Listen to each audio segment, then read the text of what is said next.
Welcome back to Nintagious. I didn't know that this didn't play music on this screen. I was expecting that to be a little bit more exciting. Oh yeah, I might have an update to download. Hopefully that won't take too long. Doesn't look like it. Anyway, welcome back to Nintagious. Hope everybody's doing well. Having a nice week. Looking forward to their weekends, etc., etc., etc. I just had a bit of a scare when I was getting ready because I have a... I think it's a paper cut on the side of my finger.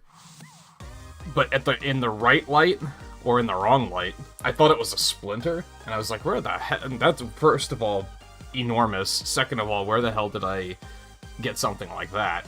I'm pretty sure it's a paper cut, which is also alarming, because I don't know when the hell I would have done something like that. I don't remember doing it.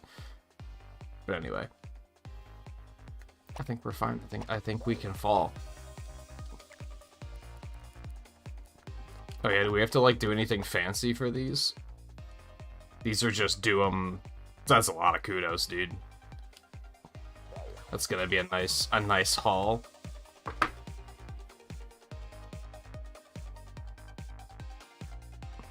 Riley, how you doing? Anyone else that might be lurking around? Are you ready to fall, Riley? Do you need an invite?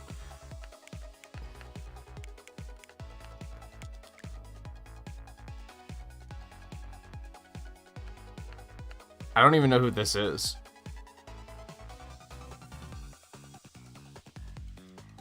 I have no idea who that is.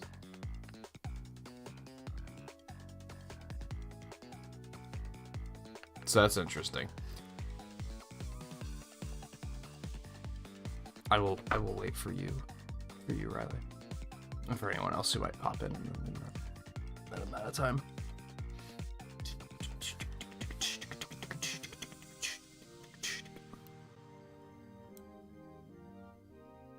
I was almost worried that I might have had to cancel tonight because I woke up around 2 with a pretty bad stomach ache, and that kept me up for like an hour and a half. I actually managed to get back to sleep and sleep pretty well though, and I feel all right now. So I think it'll be fine.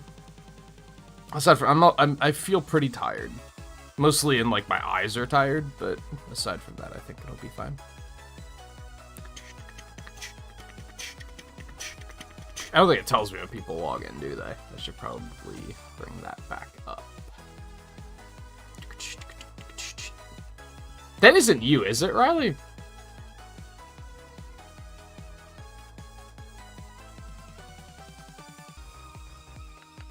It's tricky because it doesn't show anybody. It might be Theo? Or did I invite him through Switch too? It doesn't show anybody that I invite through the Switch friend list. It only shows people that I've had to add on, like, specifically Epic. So I'm trying to triangulate who that is. I haven't added that many people on Epic, so it's kind of puzzling. And most of them I can think of are down there, so...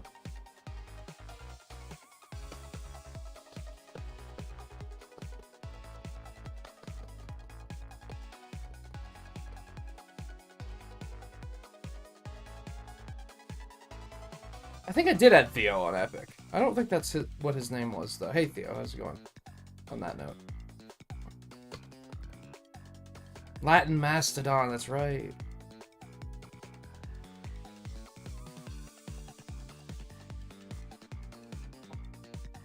Yeah, I don't know who that person is.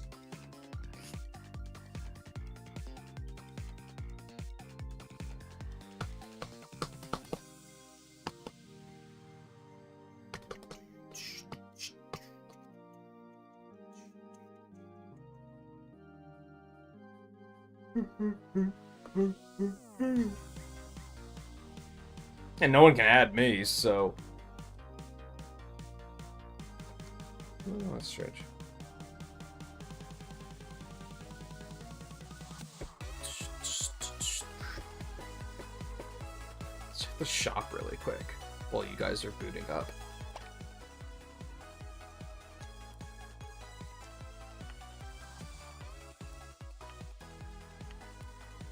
Since apparently we're gonna get a bunch of kudos today, we might as well see what we're capable of getting.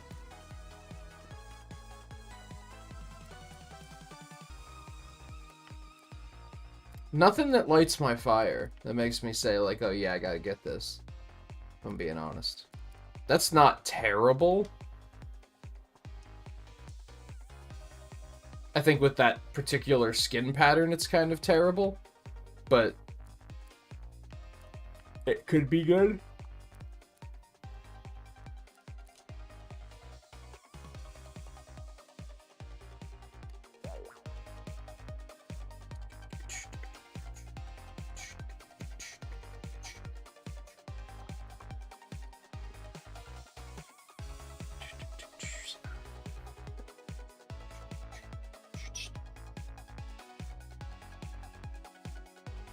You know what?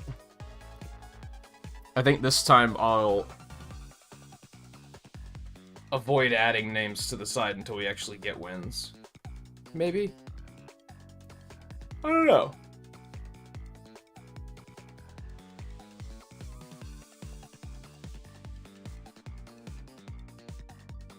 Just to avoid clutter.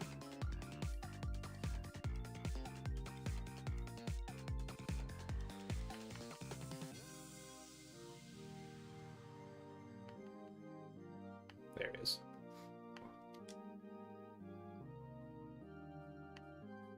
Latin Mastodon 860.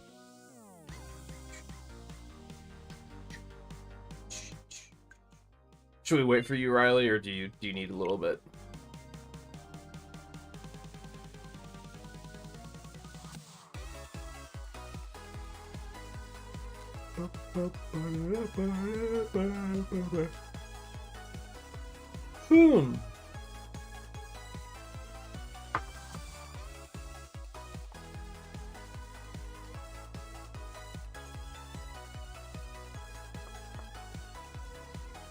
Yeah, I guess... So I guess the Epic Games Store has, like, a randomized username thing, too? Like how Xbox does?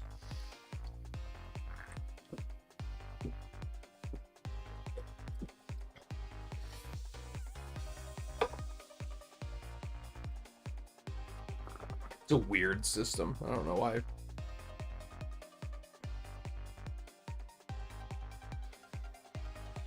I don't know why that was ever made a thing.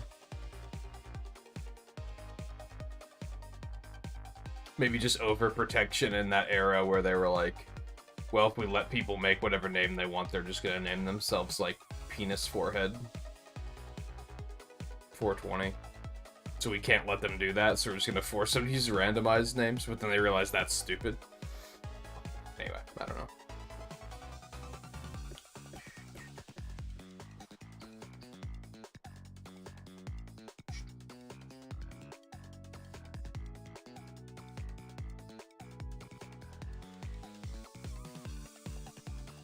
I think we'll probably go ahead as soon as you're configured.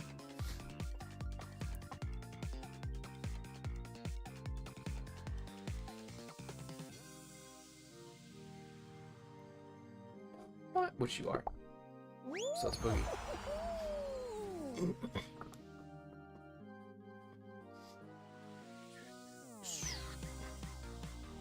Good example of how time moves more quickly than you'd like.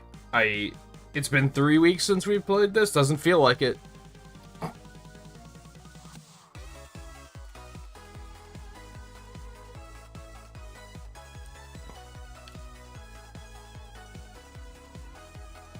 Or is it 2 weeks?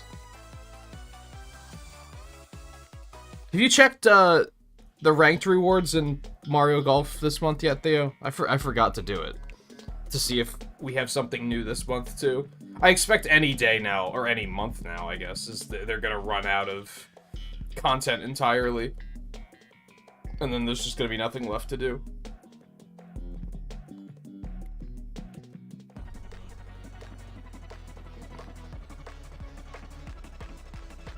I think I'm going to avoid, like, doing whatever ranked content it is, just because I would like to try and do, like, one last Mario Golf stream next next Friday. I'll try and save the ranked stuff for that, just in case it, like, fizzles out pretty early, and then I can do that at the end.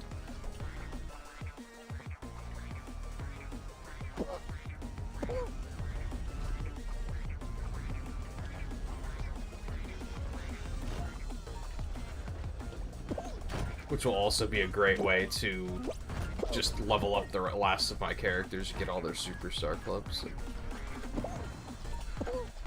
And then I can call it done. Ow.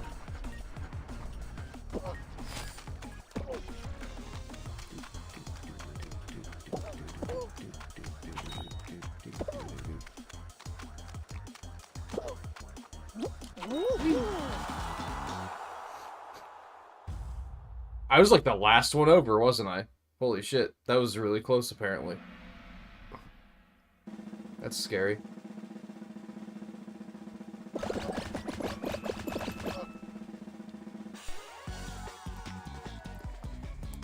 That's a spicy lobby.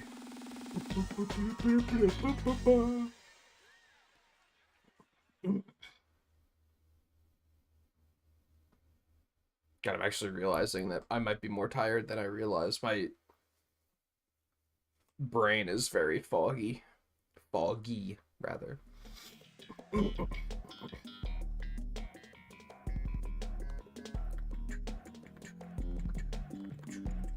Maybe fine for playing a game like this, though. It doesn't require too much brain processing.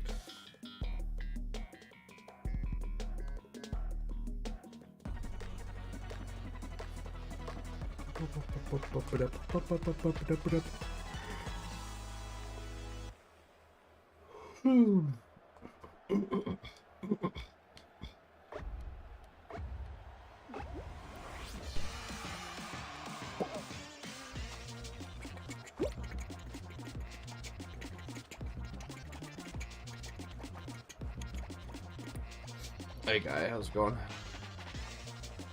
Yo, the guy that finished first on the last one fell off first here. You'd love to see it. I'm gonna die. That guy, like, fucked with my head. He bumped into me and I thought he was grabbing me and it, like, completely tilted me.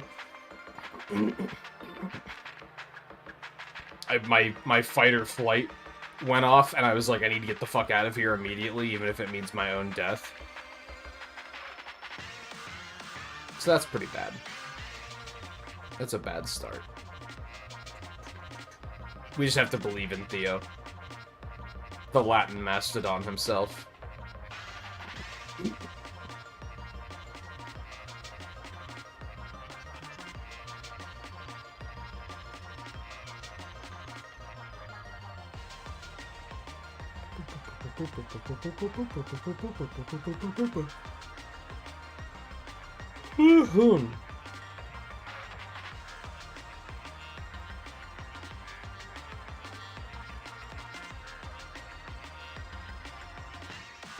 Oh, you had to go back into work last night? Do I even want to know?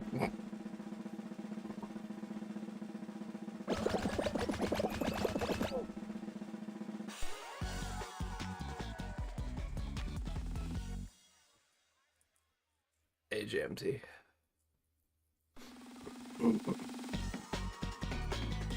Did Theo make it? I wasn't paying attention.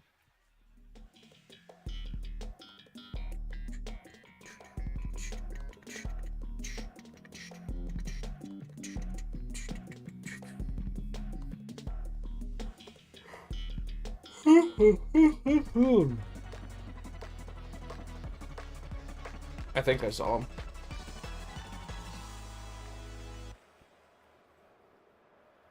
Yep, there he is. The one and only Latin mastodon.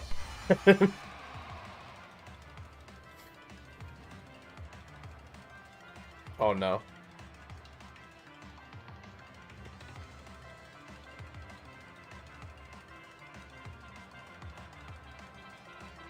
Oh no. You got a Latin harder. What does that even mean?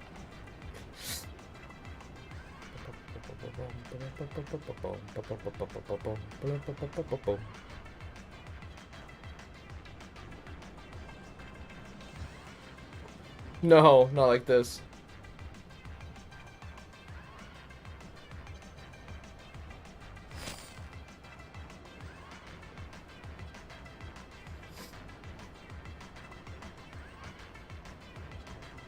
Can he do it? I believe. Oh, the fan! No!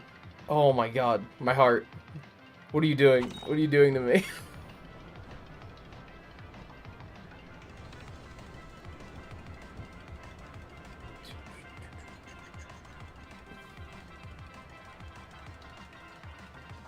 Calling it now, Theo's gonna win the first match of the night. He's just gonna casually be like, oh, look at that, I won.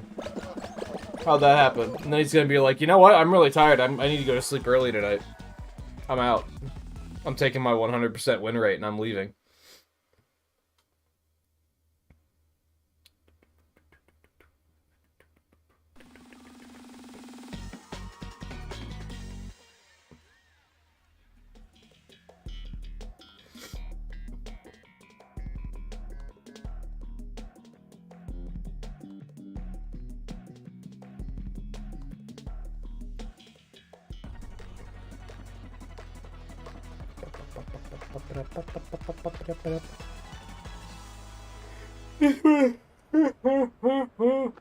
Good. This one doesn't look like it's gonna be too bad.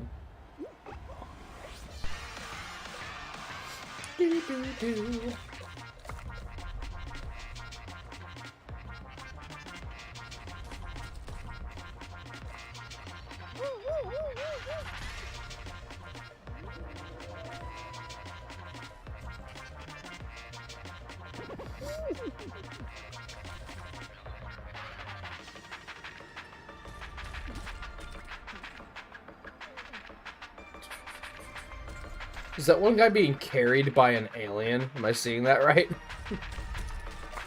Oh no.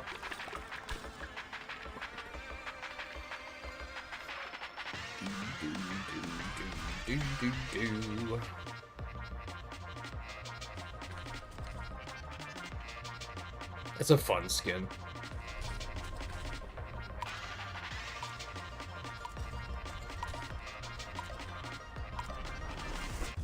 With no difficulties whatsoever. You know what they say about Latin mastodons and snow. Wow, one person died. That feels bad. I hate to be that guy.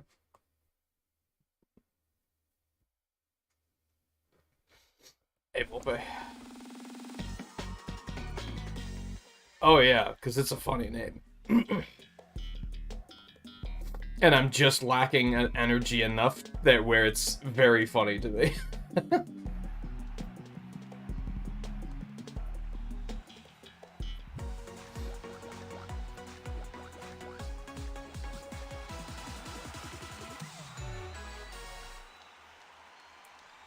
Yeah, I think people in general need, like, more regular vacations.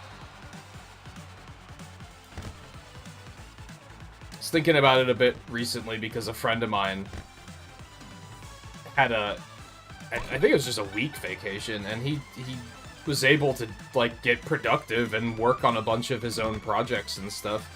And now that momentum's now that the vacation's over, the momentum's probably gonna carry him a bit, and he's gonna continue to be able to work on it a bit even while working, but you just need that time off to kind of break the monotony every now and then, I think.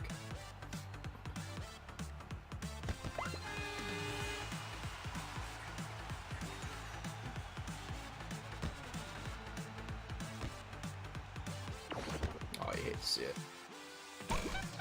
It's very tricky because I think the way I do it, where I take Wednesdays and Saturdays off, I think having those 2 nights off tends to be a little bit better than doing, like, Saturday, Sunday.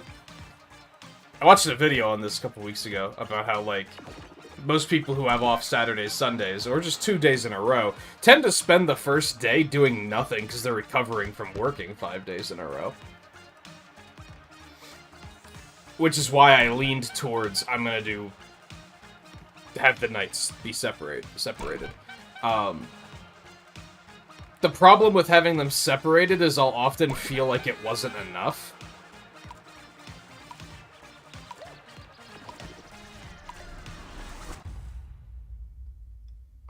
Like, I'll have one night off and I'll be like, nah, I needed another night. Like, for sure. Theo, no. Alright, let's get the fuck out of here. Who else is in?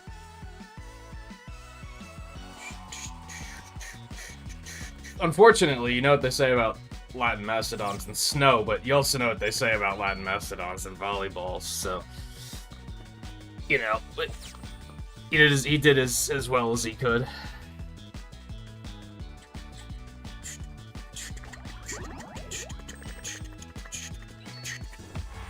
Nice.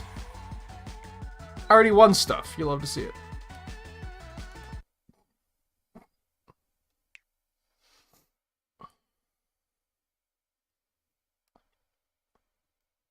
Is the art stream canceled? As in, are we going to do it on Sunday? I don't think we're going to do it on Sunday. Mostly because I really want to play Legends 2. I had fun playing Mega Man Legends 1, so... I think I want to jump straight in on Legends 2.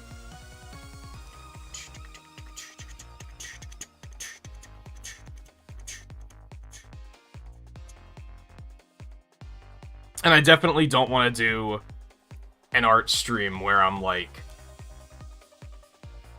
I start it up and then in like an hour I'm like, oh no, this isn't it. You know what I mean? Where I'm just like, I don't have it yet.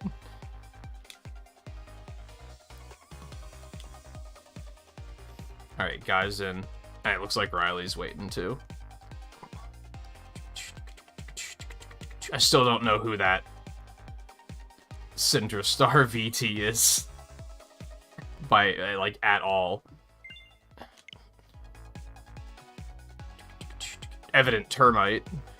We got the Latin Mastodon and the Evident Termite. What a team.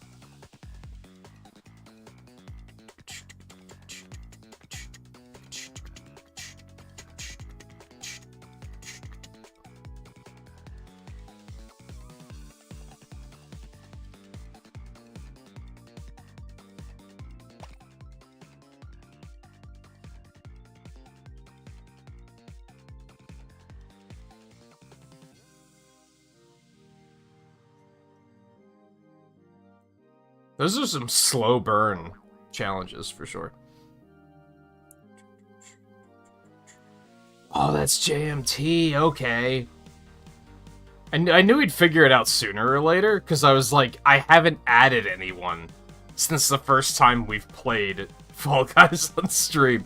So, like, and no one can add me, so I was like, it was a process of elimination. I was pretty sure it wasn't Riley, and it wasn't Volpe, and it wasn't Theo, because I just add them through the Switch friends list.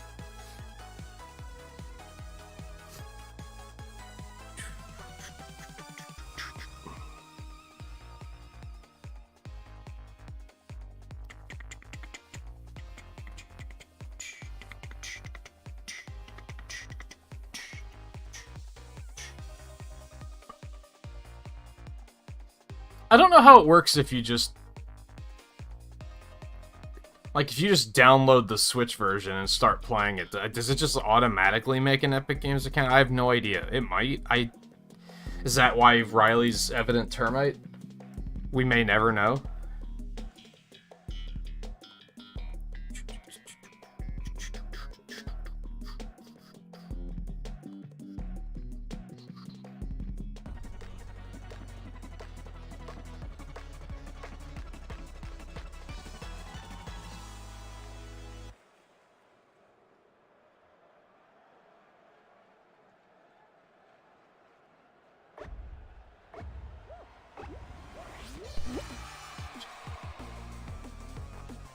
Is it weird that I'm kind of like... I just want to watch you guys play, I think.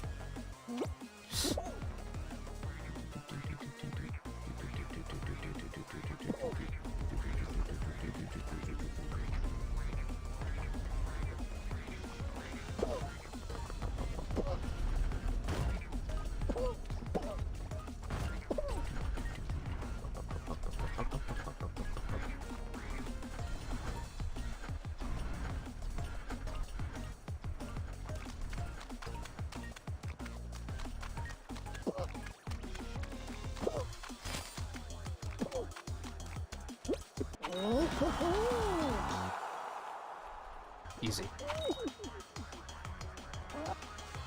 Riley, no! Oh, I hate to see it. It feels so bad.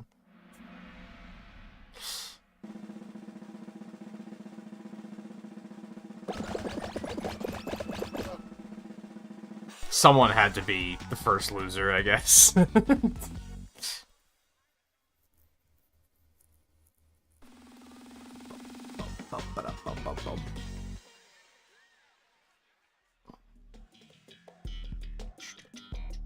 I don't see this one very often.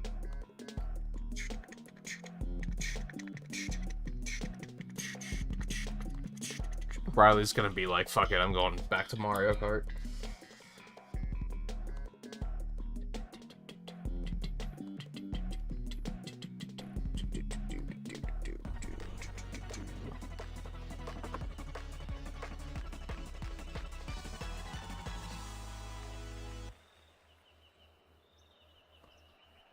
You did cross it, just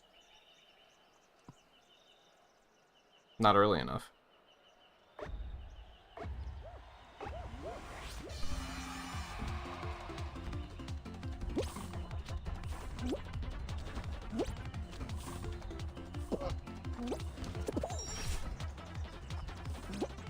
Boing. Boing. I hate it.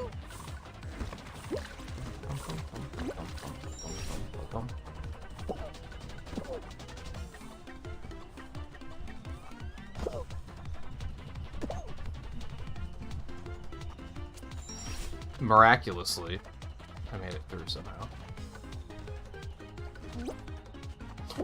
God damn it. This is, oh god. Oh, make it stop. Oh, make it stop. This is agony. Oh, beg your pardon.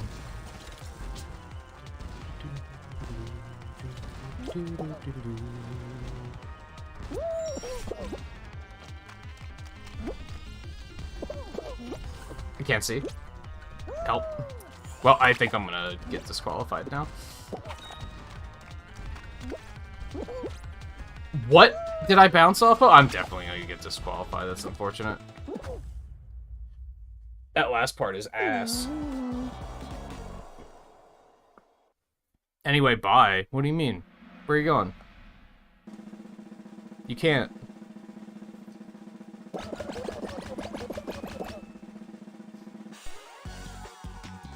Latin Mastodon carrying us once more. You love to see it.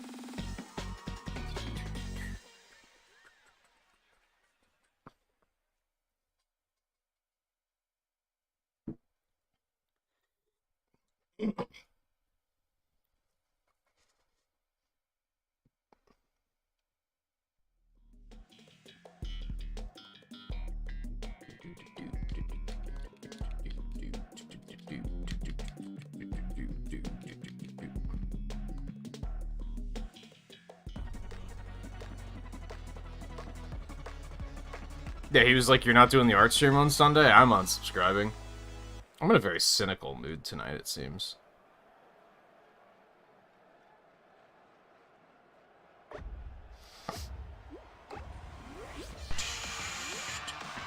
Bum, bum, bum.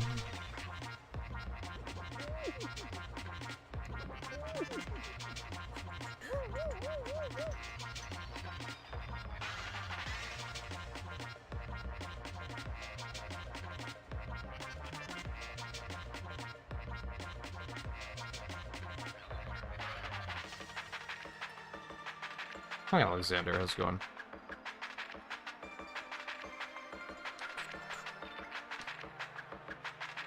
Do you Fall Guys?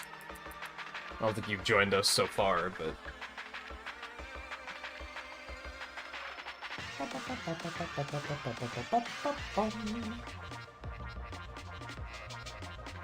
I hate the spectating camera so much.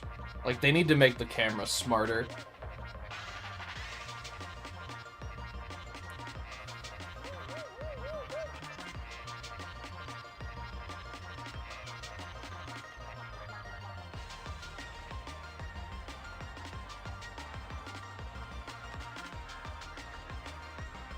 Oh, so you just played it recently, then?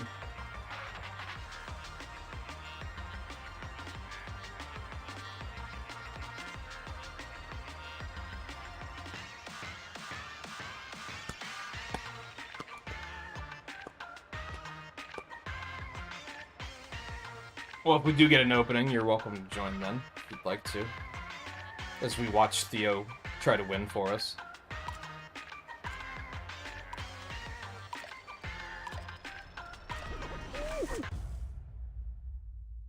You love to see it. Some fucking clown decided to do that thing where he was gonna dive off right at the end, and he did it too early. You love to see it. Warms my heart, it really does.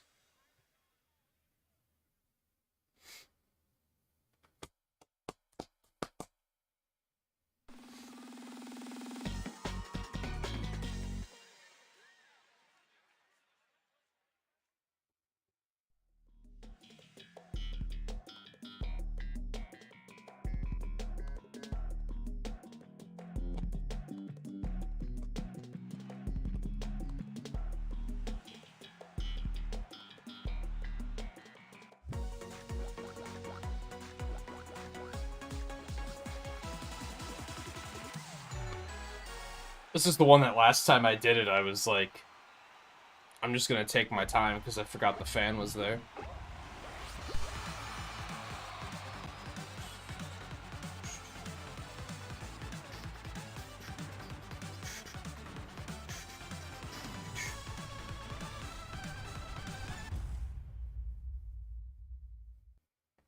He got hit, but I don't know if he got eliminated. He did not.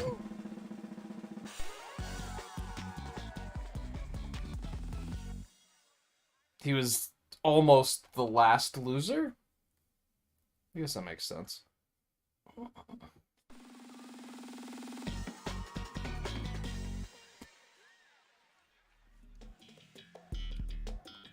Yo, final round. He did it.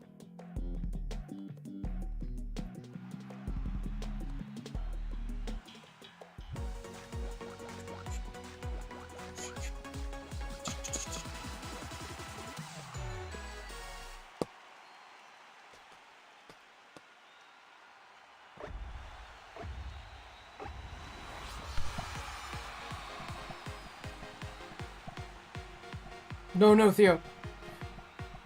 No, no, no, don't. No, no, no, not like this. he chose the wrong way.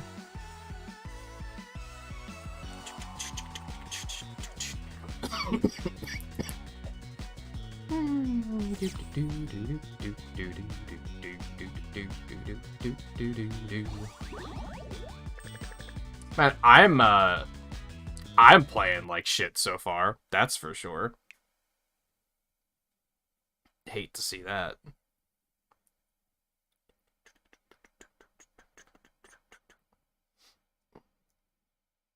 Back on Mario Golf, you know what's alarming?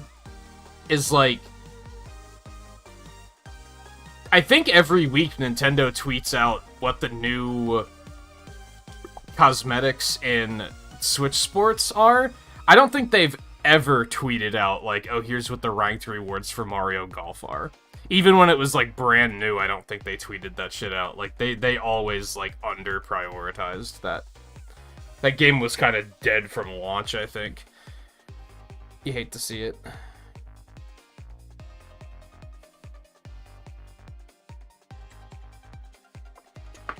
Riley! What are you doing? We gotta earn our kudos, man. Let's boogie. Oh, God, I'm tired. Holy hell. I take it all back. I said that we'd probably be fine. I'm exhausted. I feel like I didn't even sleep.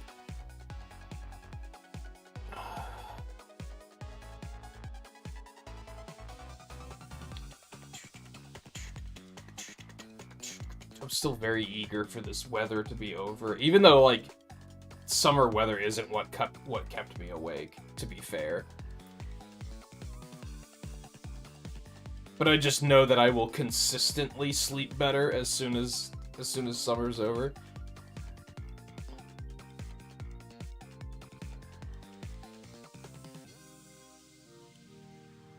He probably hopped up to, like, get a drink or a snack or something while we were finishing, if I had to guess. Which is fine. You gotta do it at some point.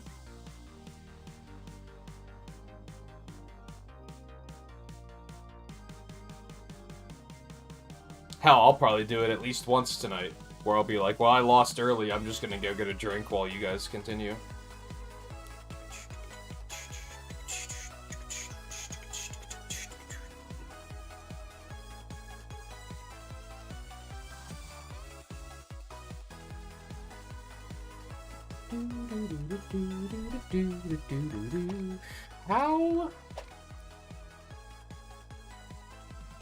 How long does the season last for?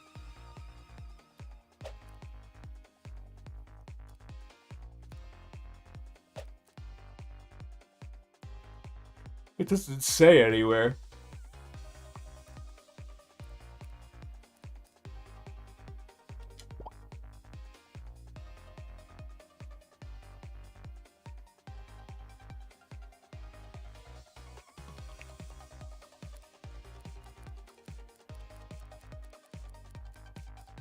I don't remember how far you have to get before I was like, it would probably be worth it.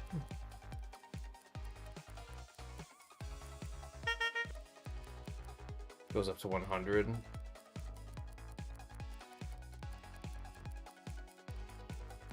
Depending on how long it lasts, I could see myself potentially buying it if we get a little further.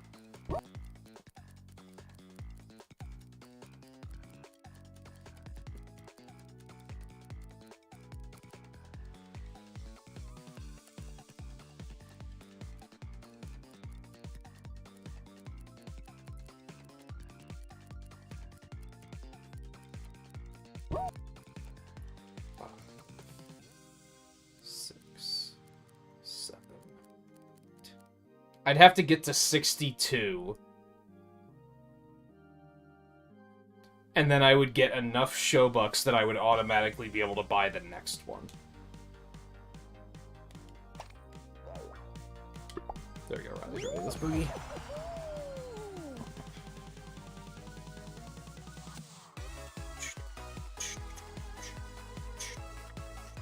I'm disappointed that Dreamcast emulation isn't better than I thought it might be. Like, it's... Okay. It's, like, fine if I wanted to play a Dreamcast game, like, myself, but if I wanted to stream it, it doesn't look good. The graphics are pretty glitchy.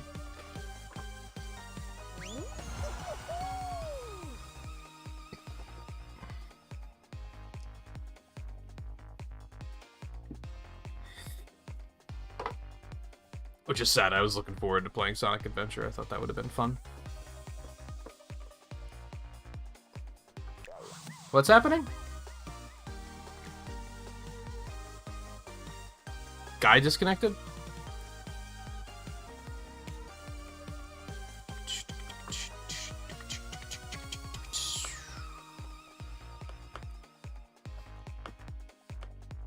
Oh my god, why is this so laggy, dude? It bothers the hell out of me. The guy did in fact disconnect. I'll give you a moment to figure out what's going on with that. Hey Lan, how's it going?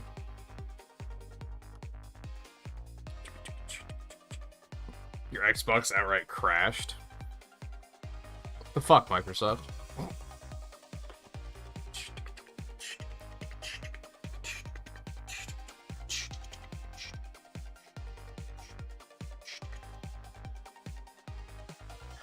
What did... Give you a second, because I know Fall Guys can take a minute to boot up.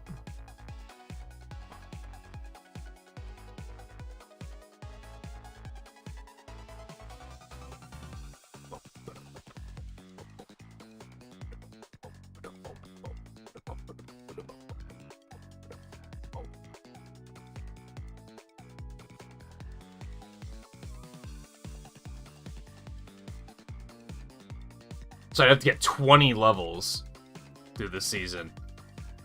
How long does the season last for? This is important information.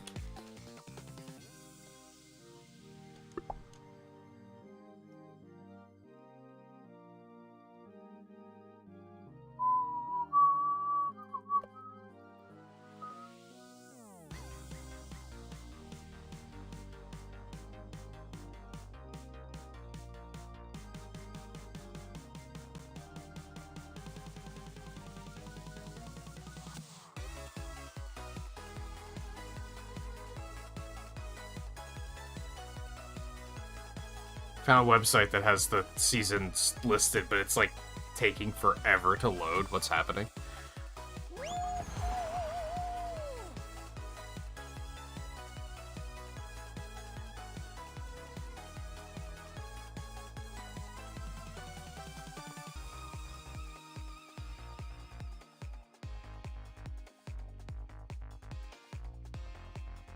Apparently this season ends August 29th.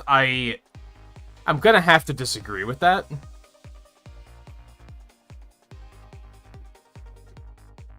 Oh, I guess it's just indefinite at this point, because the next season hasn't been announced yet, apparently.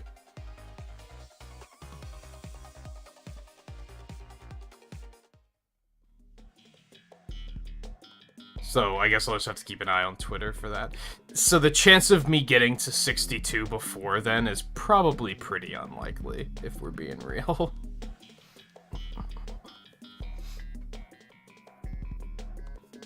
But I don't know, maybe.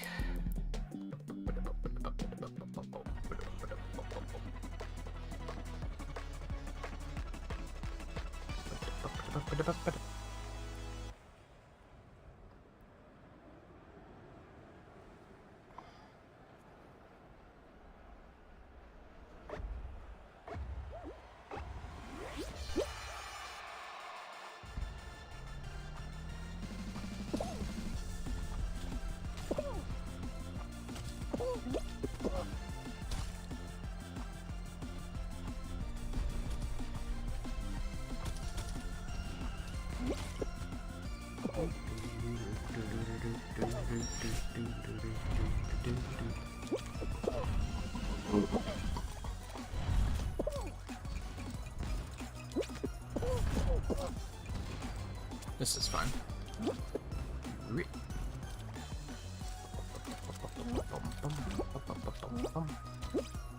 Easy. Okay, I'm gonna disagree with that.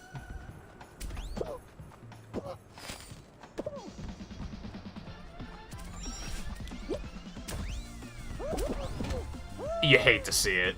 What fucking bad luck. Alright, we're fine. It sucked for a minute, but we're fine.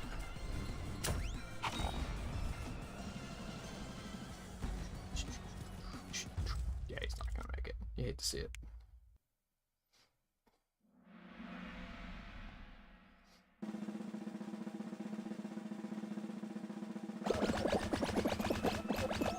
Was that one skin a walrus with a top hat and a monocle? Is that what I was seeing? I think I want that skin.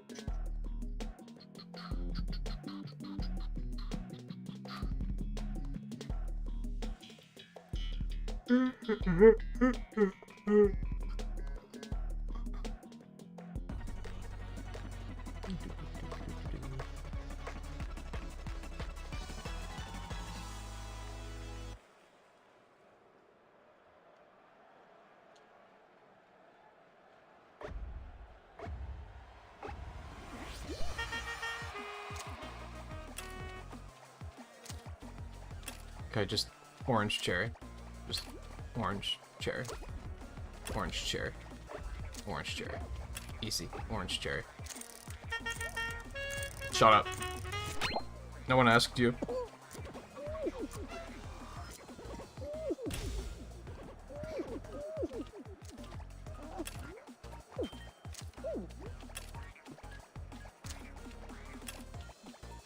Banana, cherry, watermelon, grape. Banana, cherry, watermelon, grape. Banana, cherry, watermelon, grape. Banana, cherry, watermelon, grape. Cherry, watermelon,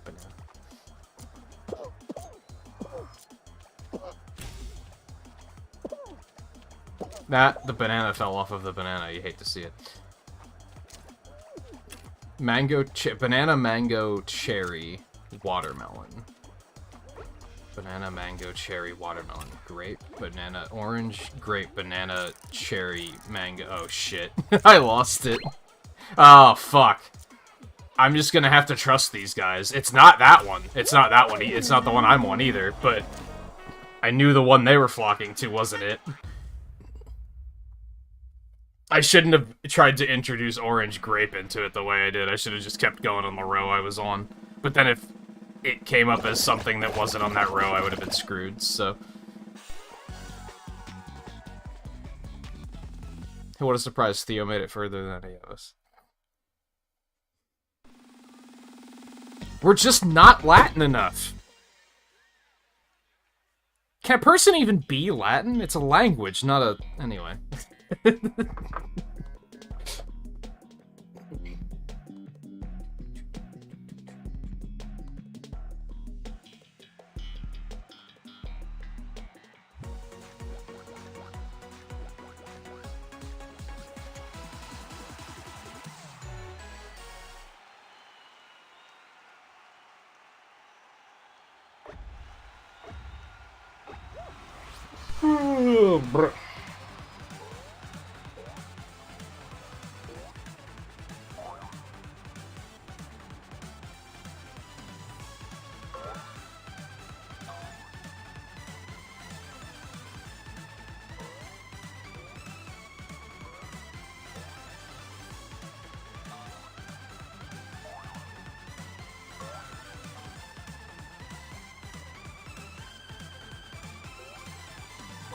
Because COD is for normies?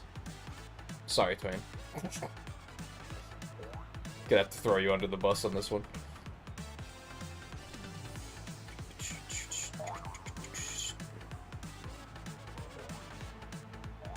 That was slick. I didn't know you could... Did you actually get points for that? I don't think you did. Never mind. Now we know, though. Oh, you hate to see it. Oh, he still got it. Clutch.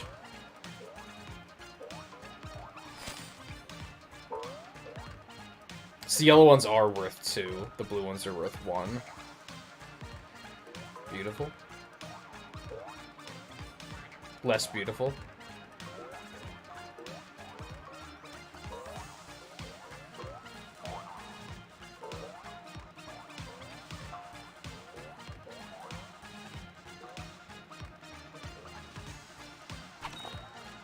It's funny, I'm actually entering a new era of being, like, super anti-Call of Duty.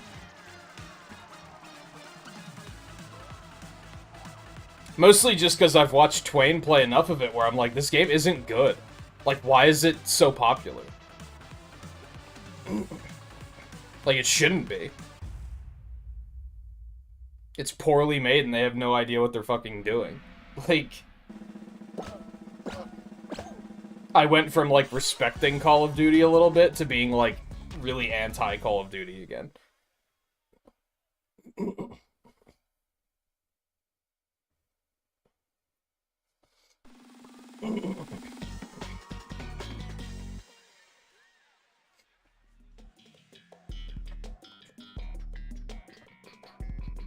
No, another final round for Theo.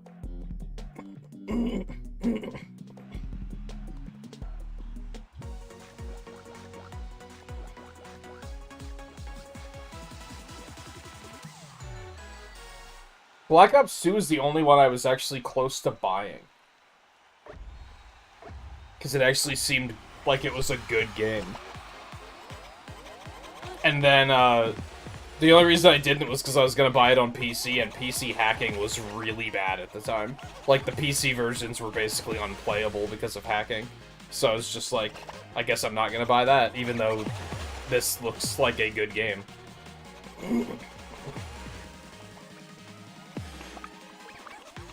And since then, they've just been downhill.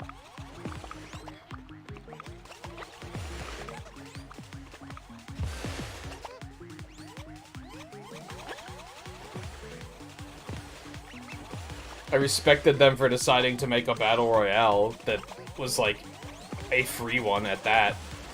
But it's clear to me that they have no fucking idea how to balance it, like, at all. Every week there's something else that's completely broken that makes it unplayable because everybody's abusing it.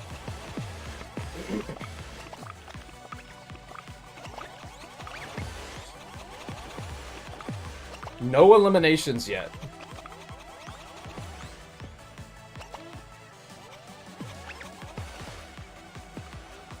Yeah, and I think Black Ops 2 was, like, right on the edge, right before people started metagaming really hard. What year did Black Ops 2 come out?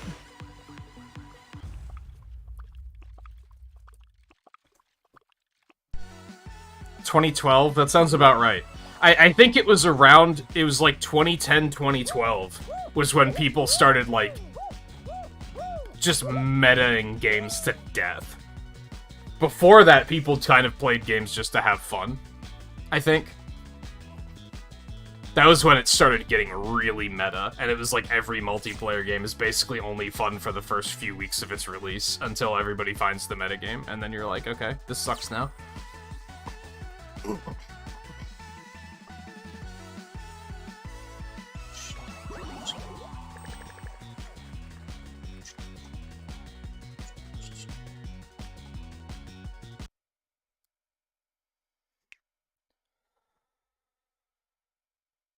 I don't know, I wasn't watching.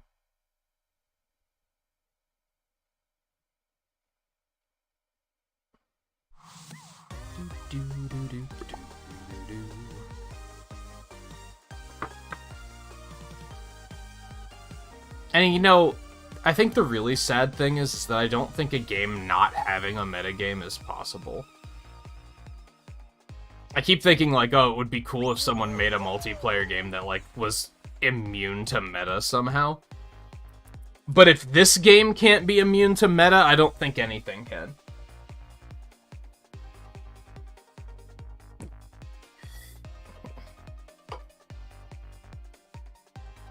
And it's just unfortunate, because I think it just makes multiplayer games less fun for, like, the masses. And the unfortunate thing is, the really unfortunate thing is I think that's why the meta players do it. Because it gives them an edge over the masses. They don't want the masses to be playing the game. They want it to be less fun for them.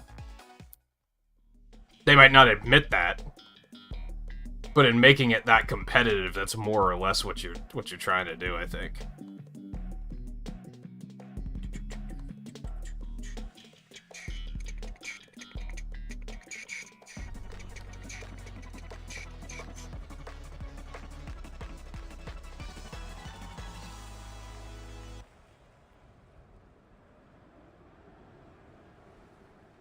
There's a part of me that's like, why don't all games just have, like, 2 different lobbies?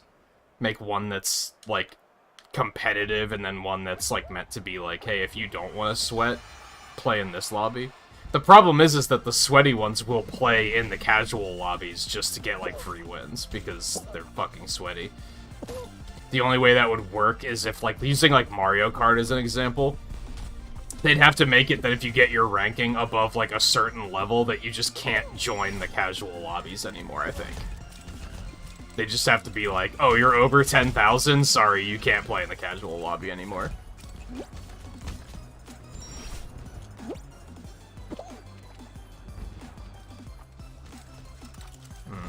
I was trusting that for some reason.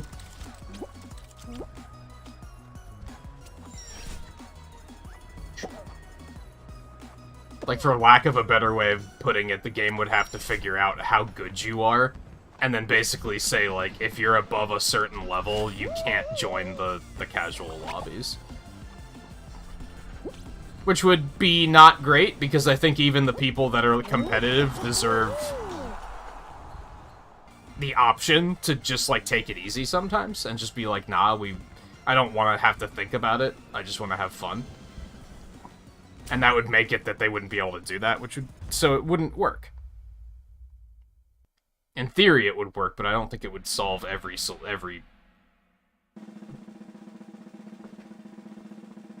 situation.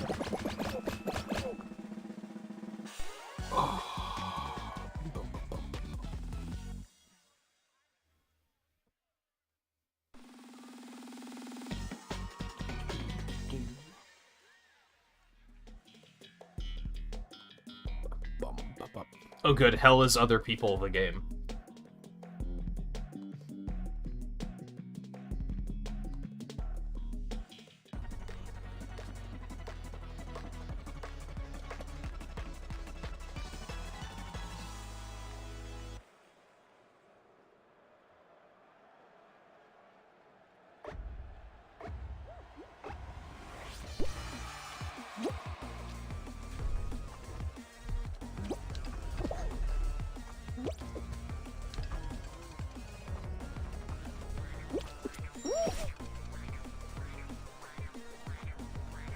Oh, you're out already, Theo.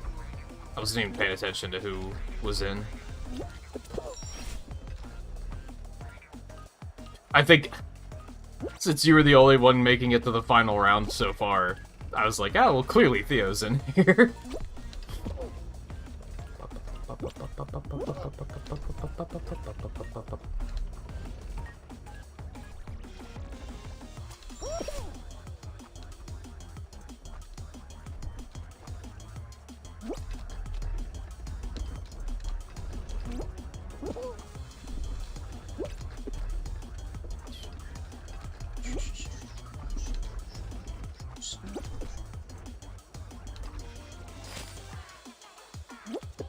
Just a cheeky second place.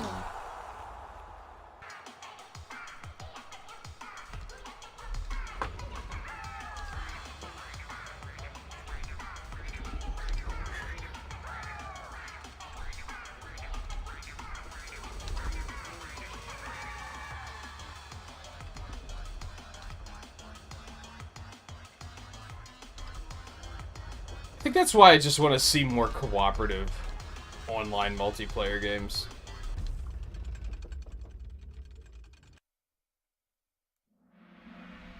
I think the competitive multiplayer game is such a, like, trend that, like, has tricked developers into being like, we just all need to make these games. But it's like, there's already so many of them, it's like, do we really need more?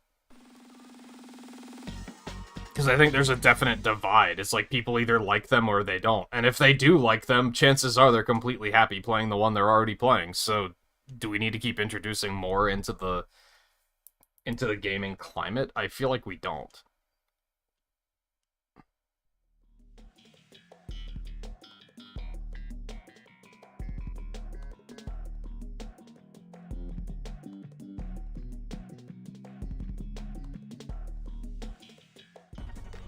I guess it's partially because there are people that like playing games like that constantly are like, this game should have multiplayer.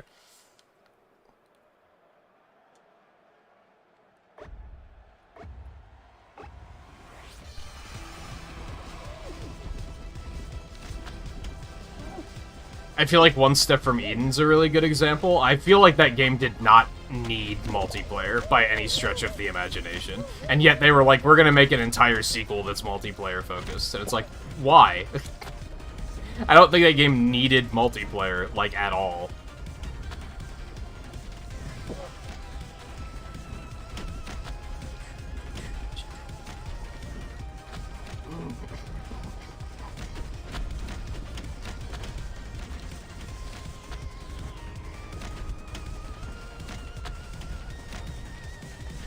It's just such a...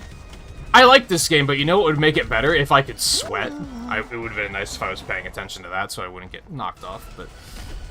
I think we're all out, right? Yeah, let's get out of here.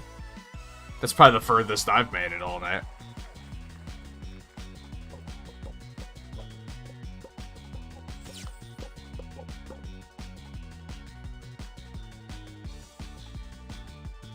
I just want my kudos, baby. God, these missions are gonna take a while.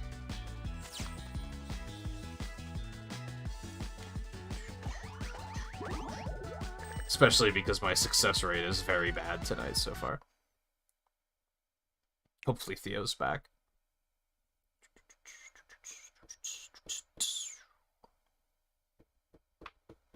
The only meta games I can forgive is if it's a game that's like, there's legitimately like tournaments for it. That makes sense.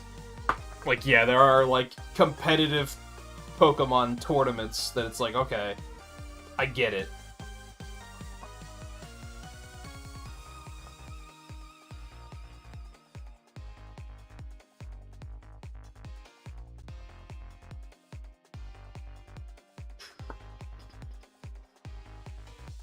I think all of really what it comes down to is I don't like that idea of, like, you have to play it this way. I think that's just my overall problem with it.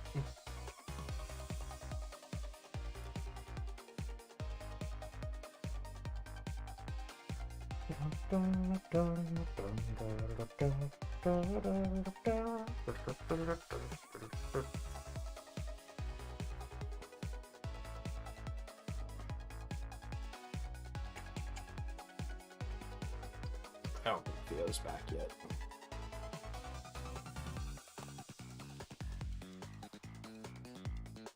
Oh, is the lobby, like, crashing again or something?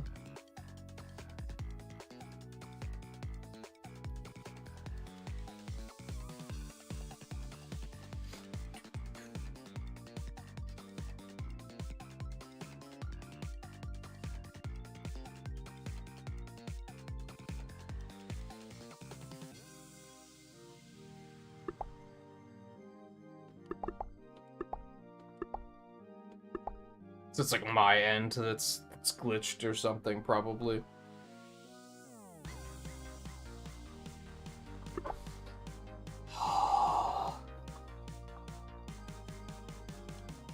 This game has a serious problem where, like, getting into a game is such a fucking hassle that it makes me not want to play it.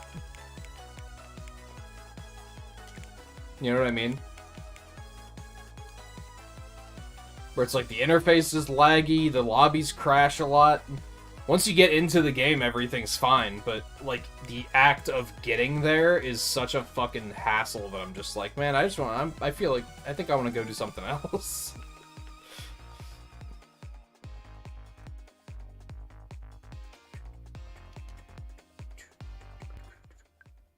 It's unfortunate. They need to smooth this experience out a little bit, I think.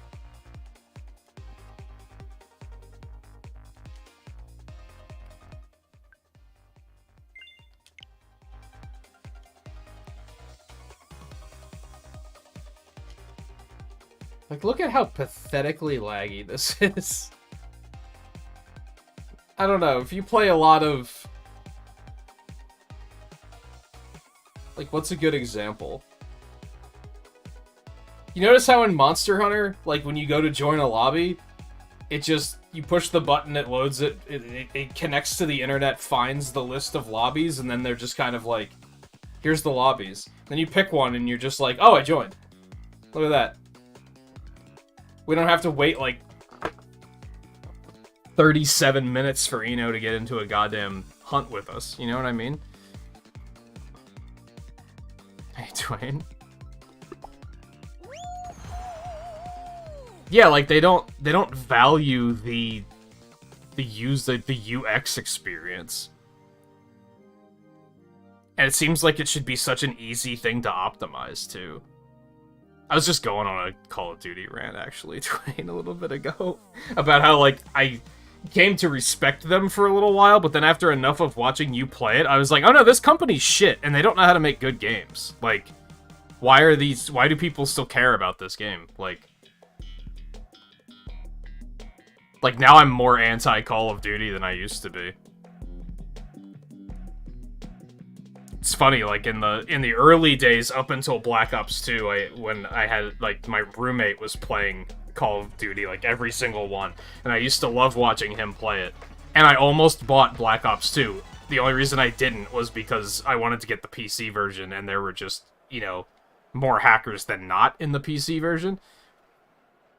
So I just never did. And then after that, I was like, oh no, these games are trash. Like, they just went downhill really bad, and I was like, this developer needs to be stopped.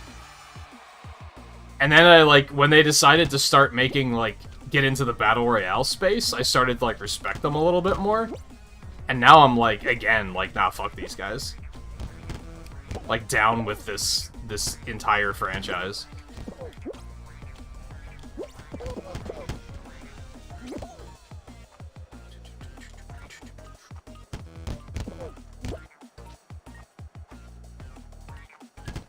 Ah, fuck. I was feeling number 2. Number 1.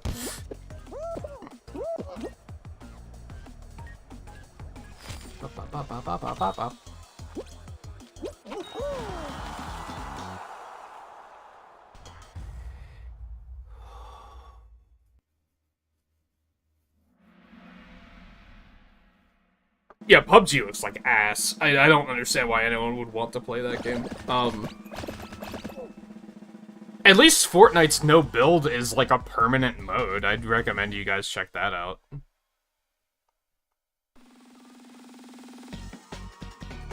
And it's still free.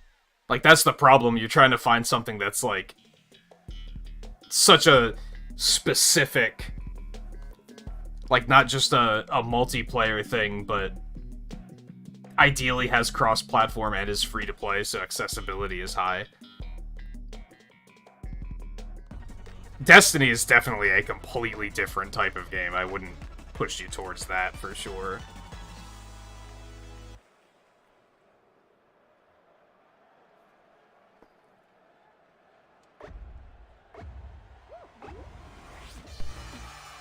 I don't know about that Valorant? Is that what that one's called? I don't know anything about that one. I don't know if that one's any... Is that even a Battle Royale? It might not be.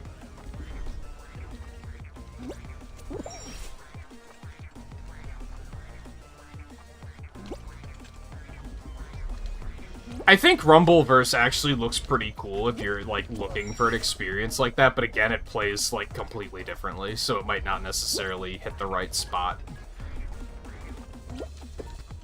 Because let's face it, if any member of the, like, regular player group is very much into it just because of, like, the Call of Duty tone of, like, dudes with guns, then, like, that might be difficult to find in other places. They're probably gonna turn their nose up at, like, Fortnite because, like, it's not super realistic, gritty dudes with guns.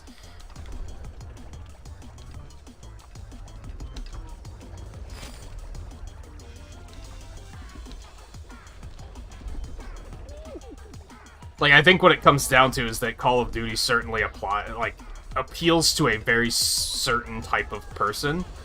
It's easy for you to find an online multiplayer game that is free that is better than Call of Duty, but you have to find one that also hits the same notes as Call of Duty.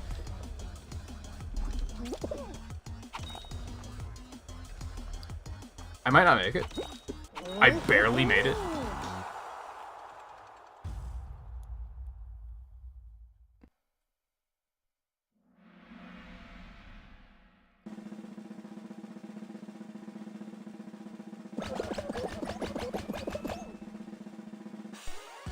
I don't know what CSGO style game means.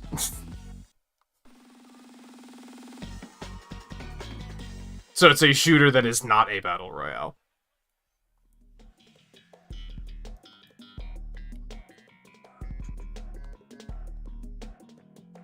Yeah, and, like, that's definitely a thing with Fortnite that, like, bothers me personally, is, like, that ridiculousness of it. Where you can have, like, Rick from Rick and Morty shoot Goku with a machine gun. I'm just like, I'm not into that. I'm just kind of like, nah, that's not for me. I don't need to play as Chun-Li with an assault rifle. Like, that's just not something that makes me go like, hell yeah, I need in on this. Mostly because it's really tasteless, and it's like, would she even do that? I think that's not even in character, I don't think.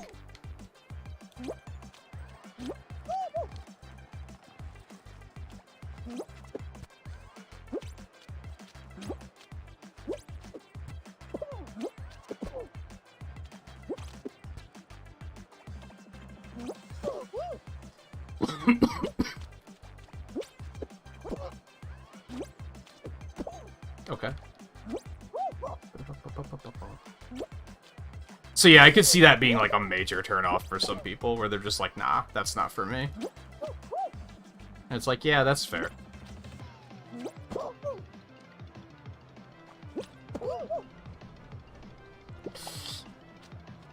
That was almost a little disgusting. Stop.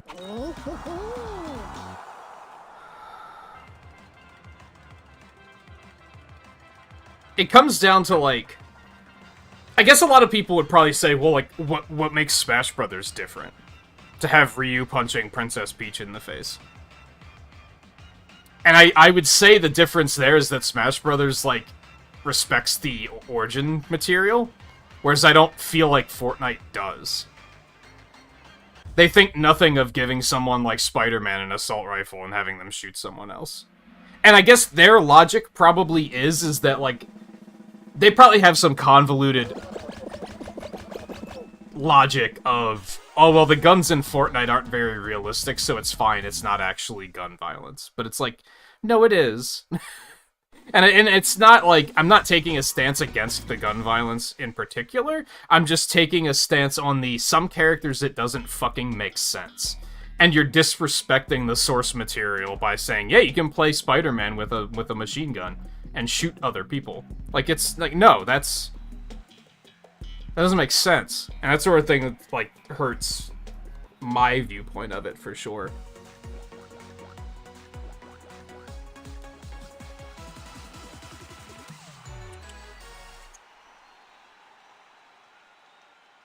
And that's why a lot of people don't understand why, like, Waluigi would make a bad character in Smash Brothers. Because he doesn't have anything to build a moveset off of. And a lot of people will be like, just clone Captain Falcon and make him Waluigi. That's not respecting the source material, though. That's not what Waluigi is. That wouldn't make sense. You can't just clone Wario and be like, oh, it's Waluigi now. Because that's not who Waluigi is. That's not respecting the source material at all.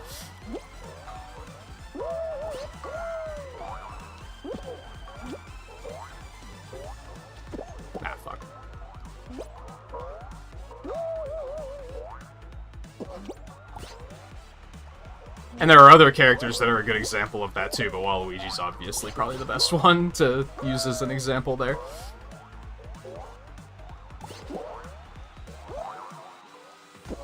Yo.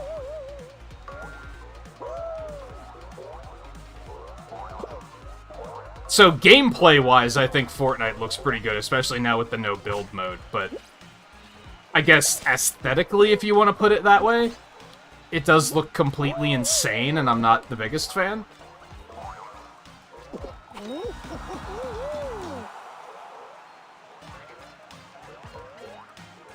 And it's not, aesthetically, it's not the right way to put it, because I think the art style's fine. And in fact, a lot of the crossover characters, I think, really look really nice in that art style. It's just the fact that they don't give a shit. They're gonna be like, hey, do you want to play as Spider-Man shooting Ariana Grande in the face? Come play Fortnite. And it's like, what the fuck? No one should answer yes to that question. That should not be a thing.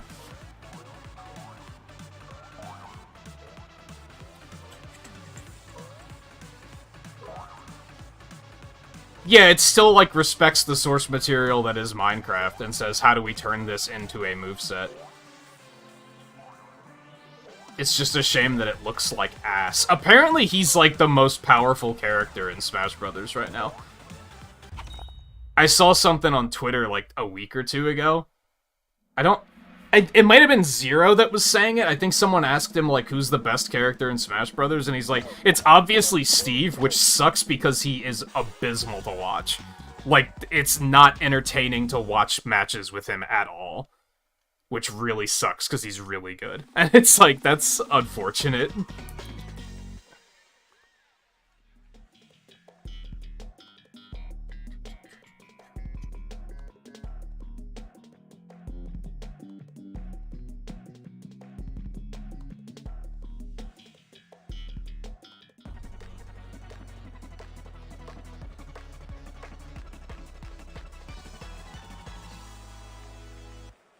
And yeah, like I said, I think Rumbleverse actually looks, like, pretty solid. The more I watch of it, the more I'm like, ah, it's funny, because if you watch Rumbleverse for, like, 2 minutes, you're probably gonna be like, this game looks janky as fuck and looks awful. Because I don't think it makes a terribly good first impression. But the more you watch it, it's like, ah, no, I think this looks pretty solid. But it's a completely different style of game, for sure.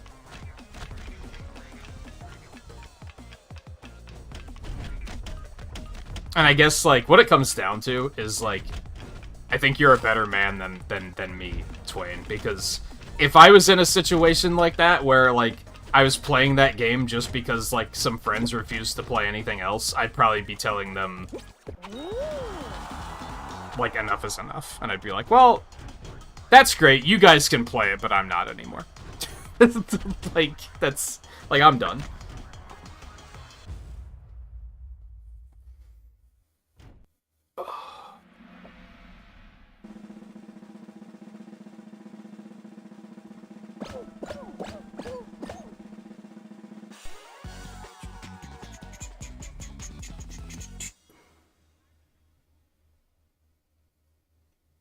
Although, I don't know. It kind of depends. As long as it's not a week where, like, one gun is just objectively better than the rest because they broke it, and then every person in the game is using that gun. As long as it's not one of those weeks, it seems like you're still having a good time with it. It just, there's a week every month where something is completely broken and every player is using that completely broken thing. And it just consumes the meta and makes it a completely unenjoyable experience. And those are the weeks where I'd be like, nah, I'm done.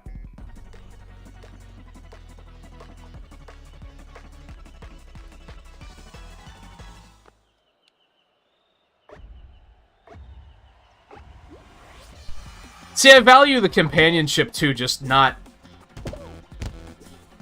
more than having a good time, I guess is what it comes down to.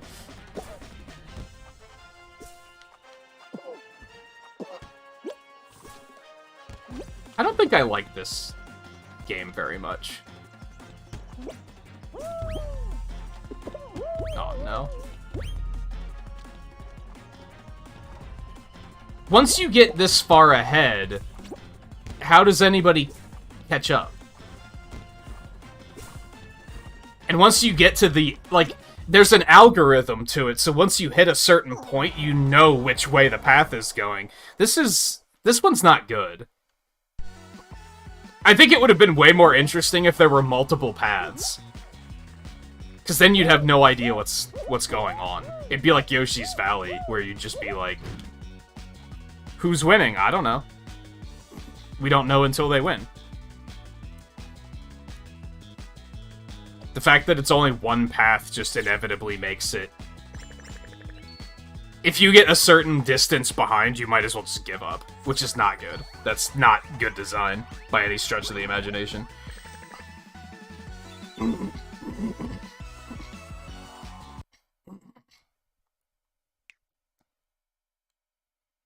Anyway, yeah, I value the companionship, but, like, not... Did the lobby crash again?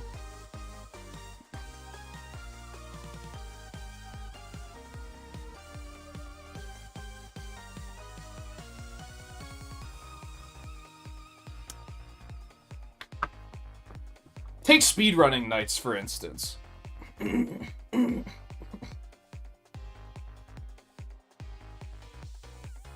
Over half of why I do those nights is to do something with you. Which is why I've often been like, hey, why don't we'll just each do our own thing. You can work on Mega Man X, and I'll work on Mega Man 7 randomizers or something. Because ultimately, the race part of it isn't what I value. It's what I value is doing something with you. But if every week turned into let's learn to speedrun Super Mario World for 3 months straight, I'd be like, sorry, Twain, I'm out. Like, I value your friendship, but not this much. Like, there is a breaking point. Oh, your game just outright crashed? Okay, I gotcha.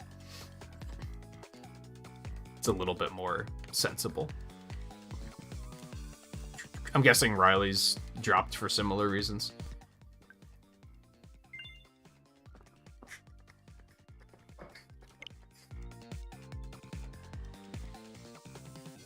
We have never seen the lobby crash as much as this, so I don't want to hear that, oh, it's because it's the Switch version nonsense.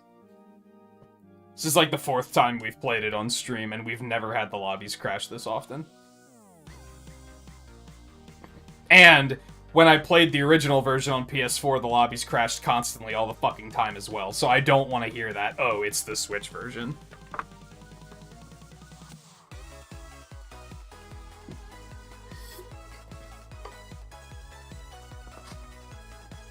Also,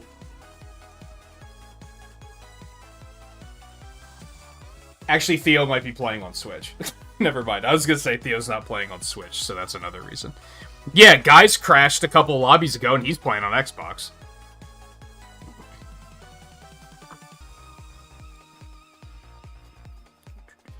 Alright, Theo. JMT, do you want to come in?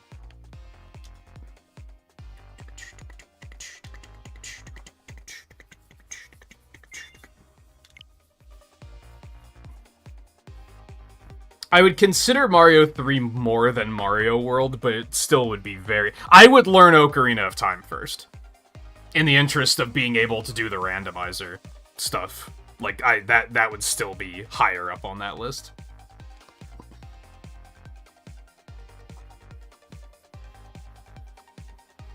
Oh, you're still in the lobby on your end, Riley? I guess bail out, and I'll re-invite you. I'd probably learn Link to the Past before any 2D Mario games. They're very low on the list. If I was gonna learn any Mario thing, it would probably be Mario 64, just because it looks like it would be pretty easy to learn. I figured you were kidding, but still.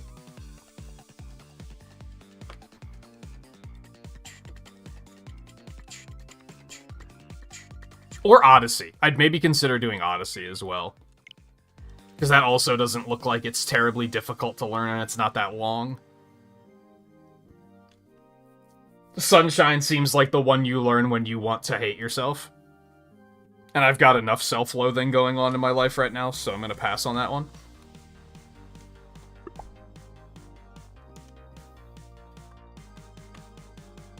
And Galaxy was just unfun. I really liked that game, but that speedrun was just ass. I'm gonna pop up and open the door for the cat to come in and hang out if she so chooses. As with the rest of this week, although tonight's the last night for this, the roommate was working 3rd shift all week, so I can just kind of leave the door open and Cat can do what she pleases.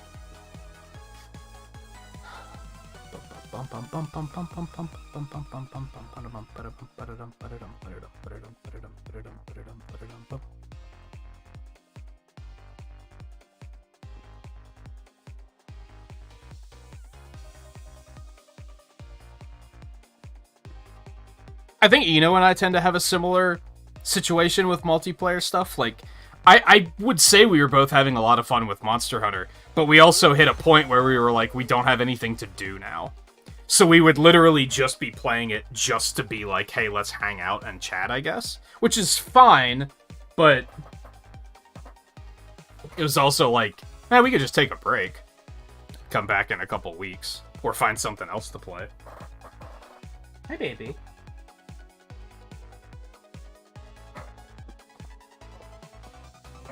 This multiplayer stuff as well, which a broader play with viewers kind of thing, is pretty similar. Where, like, for a while there, we weren't doing any of it because I didn't want to play Splatoon anymore. I didn't want to play Smash Brothers anymore. Fall Guys really fell off because, no pun intended, because people got too fucking sweaty and I stopped having fun with it. So I wasn't about to force myself to keep doing it. Even though it was like, it's something to play with viewers. It's like, yeah, but to a point, if I'm not having fun, that doesn't really make up for it.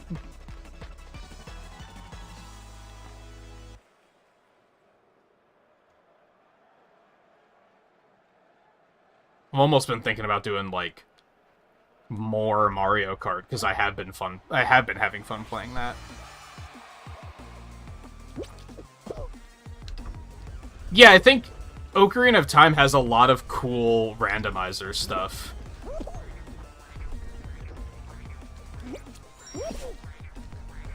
It's something that's unfortunate about randomizers, is like, the more overrated speed games tend to have way better randomizers than the other ones.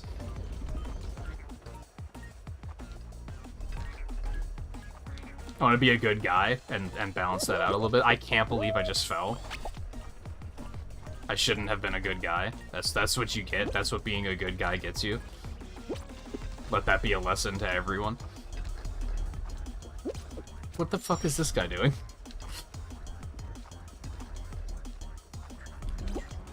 Like, we always talk about, like, what if they made a randomizer that randomized Mega Man 1 through 6 together, which would actually be very difficult to do, come to think of it, because the engines are so different. But, what if they took, like, Wily Wars and made a Wily Wars randomizer that randomized, like, all of the 3 games together? But that game isn't overrated, so it's never gonna fucking happen, unless somebody's really passionate about doing it. Meanwhile, there's 157 different randomizers for Ocarina of Time and Super Metroid. It's kind of disgusting.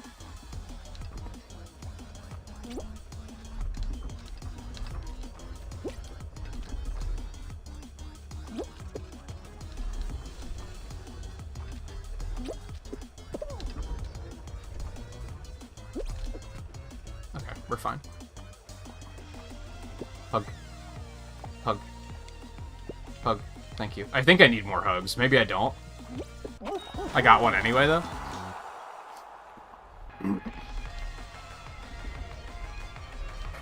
No, the Wily Wars randomizer only randomizes 3. Unless it came out in the past, like, 2 weeks. Because I just recently looked into it.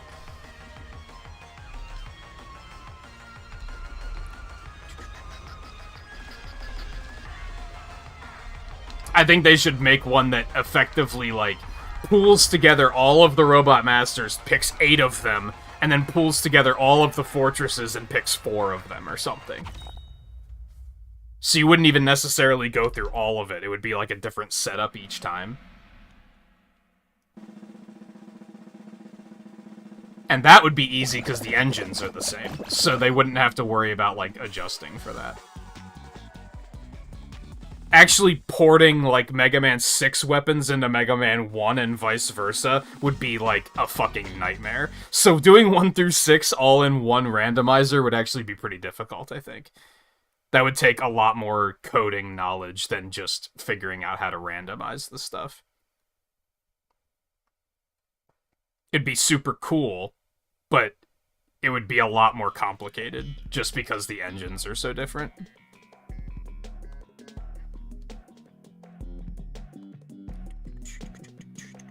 You'd basically have to make an all-new game that puts all of that content into it and then randomizes it, I think.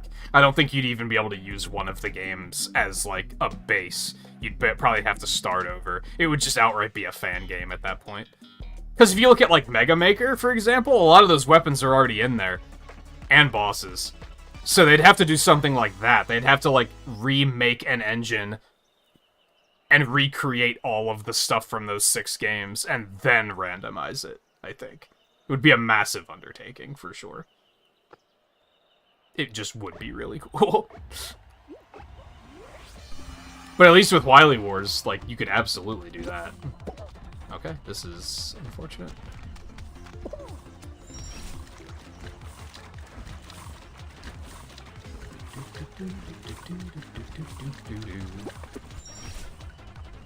Now, you could make one that did what Twain and I did.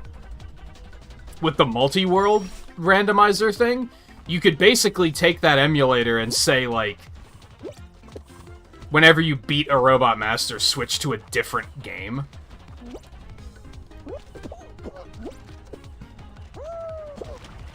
And then you could probably even make it choose the stages for you. So you could probably rig that up. Because there, you're effectively just playing 6 different games at once, which is a little bit different. You're not putting the content into the other games.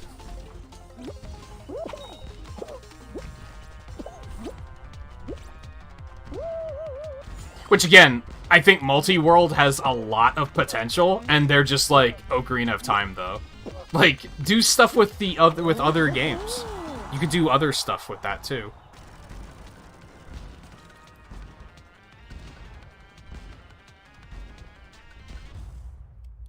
Unfortunately, as long as I've been looking into randomizers, that's how far along the Wily Wars one has been. So I don't think they're actively working on it very, very hard.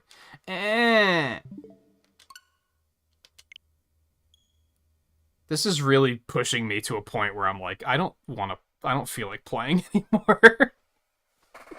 This is insane tonight.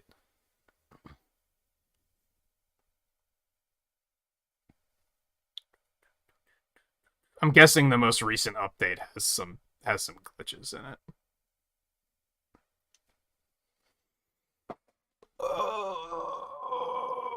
And since this takes a year and a half to boot up, I'm going to go grab a drink really quick.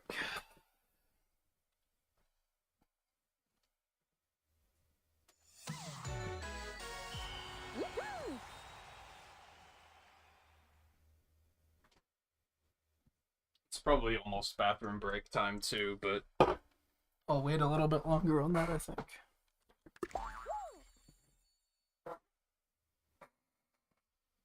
But yeah, I think I would be interested in replaying Ocarina of Time just to know the game well enough to start playing the randomizers, because there are a lot of really cool ones, I think.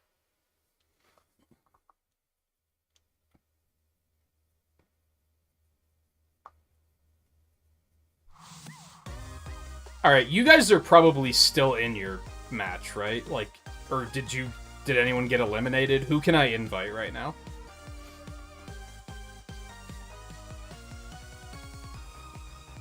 Was there anyone potentially waiting to get in?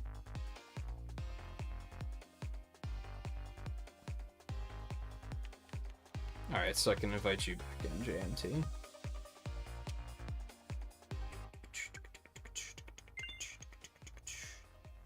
No, I have no idea what that is. Do you want back in, Theo? If these guys are still, I don't want them to want to like rip them out of their match or anything.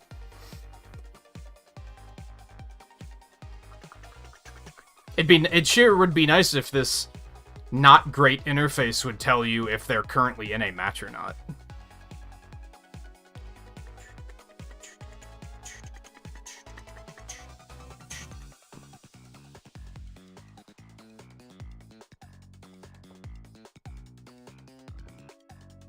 I wasn't impressed by Sequel Wars. I probably won't play it when it's done. I guess I shouldn't say that. Maybe I will. But I wasn't impressed by it.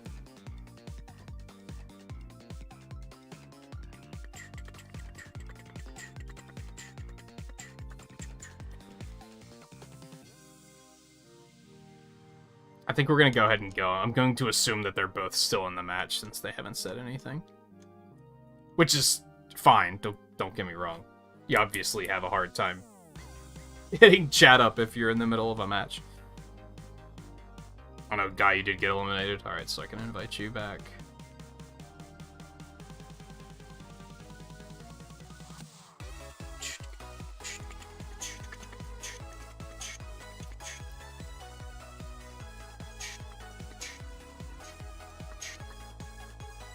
Like, we're spending more time waiting to get the lobbies back in order than we are playing the fucking game.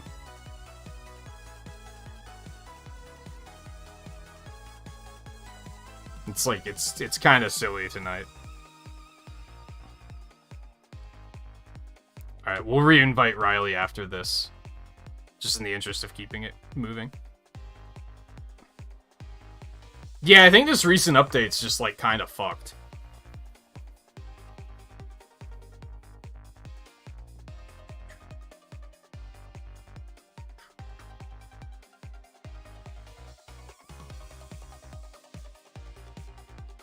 See, something... That sounds a little bit more like what I want out of the multi-world randomizer, because, like, they have one that's A Link to the Past and Super Metroid, but you have to play both of the games, like, you're switching between them. I thought it would be really cool if there was one where, like, Twain could play A Link to the Past and I play Super Metroid, because then we'd both be a little bit more in our wheelhouses. But I don't think there's a setting that could do that.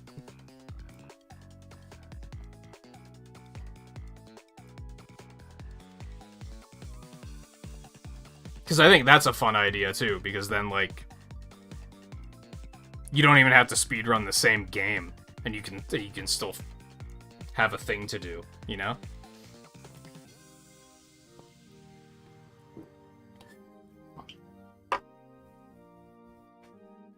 Because I like that idea of the Ocarina of Time one, where you're, like, finding each other's items. I think that sounds like a neat idea.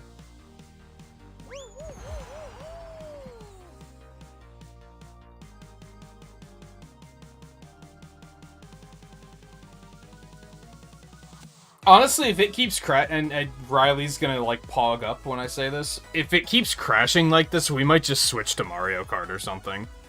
Because it's been crashing, like, every other match. It's kinda silly.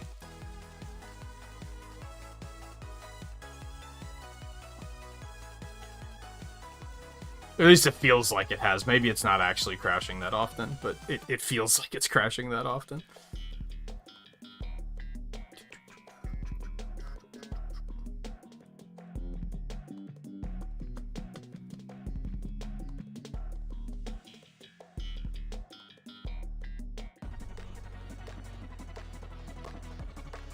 They need to get the fucking N64 Switch controllers back in stock so I can buy one of those. And then I can finally get around to playing some of the N64 games.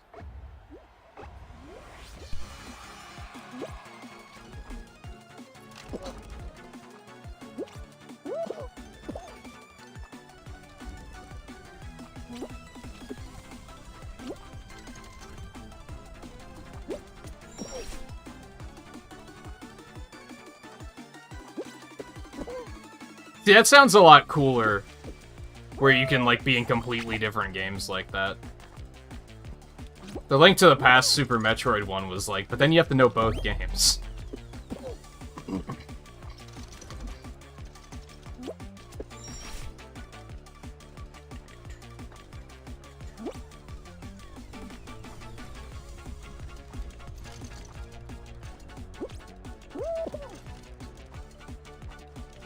They sort of half-fixed those gates. I'm the worst. I'm just so impatient.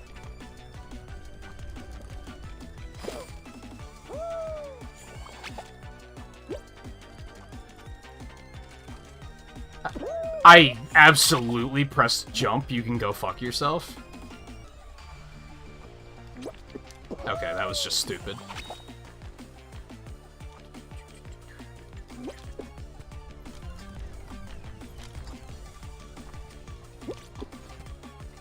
If I remember right, the emulator for Multi-World was, like, one I was not thrilled about having to use, too. I might be remembering that part wrong, though.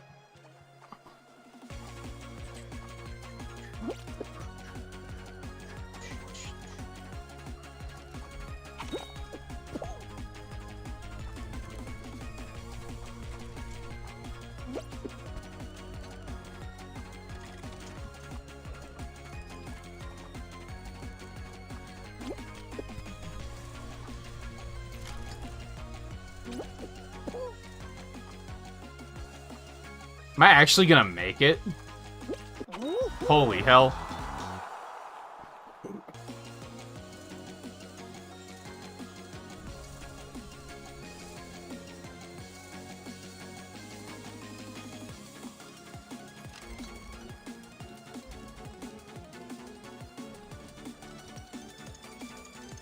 What's he whining about?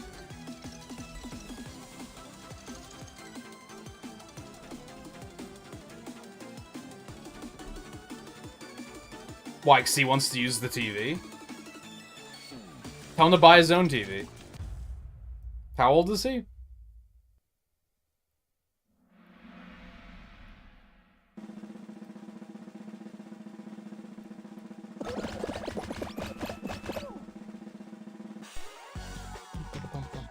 Yeah, tell him to buy his own fucking TV then.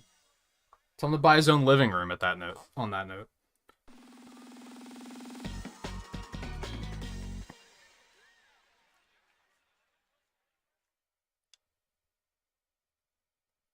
I'd say that might be something where, well, Yeah, it might be worth looking into at some point.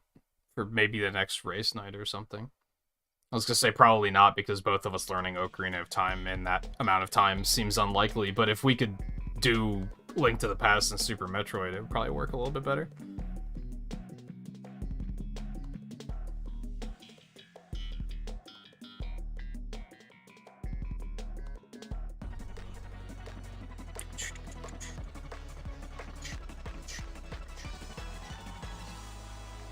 See, someone needs to set up multi-world for, like, Mega Man 7 and Mega Man X3 or something. That would be fucking sick.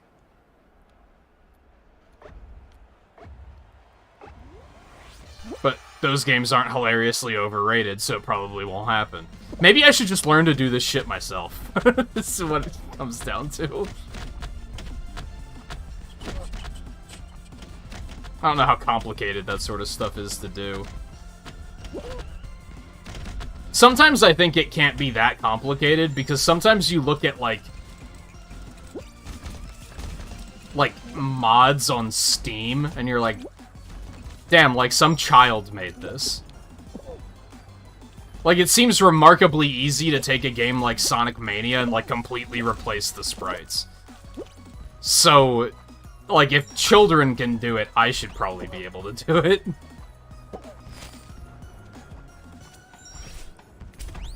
Can't be that difficult. Whee.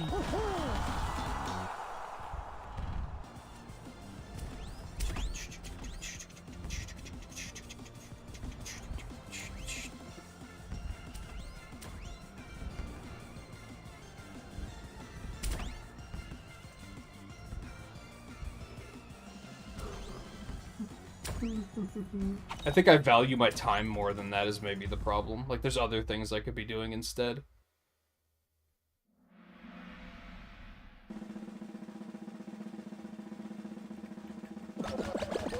That's probably the thing the kids have, is that they have more free time.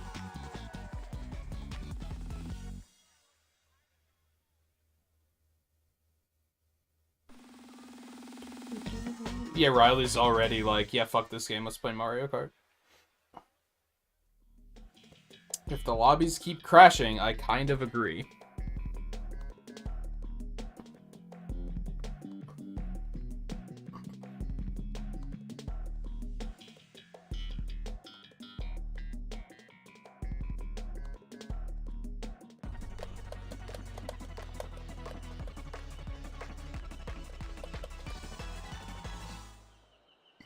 Oh good, and I'm rewarded for my patience with this fucking game.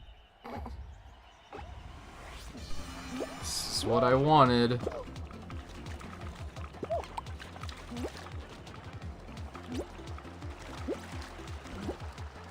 What am I doing? There's no, like, safe spot to be, like, at all. Nope, we don't go that way. Could I, like, go here and... What if I just stay on the fan?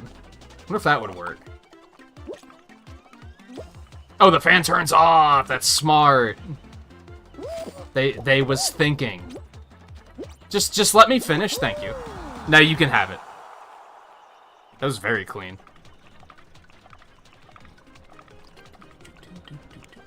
Okay, so it's just Guy in right now.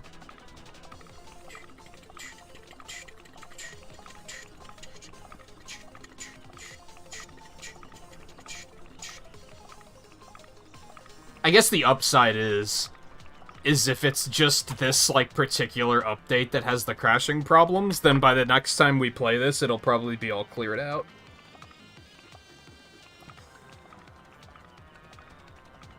Something that's nice about the 3-week break between playing it again, I guess.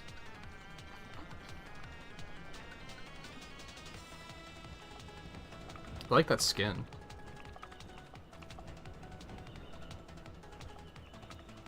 I don't like the flip-flops so much. Honestly, whoever decided we need to make a flip-flop skin, like, should probably be fired. Just like, what are you doing with your life?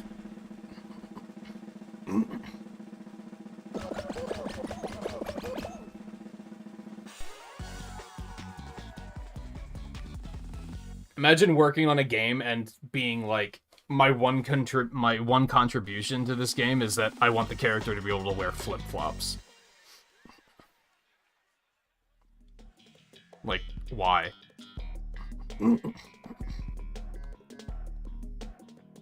I respect the Among Us skin more than that. Which is saying something.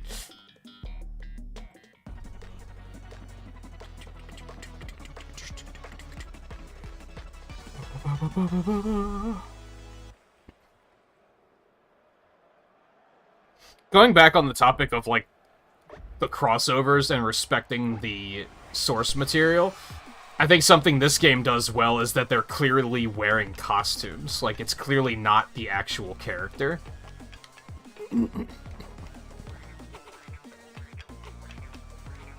So if anyone was like, well, what's different about the way Fall Guys does it? That's what's different.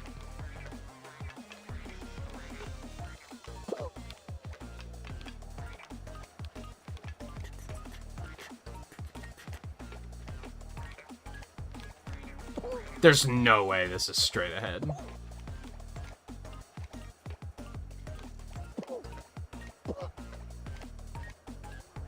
I was gonna say, it might be right here, actually.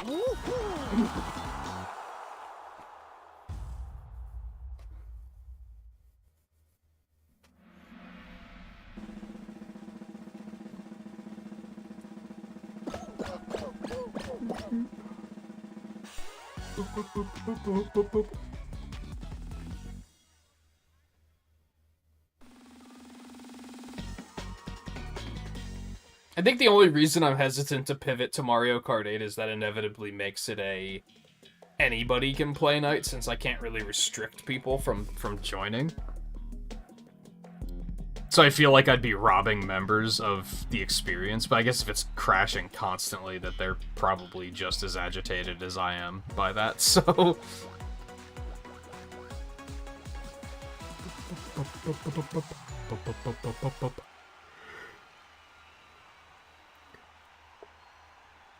You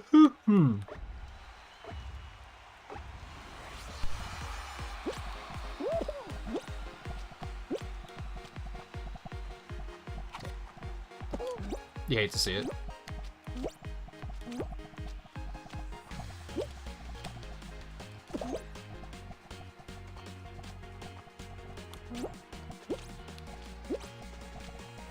God, these guys are, like, just destroying the places that we have to stand here. Like, this is gonna get ugly when this thing loops around. They're not even hesitating. They're like, nah, this is... that's unfortunate. I fell too far behind.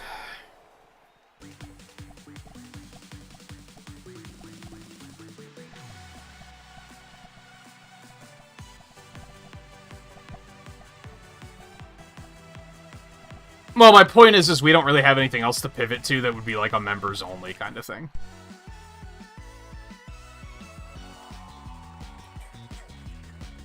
But like I said, you guys are probably just as agitated with the crashes as I am, so it's probably not that big of a deal.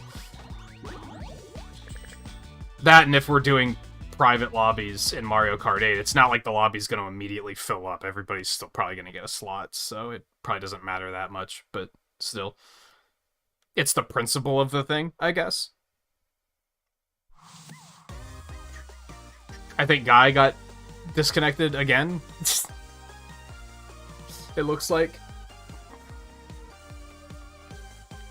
Riley, are you coming back in?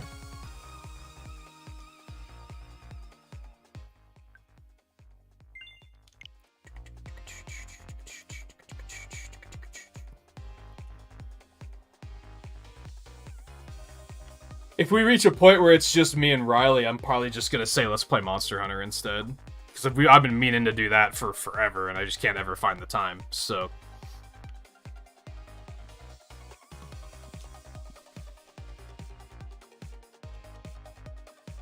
Alright, I sent the invites. Who knows if they actually worked.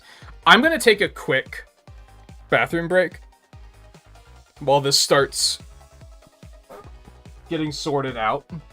Because if you guys are still, like, you think you're in the lobby, you're probably gonna have to leave, etc., etc., etc. So, I'm gonna take a real short bathroom break while we work that out, and then I'll send the invite again when I get back, if I need to. So, stay tuned, I'll be back in just a minute.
Guys, back in. I sent another invite to Riley. Hi, kitty.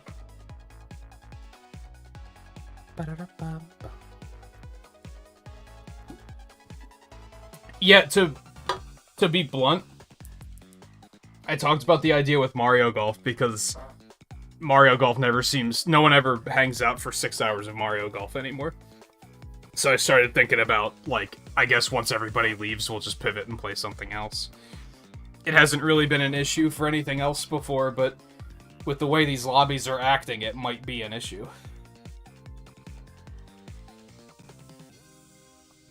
I think the most agitating thing to me, and this is like no one's fault, it's just the way this lined up, is I mentioned I didn't sleep well today. So I kind of didn't want to stream tonight. And for the most part, I was like, nah, I'm going to play Fall Guys with you guys, and it's going to be fun. And then the game is kind of interfering with that, which is kind of like, okay, what the fuck? Like, that's annoying. Alright, we're just going to go. Sorry, Riley. We already have so much dead air because of the lobbies crashing that I'm kind of like, we need to keep it moving.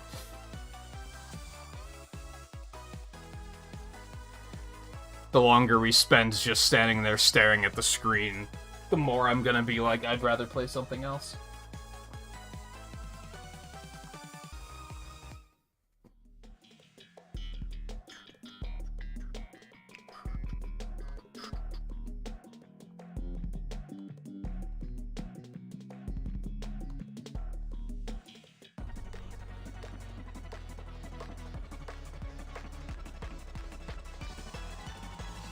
I think maybe an issue with the idea of a general multiplayer night is, like, having to meet everyone's needs. Because we might have nights where, like, 2 people want to play Fall Guys, but one person wants to play Mario Kart, someone else is like, nah, let's play Smash Brothers. It's easier. What we're basically doing already is it is a general multiplayer night. I'm just setting the primary game in advance. And saying, nah, this is what we're playing tonight. Instead of just booting it up and saying, okay, what does everybody want to play? Which seems like it's not going to work very well.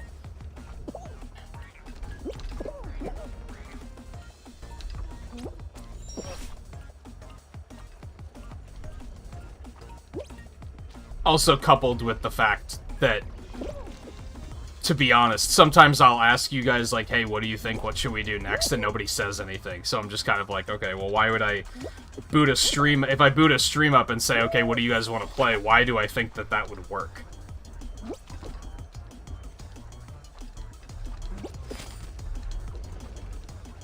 Which is such a double-edged sword, because it's definitely appreciated that people, like, want to be here no matter what we're playing. But sometimes I need help making up my mind, is what it comes down to. Usually when I'm asking, it's not because I'm putting aside what I want to do what you guys want to do. I'm asking because I'm like, I don't know what I want to do. And I need input.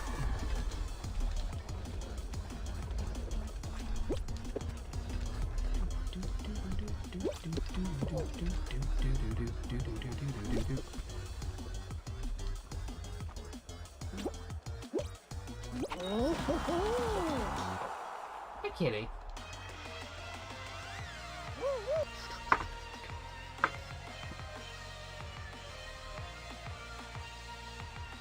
Oreo vodka.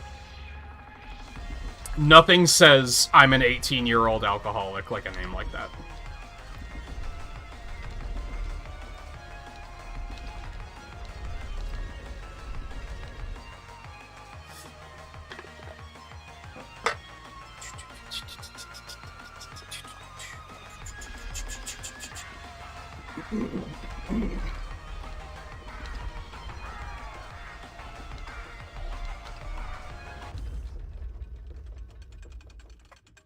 Well, I don't even have Smash installed, so that's a pretty long-term option. I was just trying to throw as many options, or throw as many examples in there as I could.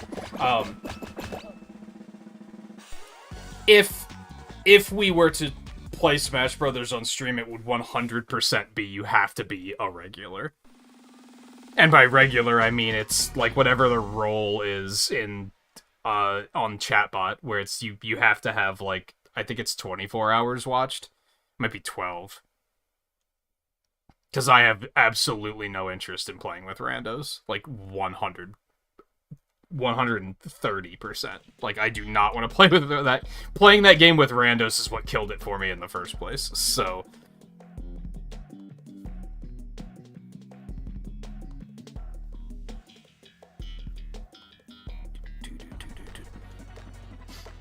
G-Law? How's it going? How you been?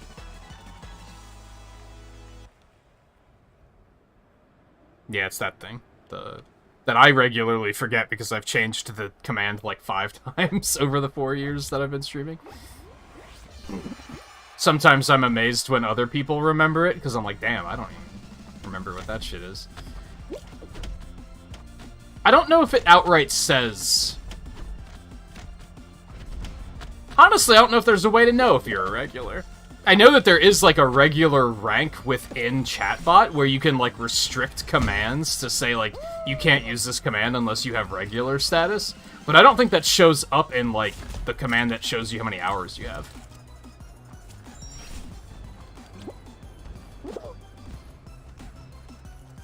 It's either 12 or 24 hours. I can't remember. And realistically, if somebody new were to come in and be like, hi, can I play? And I say, like, well, oh god, I expect you to, like, you know, be a member of the community first. If they spend 12 hours here and are, like, a healthy member of the community, I'm probably gonna be like, yeah, get in here.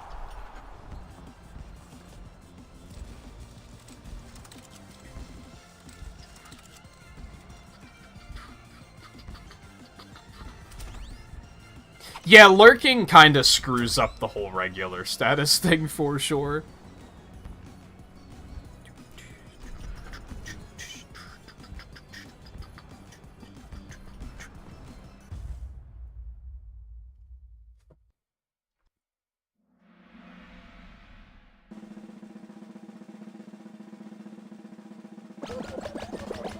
And even then, when I refer to regulars, in a general context, I tend to mean people who are here like every night.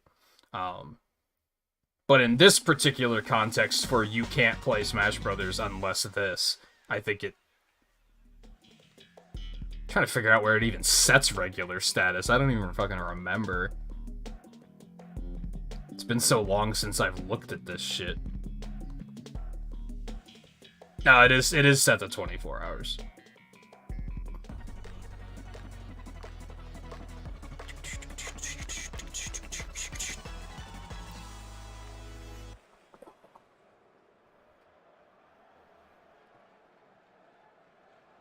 But it's fine. I probably make references to some of your stream memes more than any other stream memes. I love throwing out the distaste for the viewers that come in and don't even say hi, they just say, my sister found a lizard. Like, that's a classic. Fuck.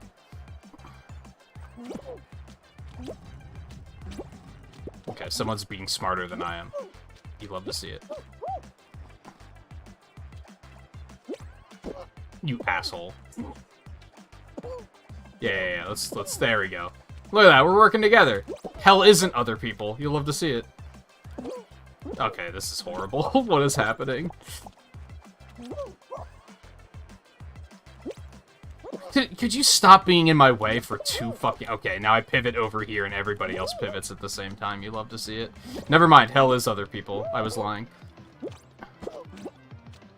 Get up. Holy hell. Yeah, I don't think that's gonna be close enough. Yeah, that's not close enough. I had to try. Yeah, I like this plant. That's not high enough, though. Oh, God. There's no way I'm making it. Oh, come on! Hitboxes in this game are so fucking annoying. Because that looked like I was in the clear and everything was fine, but then it was like, nah, you collided with like 4 other people, sorry. Sucks to suck.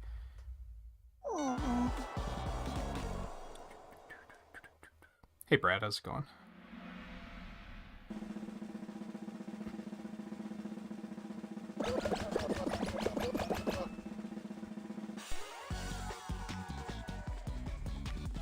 Yeah, there was a brief glimmer of like, hey, we're working together. This do be a society. And then, you know, everybody turned on me. So...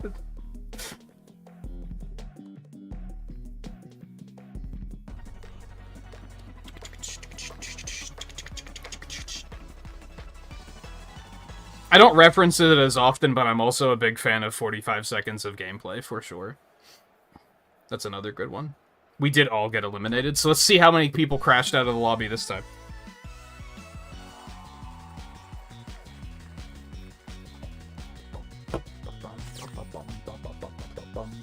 To be fair, you don't really see that many kid YouTube viewers that do that as much anymore. Like, 3-4 years ago, it definitely was like a streamly occurrence where somebody would pop into chat and just be like, pineapples! And you're like, okay. Hi! I'm doing well, thank you for asking. But it doesn't seem to happen as much anymore. For better or worse, YouTube gaming made it harder. Or the lack of YouTube gaming made it harder for the Screechers to find us.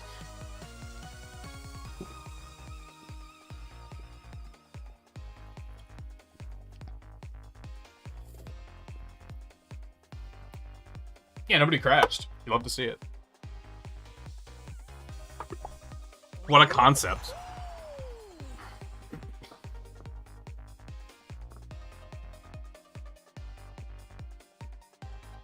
And hey, if you can maintain an audience with the just chatting mentality, by all fucking means. I'll always remember that World of Warcraft stream where you were literally just running in circles in the starting zone for like an hour, doing nothing, but you had a group of people glued to the screen, listening to everything you were saying. Like, much respect. I often feel like if I would do that everybody would just leave. Like, if I would just say, like, nah, fuck it, we're just gonna... I guess it depends. It depends on the conversation. Because sometimes we've had moments where there's definitely, like, 30 minutes of we're just gonna hang around and talk now. But sometimes I feel like if I were to be like, we're not gonna play Fall Guys, we're just gonna hang out and chat. I feel like a lot of people would be like, well, I'm gonna leave then. I'm pretty sure somebody somewhere is playing a video game, so I'm gonna watch that instead.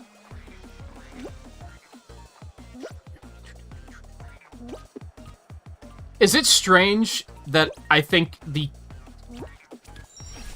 deciding factor is whether or not Mike is involved in the conversation or not? That, like, immediately makes it more interesting, right? It's like, oh, Nintagious is just sitting here, like, just talking. He's not even playing any video games. This sucks. Oh, Mikey L the Gamer's here? Yo, this is Paul.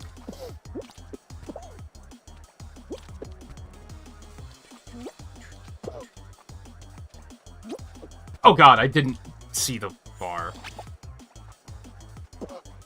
Shoutouts to Mikey L the Gamer, who you should not go subscribe to because I don't think he wants you to, but he's a very entertaining individual. Oh god.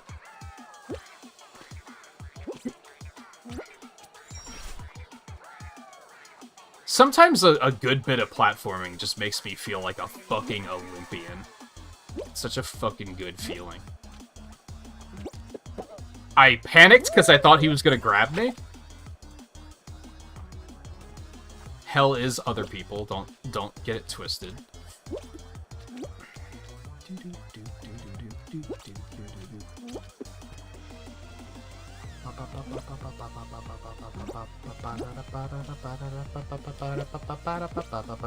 Hug me? I thought you wanted a hug? I thought you wanted to grab people? Thank you. I don't know if I still need more hugs, but I will take one.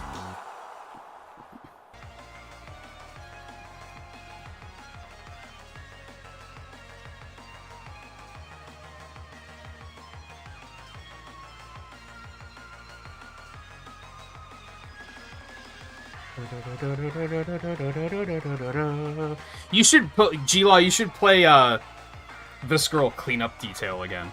That was probably one of my favorite of your streams. That game is such a good game for streaming like that, where you're just kind of like on autopilot and talking. I wonder how people would feel if I played that game.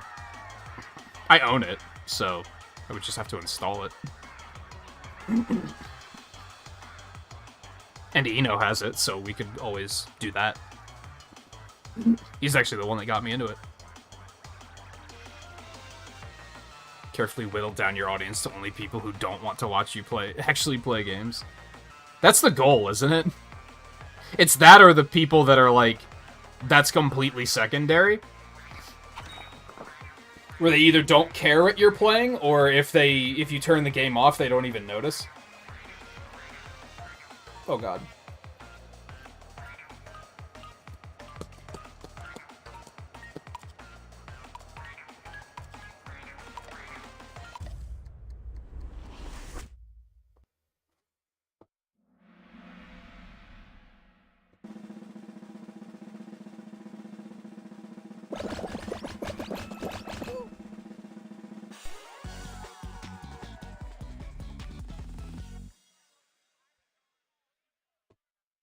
I don't know what Pools of Radiance is.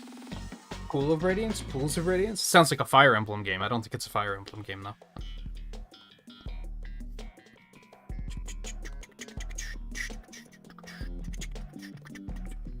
Yeah, House Flipper doesn't have anything that you can, like... You can't, like, accidentally kick over a bucket of paint and make things worse.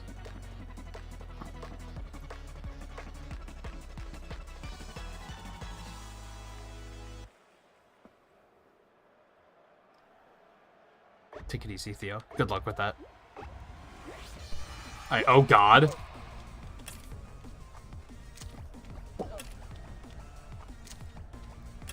Okay, watermelon grape. Watermelon grape. I need to focus for a second. But shoutouts to the Latin Mastodon. I've already forgotten which one is which. I'm just focusing on the platforming. I'm gonna trust you on this one. Orange, cherry, orange, cherry, banana, watermelon, orange, cherry, banana, watermelon, orange, cherry, banana, watermelon, orange, cherry, banana, watermelon, orange, cherry, banana, watermelon, orange, cherry, banana, watermelon, orange, cherry.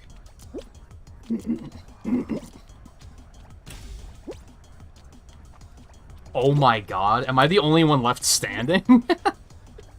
Cherry, mango, grape, banana. I'm not feeling good about this at all. Grape, banana, mango, cherry. Cherry, grape, banana, mango. Cherry, grape, banana, mango. Cherry, grape, banana, mango. Cherry, grape, banana. Banana. Banana. Banana. Banana.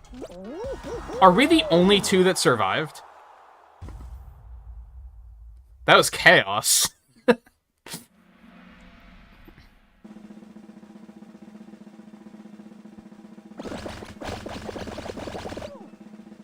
We are the only two left standing. One of us will win.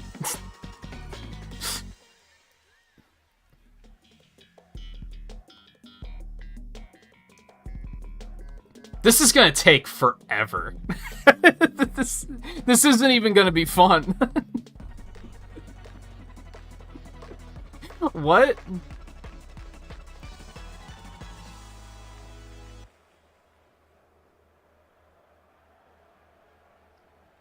It doesn't always have the spinning bar.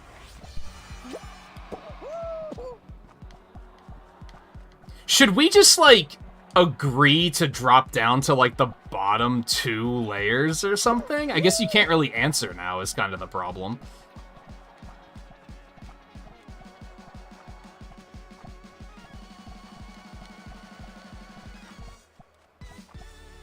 I think he is, though, so I need to commit to that.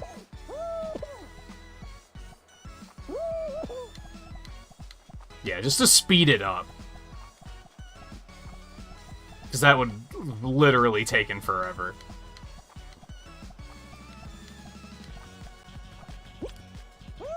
I actually meant to jump on that purple one, but that's okay.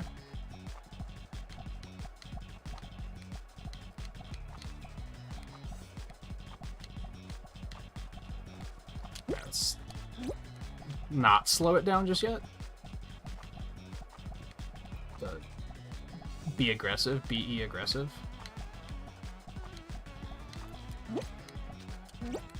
This is still gonna take forever. Like, buckle up and hope I drop that one of us drops a jump input, because otherwise...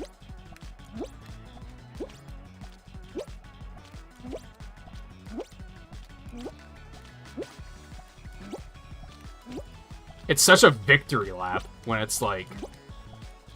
The real show was that only 2 people survived perfect match. How often do you get to see that?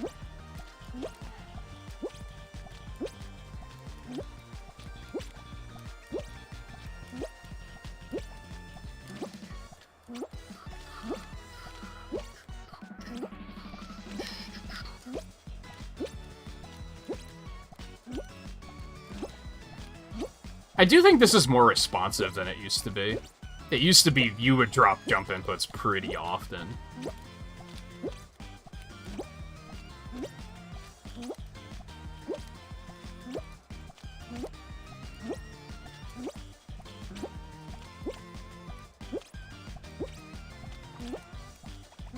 I'm gonna have to go ahead and drop down here, I think.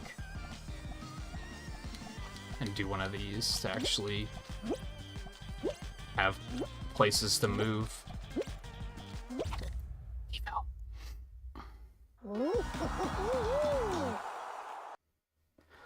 Yeah, if we would have stayed on the top layers, that would have taken way too long.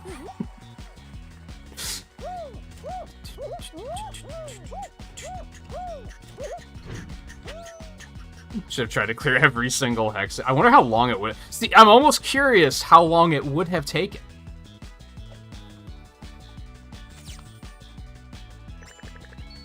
I feel like they need to have a final game that's specifically designed for like 2 or 3 people. Except it would probably be the one with tail tag, and that's garbage. So, you know, I take it back. Don't pay any attention to me.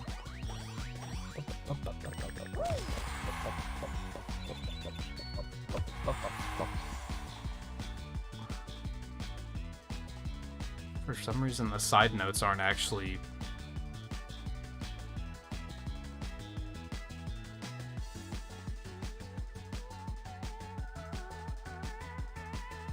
It should be auto-updating, it just isn't for some reason. Huh. That's a lot of experience. I'll equip purple eyes. I'm down with that. It even matches my skin, my not skin color. You know what I mean.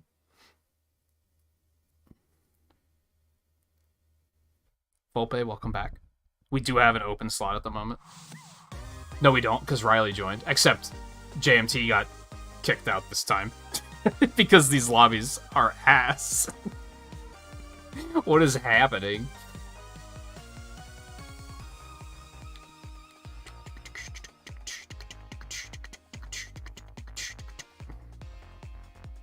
Bring up the... God, it took like 5 seconds from when I pushed the button for the menu to actually pop up. It's so bad. How hard is it to optimize a fucking menu? Every time I play this in Pokemon Unite, I'm more tilted about it. How do you make a menu this not good?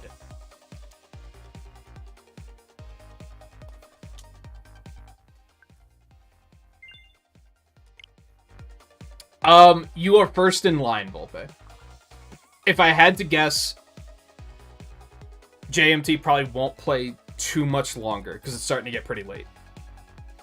So you will be in as soon as he's done, if I had to guess.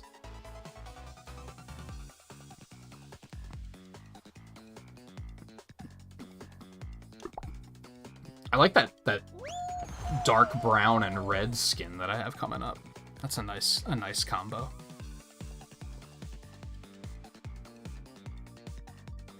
Yeah, that seems to be the running theme. That, like, it kicks a player from the lobby, but, like, they still think they're in the lobby.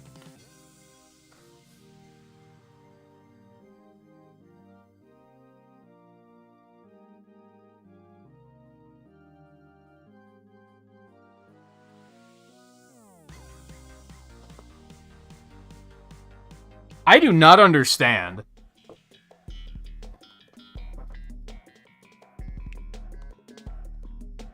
It's only capturing half of it. What the hell?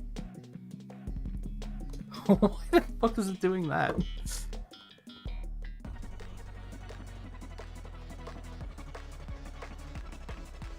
So it's like the crop is fucked up. Oh, because I don't have it set to full screen. I gotcha. It's very specifically set as if the window is set to full screen. Alright, I fixed it. It probably bothered me and no one else, but I fixed it.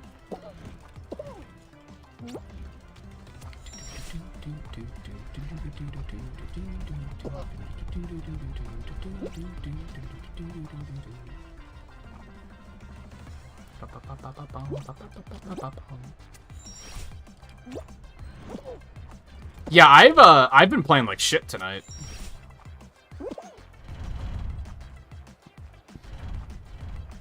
Theo got to the finals a couple times, but wasn't able to secure any victories.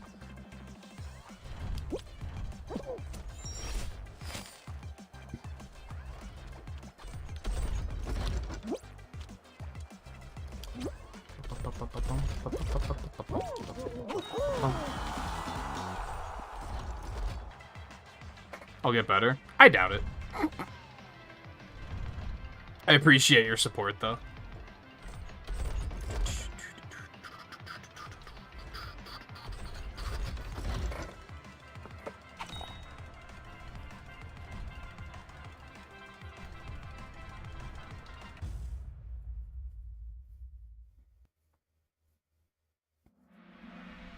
Consistently gets past the first stage. I think it's very rare that I fail on the first stage.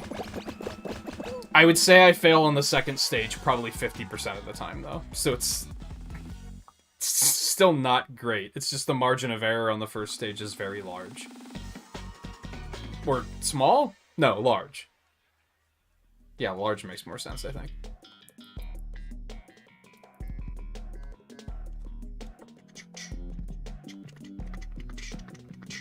Now, when you get a stage like this, I feel like it's often like you just have to finish. Because I think a lot of people are like not going to be... A lot of players of this game are not going to be able to do a stage like this, period. So it doesn't matter how long it takes.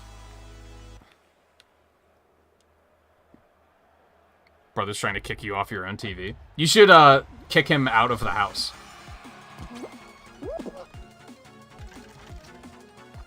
Like I said, tell him to buy his own TV. And his own living room and his own house. Is this the one that just moved back in? I'm kind of understanding why you didn't really want him to move back in.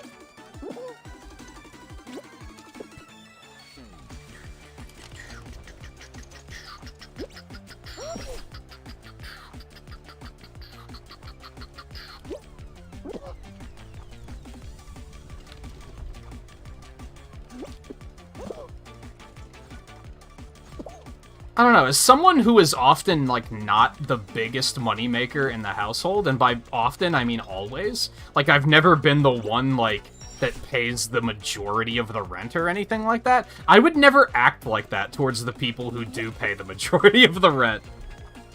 Am I crazy? I'm not, right? That's, like, the normal thing to do, is to be like, hey, you pay, like, most of the bills, I should probably not be an asshole to you.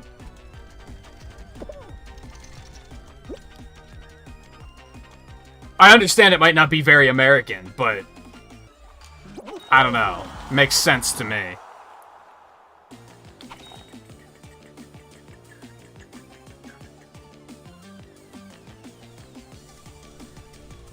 The gaming lawyer says you have priority TV rights under the principle of adverse possession. I don't know if that actually means anything, but it sounds like it does, and that's the important thing.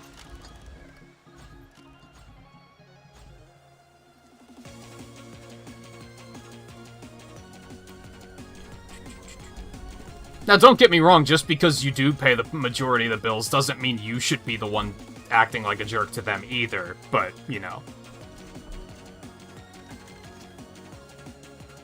And I've also lived with people who act like that, where they're like, I'm the man of the house. I pay the bills. What I say goes. It's a real thing, but in no way applies to the way you used it, though. So, like, blast processing. Basically, right?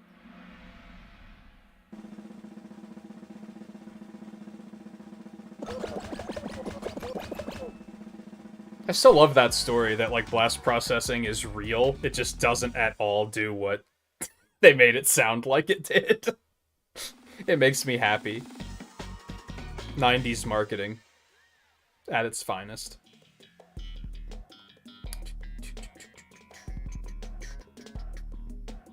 Didn't it actually do something with audio? They just thought it sounded really cool.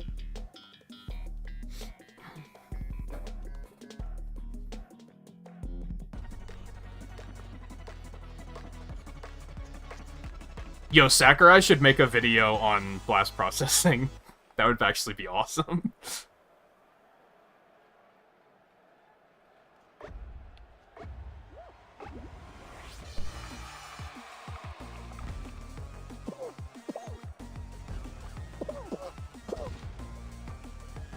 Oh, that's what adverse possession means?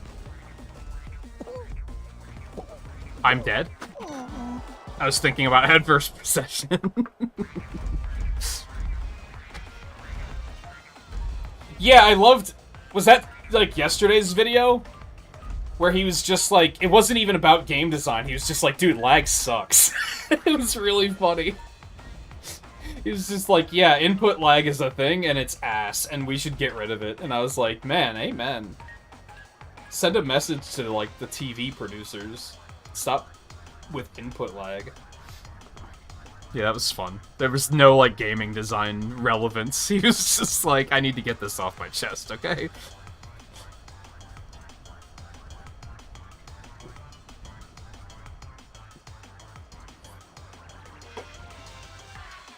Did we all get eliminated again? I think we did.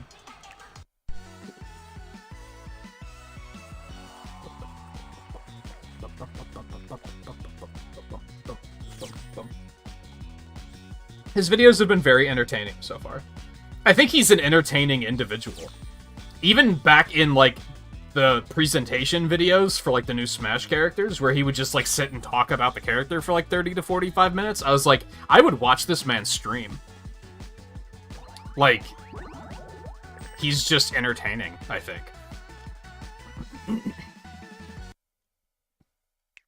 The only thing unfortunate is it's not good background listening because it's not translated, so you kind of have no idea. You have to watch it to read the subtitles because otherwise you're just going to not know what you're hearing.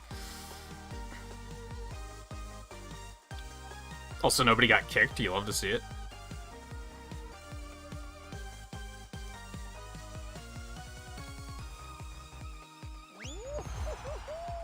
It's nice, too, because he's not getting into, like, the technicalities of it. He's not talking about, like, actual coding of, like, how things work. He's just explaining, like, fundamentals.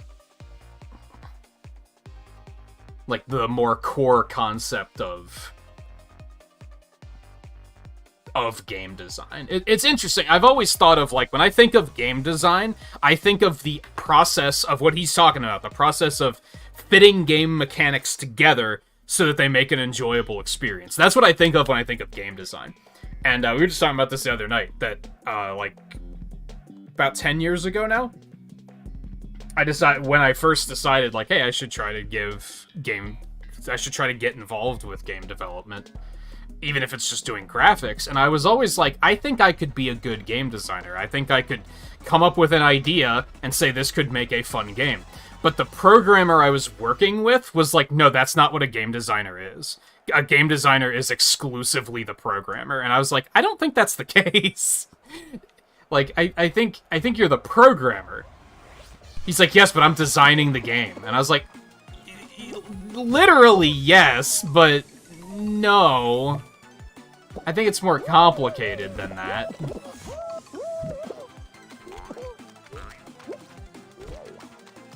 Now, yes, they might do some of the coding themselves, but I don't think it's exclusively, like, you can only be a game designer if you're also the lead programmer, like that guy thought it was. That was, like, the first red flag where I was like, this isn't gonna work out, because he was very much like, I'm the game designer, it's my ideas. You'd have an idea, and he'd be like, that's a cool idea, but, like, I'm the game designer, so it was... Honestly, I probably should have thought it was more of a red flag than I did at the time. But anyway.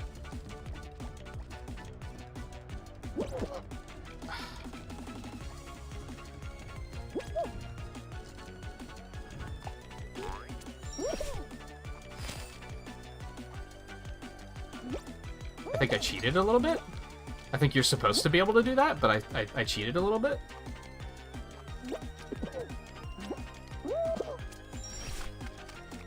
Whoa. Yeah, he's talking more about that side of it, of like what makes a game fun.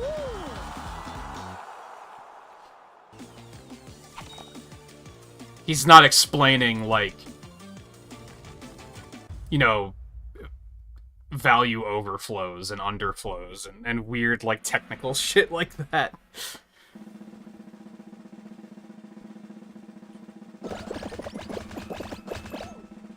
And I've said before, like, I think even if you're not interested in getting into making games, I think they're still going to be interesting because they might help you to understand why you think games are fun.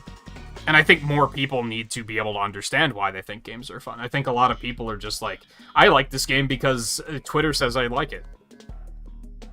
It's Breath of the Wild, it's Game of the Year, I have to like it. And it's like, that, no. Why do you like it? But a lot of people can't answer that question, and I think that's because they don't think of game design on that level. And they don't necessarily need to, but I think talking about gaming in general would be a lot more interesting if more people knew how to like look at it like that and knew how to explain, this is why I think this game is fun. This is why I like it.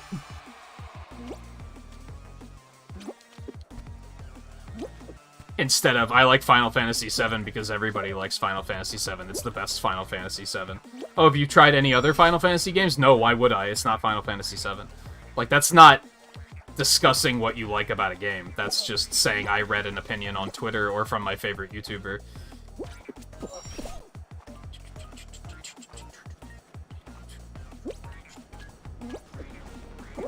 Well...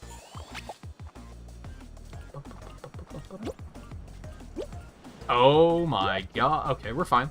This is fine. This is not fine. I'm gonna bail over here. I'm gonna bail over here. And oh no. Okay. Ah, shit. I do think that these stages, like the obstacle courses, are like where this game is at its best. The more objective-based stuff where you have to carry penguins and shit, that's when I get to be like, nah, that's okay.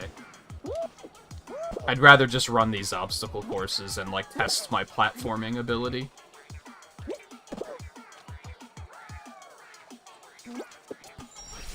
Instead of out-meta out-meta-ing somebody when, by, like, grabbing at the right moment and shit.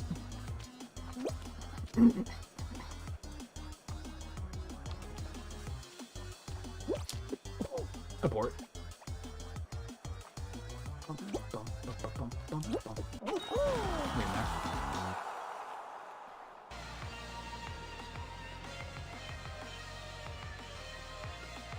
Yeah, that was maybe the one video of his I don't think I liked very much, because I get what he was trying to say. He was trying to say, I think a lot of people think that game design is obviously super fun, and it, like, always isn't super fun.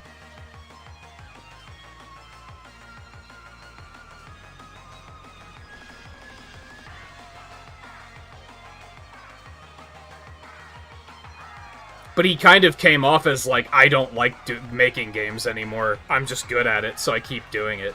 I think, but he also said some things that were like, no, you like it at times, you just don't like it all the time. Which is, yeah, it's a job. You're not gonna like it all the time.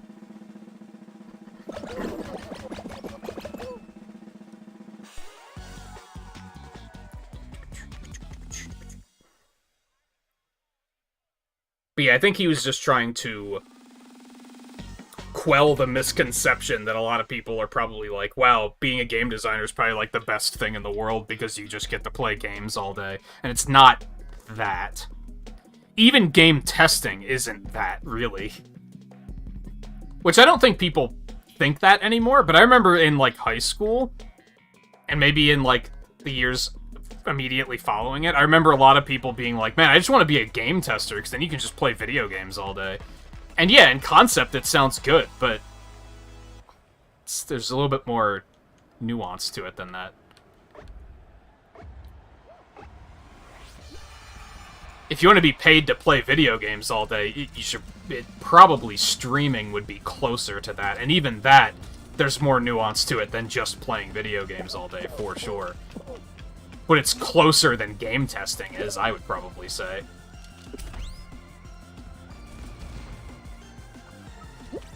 I'm bad. I don't really know what I expected to happen there. I think depth perception just got the best of me. I thought the fan would catch me before the snowball did. Anyway, moving on.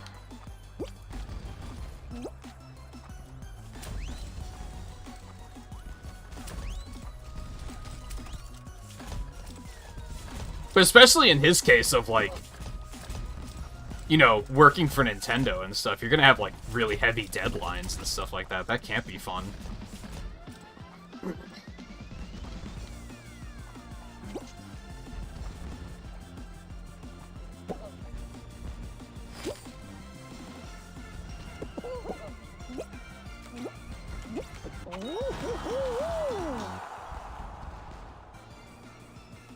Riley's done.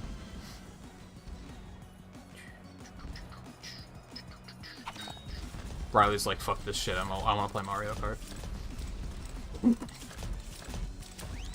Oh, where'd that guy go? I liked his skin. Yeah, that's a neat skin. It's like an audio visualizer kind of thing. That's neat.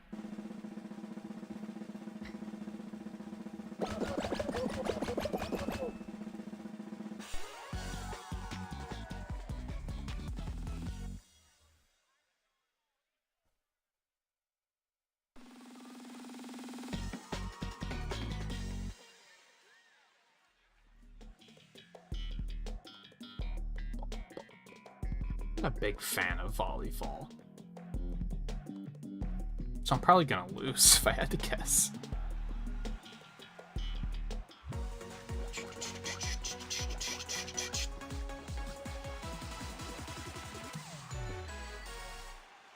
Have you been playing any more of this since we streamed it last, Volpe?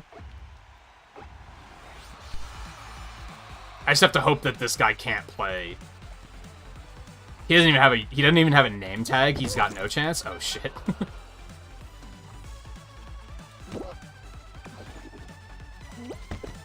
I'm the worst. Oh my god, dude. I'm gonna lose. To user 8BED07.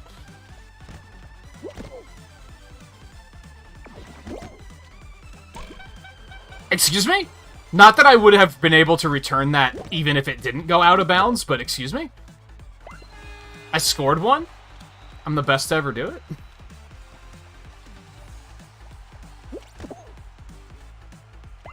Boom. That's the right sport, right? Boom! Shaka-laka! Oh, baby's bringing it back.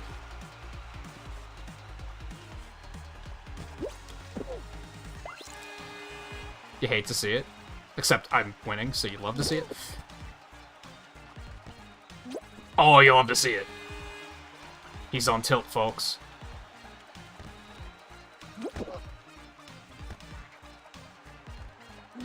I'm the worst. It's fine, we're still ahead.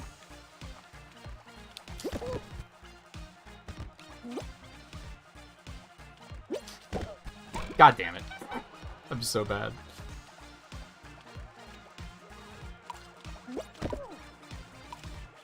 Ah, there's no way.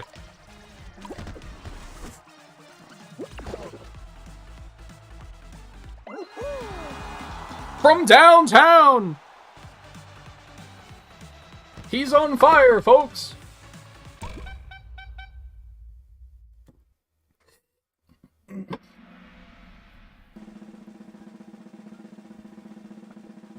No, you haven't been playing. I mean, Volpe's played it with us before. I just meant, like, when we're not playing it on stream. I do think this is, like... It's a lot less frustrating when you're playing with other people, I think. Because you almost get some cooldown periods. Because if you lose, it's just like, okay, I'm just gonna watch Volpe play then. playing it alone is, like, kind of frustrating, I think. Because you have that bad habit, like, of, oh, I got eliminated, I'm going to immediately quit and join another queue. I'm not going to give myself a chance to, like, not be tilted. I'm just going to be like, one more, coach. Put me in.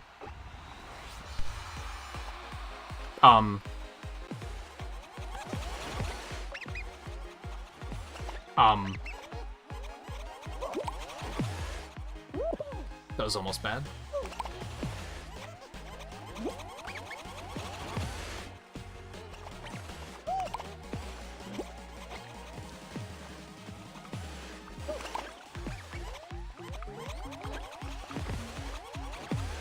Oh, so if you let go and you're on the ground, it's a straight shot.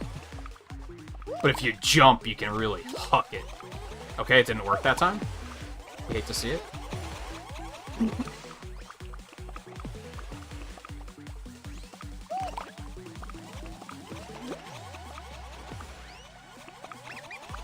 Almost got one.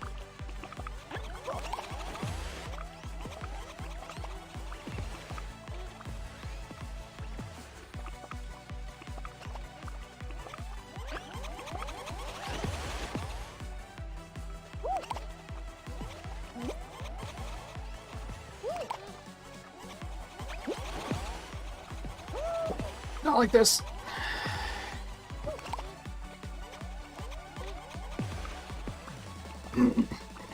Why'd that not hit him?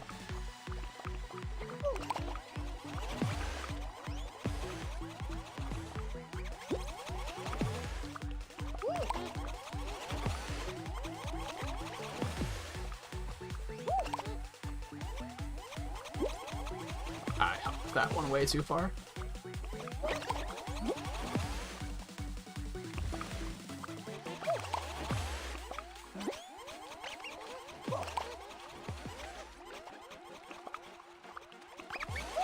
I'm dead. Yeah, he got me. That's tough.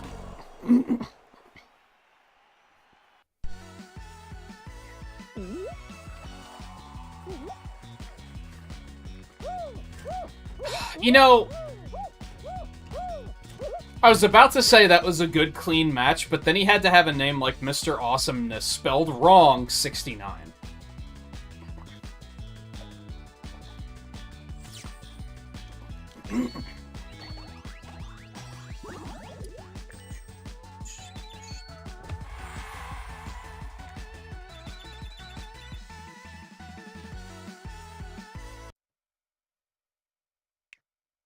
God, I got dropped again. God, these lobbies are trash.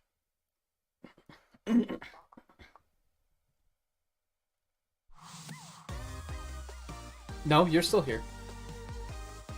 Riley, you said you're done. Didn't you? Am I gonna have to boot you?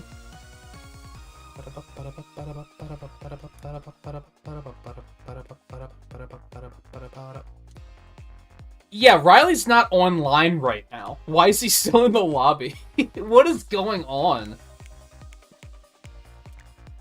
God, fix your fucking lobbies. How do I even disconnect people? It's not letting me do anything, so I think the lobby just outright crashed again, so we're just gonna reboot it. Ugh. God. Fix your fucking lobbies, guys. Come on. Can we, like, re-normalize UX design being, like, important?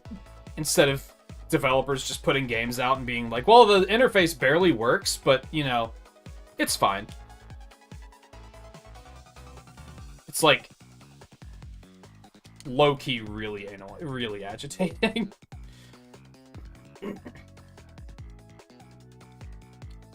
Did that even go through? Apparently it did.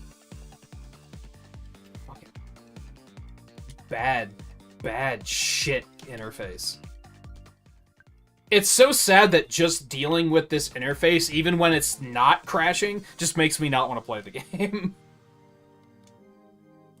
You guys got to get on top of this.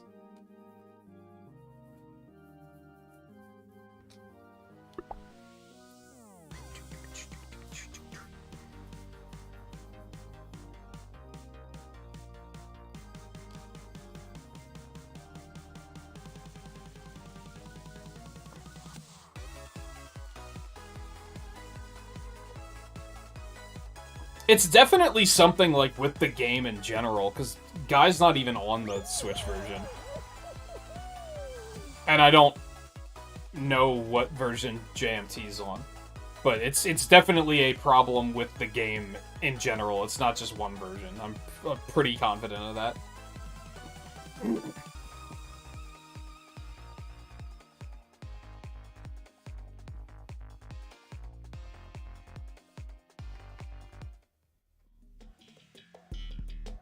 I don't know, like I said, look at Monster Hunter. How often do we have trouble with... I mean, every now and then Eno will disconnect in the middle of a hunt. Except it didn't happen last time, I guess. But as far as joining the lobby, it's not that. It's not that. It just works.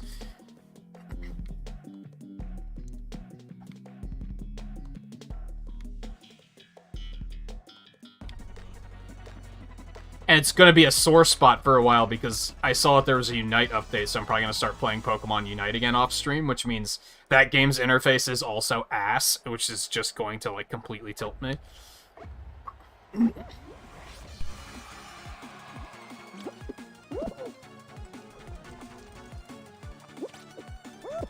Like, I don't know. Maybe... Sakurai, make a video on this. I don't think game interfaces should take, like, 5 seconds to load an option when you click on it. It should just fucking load. Menus need to be snappy and responsive, not this crap.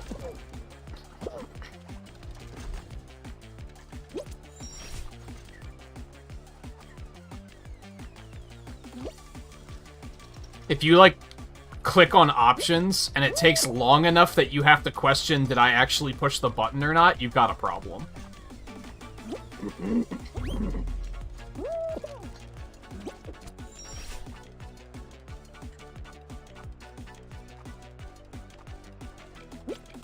Like, if the menu takes long enough that you're like, oh, did I, like, press the wrong button, or did I disconnect? Is the game crashing? Then you have a serious problem. Can't think I was gonna make it.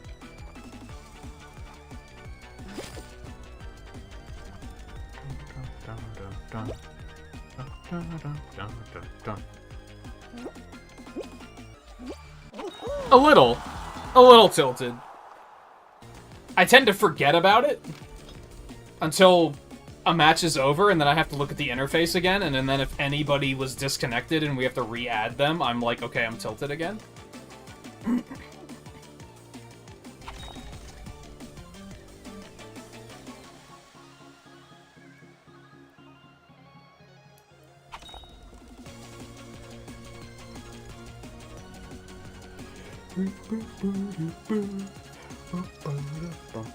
It just reeks of them not giving a shit, I guess is my issue.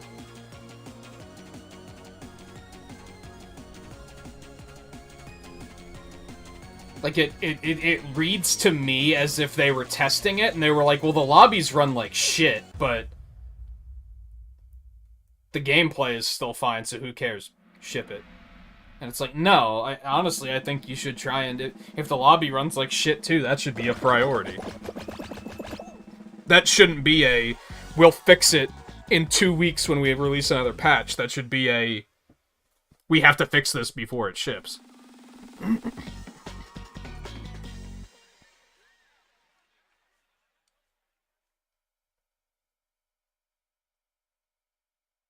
It can't be that hard to optimize a menu, is kind of what I keep thinking. Maybe I'm naive on that particular part, but...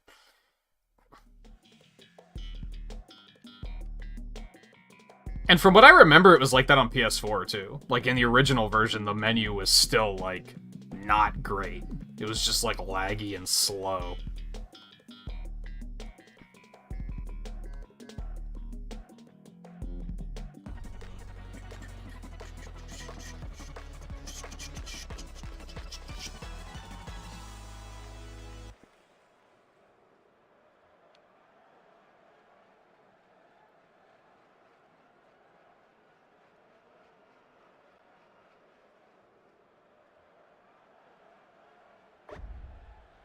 No, Volpe's still in here.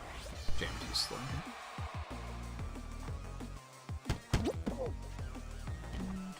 here. I choose you.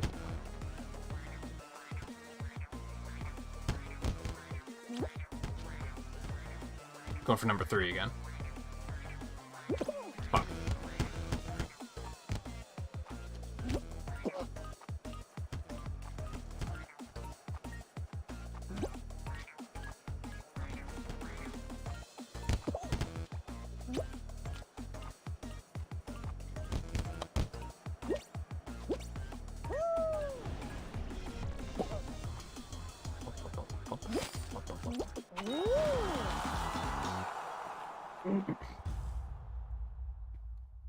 I guess I'm too cynical because I want to see him make videos like that are like calling the industry out on bullshit like that.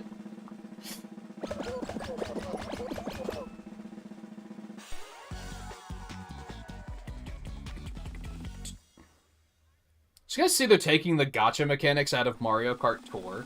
I thought that was pretty interesting. I wonder what made them say, like, you know, the gamers are right, we should take the gacha elements out. Like, what was the final straw where they were like, you know what? Gacha's bad. They were right.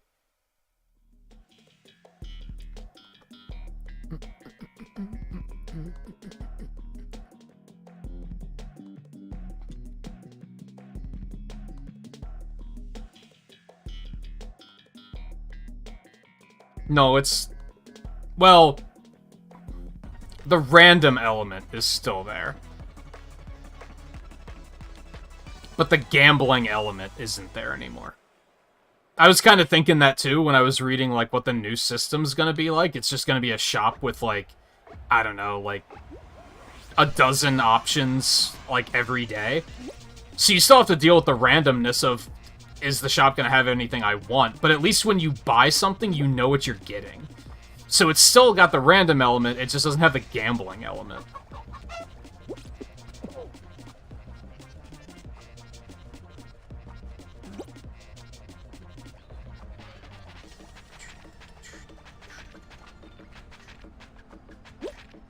Which I'm not a big fan of the random element as far as that goes either, but I think it's the gambling element that they were like, okay, enough is enough, this is bad. Maybe they finally realized that Iwata was rolling over in his grave as soon as they put gacha in a Mario Kart game. Like, you know he would have been like, no, we're not doing this. You know he would have been against that shit.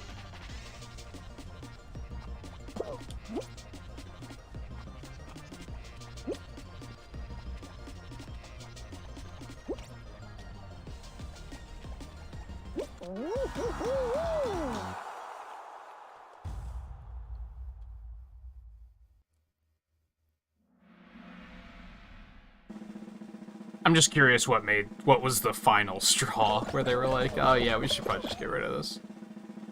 After, how long had that game been out? Like at least a year, if not 2.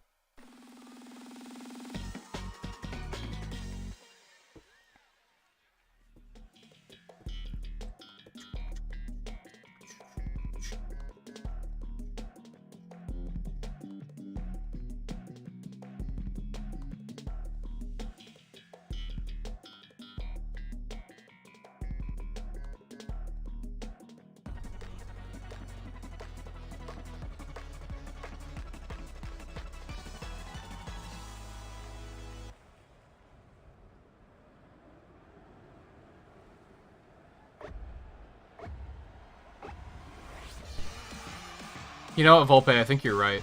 I think I have been getting better throughout the night.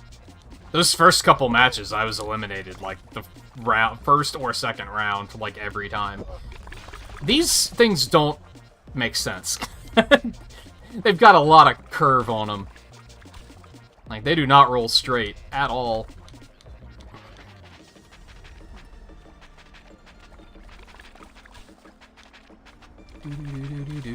Oh, no.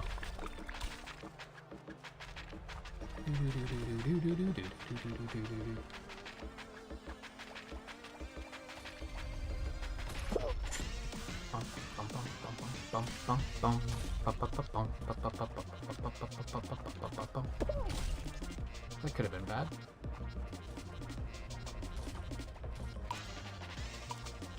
Can he do it? Can he do it? I think he can do it. Love to see it.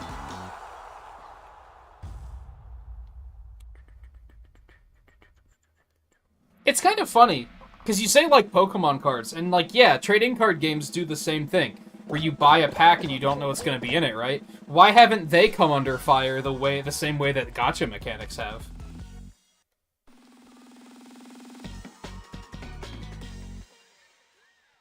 Because you don't hear anyone pitching a fit over, like, buying card packs in Hearthstone or something.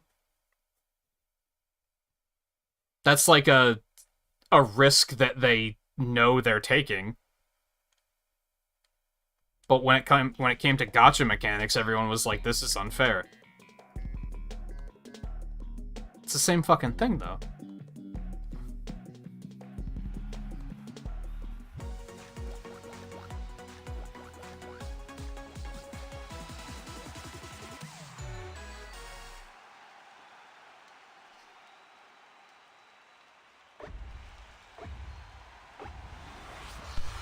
Maybe it's just because card games are more niche. Whereas a lot of games that were trying to have gacha mechanics were, like, trying to be a little bit more mainstream and trick a broader audience.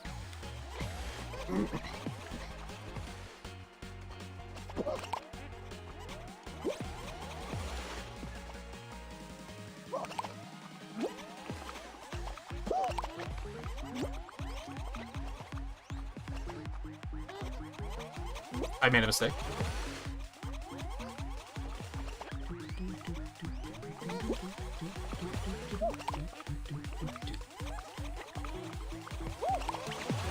Oh god. I'm fine. That's mine. It's important to me. I gotta cook them a little while longer. I think. That guy just got fucked.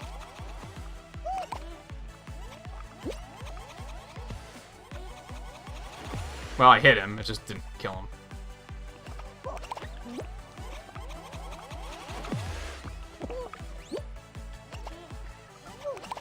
Is he just trying to, like, run into me and blow me up? Is that a valid strategy?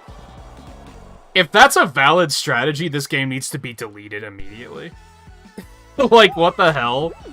How is that allowed to exist? That's the only thing he was doing, and it was working perfectly fine. What? Why would you allow something like that to exist in your game?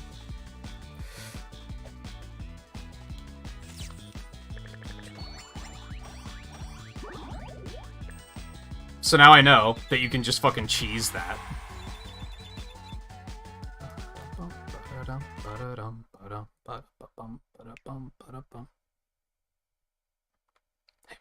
Hey, Mike.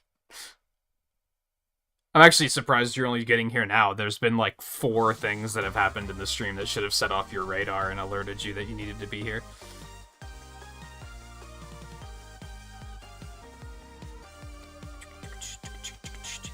That's what you were doing? Why is that a thing? I would just assume that that wouldn't work. Like, that needs to be fixed immediately. Yeah, Volpe's in here. JMT said he's done. But Guy got dropped again. Riley, do you want back in?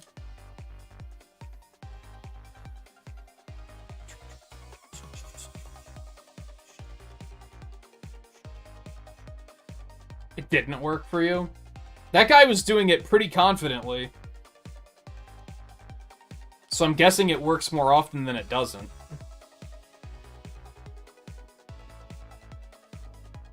Oh, so you had other Xenoblade radar. Kind of overwhelming the other radar. I get you. That makes sense.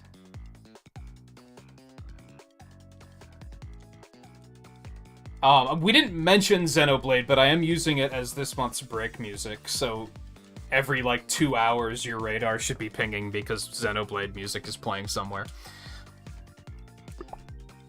And then, I mentioned to G-Law about how he's good at doing, like, the just chatting streams. He's good at just, like, doing nothing in a game, and people still are like, I'm all for just hanging out and talking. And I was saying about how I probably couldn't do that. I feel like people would just leave unless Mike is involved in the conversation, because he immediately makes all conversations more interesting. That would probably be enough for people to be like, yo, Mikey, all the gamers here? I'm in.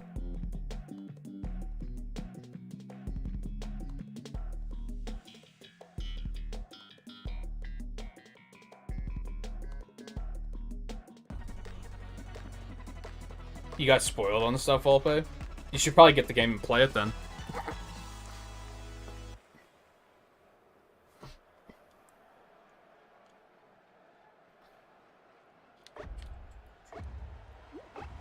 I was talking to a friend last night about how I really need to get back to playing it. But as I was, like, kind of confiding in you guys last night, a lot of where my time... Like, I keep saying that I just don't have, like, time to get into it right now. And my time mostly is being absorbed by the fact that I decided to start trying to get back into coding and learning more. And that has been very time-consuming. This is awful. What is happening? And I'm pretty sure I put in another, like, 4 or 5 hours of coding last night, of just tinkering. So that's a lot of why I'm just, like... I could have played it last night, but I would have only had, like, an hour or two to play, probably, and that wouldn't have been enough to feel like I was getting anything done.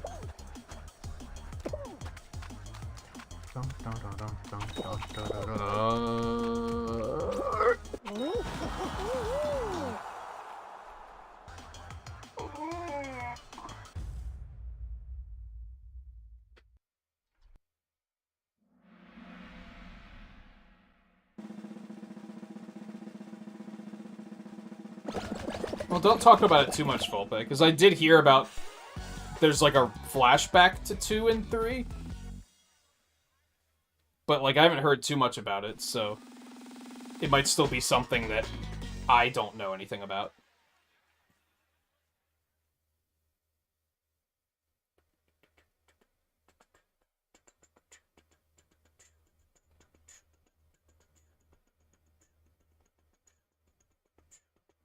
Oh, they baited you by making it look like they were talking about 2? That sucks. I guess you should just get the game and play it.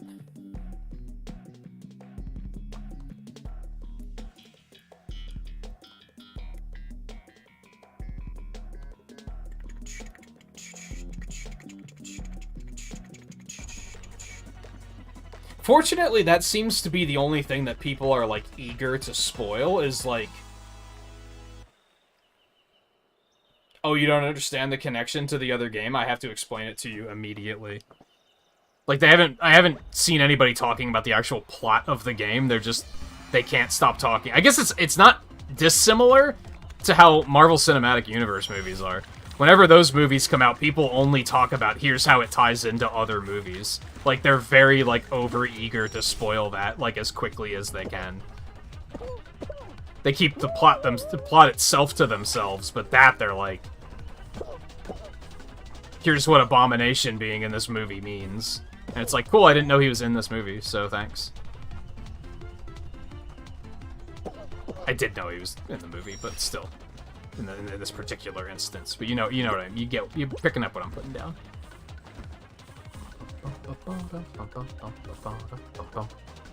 I did not realize that was a fan for some reason. That's fine. Excuse me?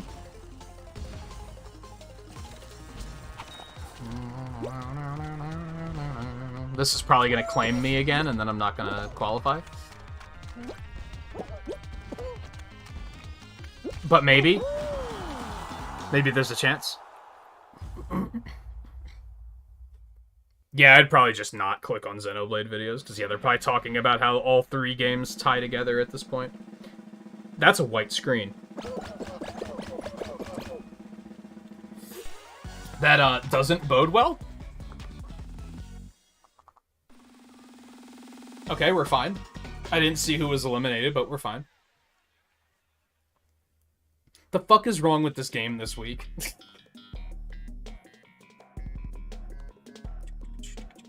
Was it like that for you too, Guy, or was it just my screen? Well, anyone who was still in here.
Yeah, because the way I see it is if there are tie-ins to the first 2 games, when I play the first 2 games is when I'll appreciate the tie-ins. So that's what I don't like about people being like...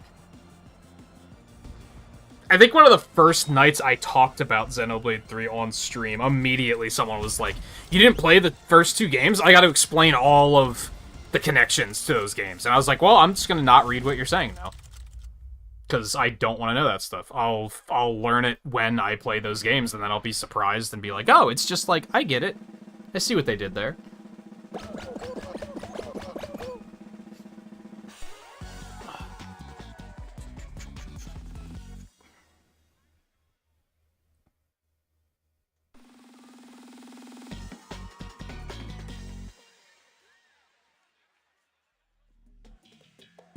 Fortunately, it was only that, like, first time that I brought it up that happened. It hasn't been that bad since then.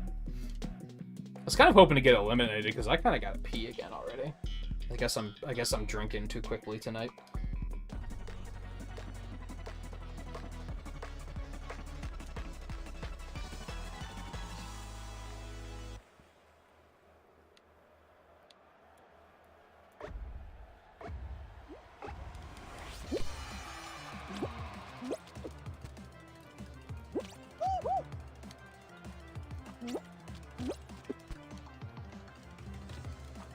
Ramps, huh?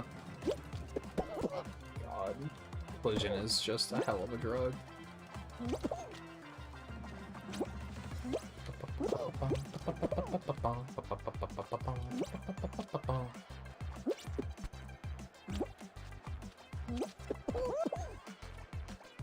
That was me just being bad. Don't mind me.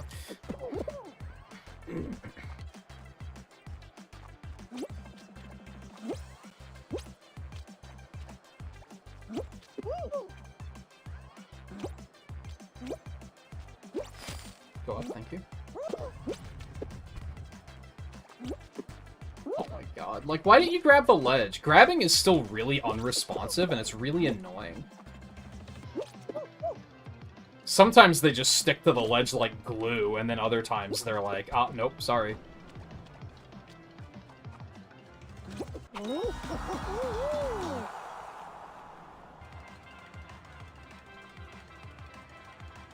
Well, and when it comes to the videos in particular, they just have to mark it more clearly as so that people don't get spoiled. You can grab those ledges. When the game decides that you are able to, yes. It's like you have to pass a dice roll of, like, is this gonna succeed or not? Because, you know, RNG makes everything better.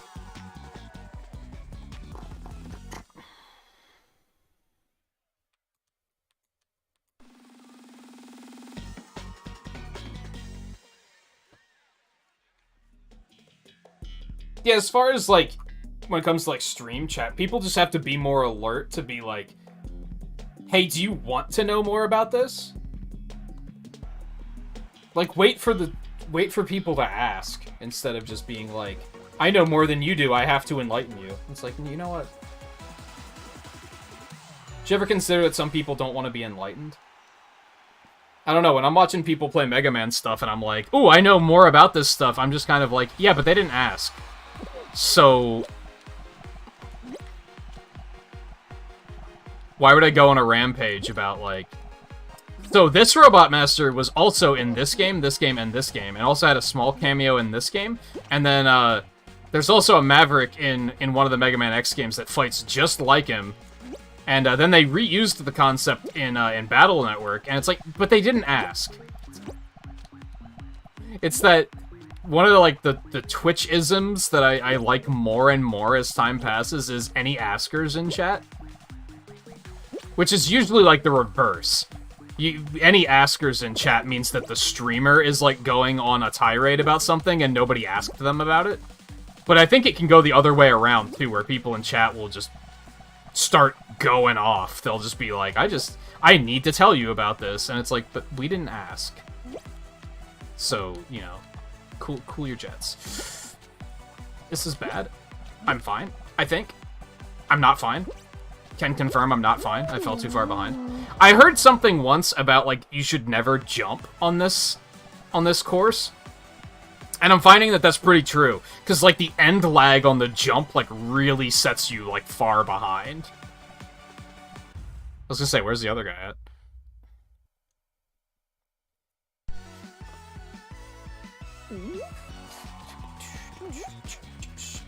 Because I do feel like jumping... I didn't have a choice but to jump there was kind of the problem. But that, like, every time I jumped, it set me a little further back.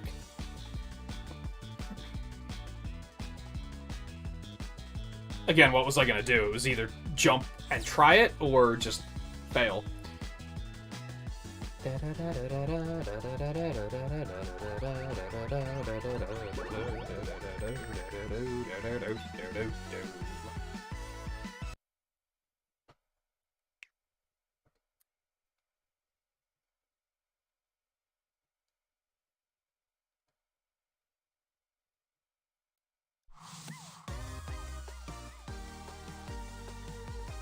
No, it was just us, right? Yeah, we can just go. We're fine. So I remember that being a thing, like, when I was a kid, too. I remember playing F-Zero 64, like, the first time, and, like, I already knew all that stuff. I didn't even know what EAD was, and I knew that it was a reference. You know what I mean?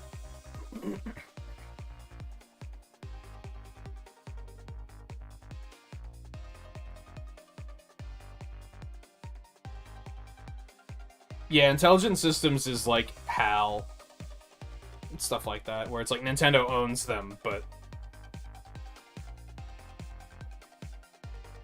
it's not an in-house development studio.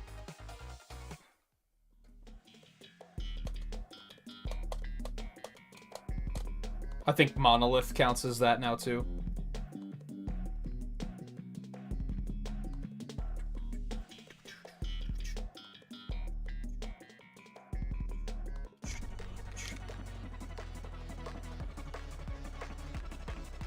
Pokemon is an interesting one because, like, I don't think Nintendo actually owns Game Freak or Jupiter.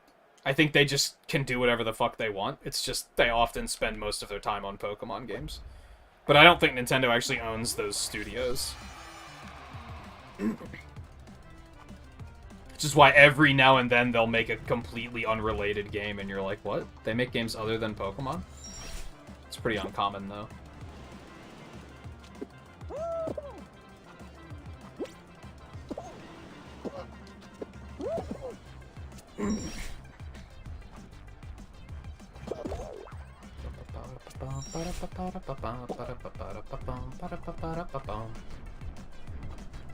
Come to think of it, they might own Jupiter. I don't think they own Game Freak, though.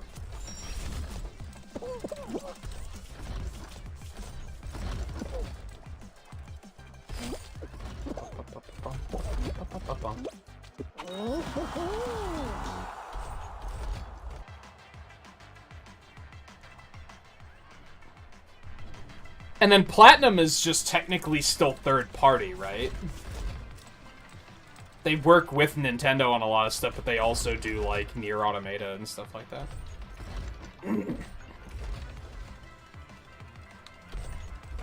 So I think they're just full third party.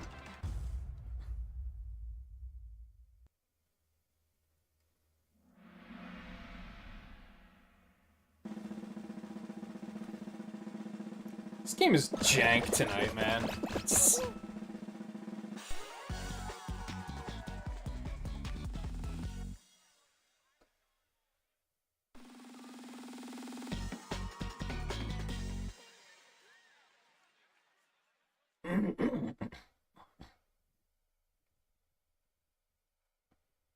Oh, right, Creatures is in there too, yeah. Yeah, Jupiter is like just a developer that they kind of just asked to help with some things, I think.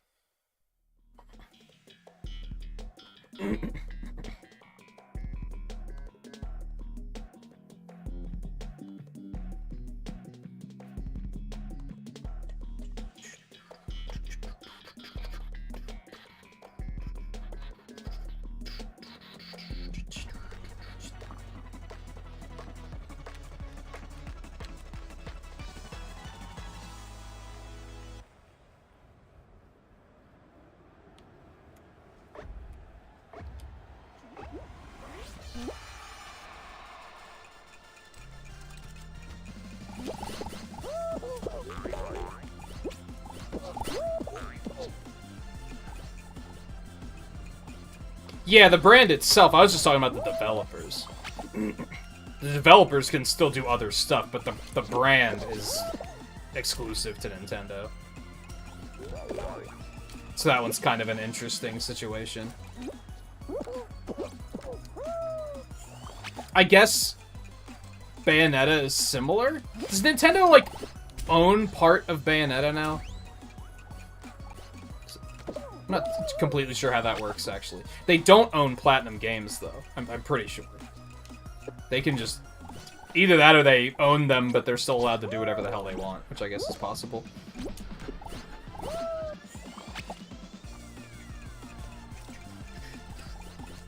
And I think Bayonetta's owned joint by, like, Nintendo, Sega, and Platinum or something like that.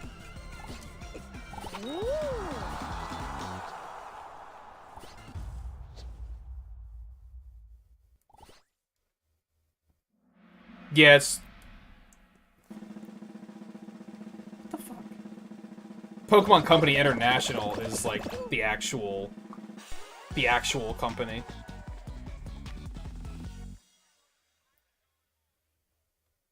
That's where my friend works.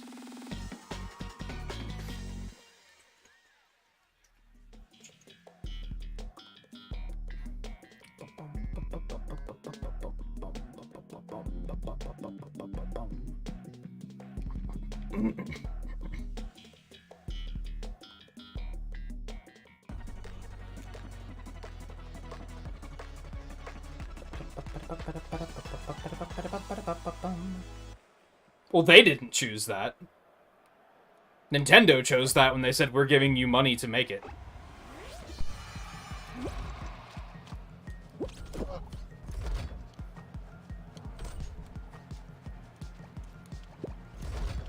I shouldn't have done that.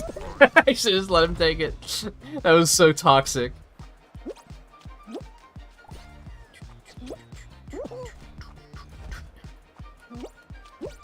Even then, Sega's like an interesting shareholder, or like, yeah, I guess shareholder is accurate, because they just tend to, they're not very intrusive. They seem to be like, you know what, this is like, we own it, but this is like, Platinum, this is your baby, you can do whatever you want. God. Did I actually get that gold ring? I did, right? What are you doing, you cocksucker? Why would you move it further away from the fucking platform? What is wrong with you? I'm bad.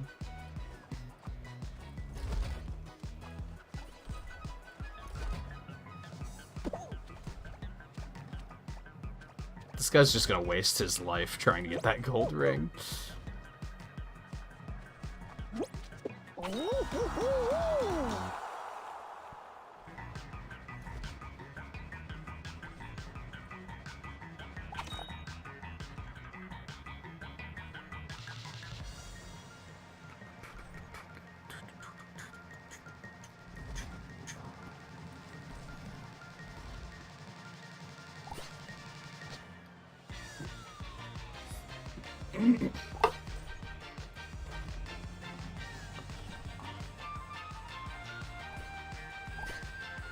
Yeah, golds give 5 points. I just wasn't sure if I had any rings before that.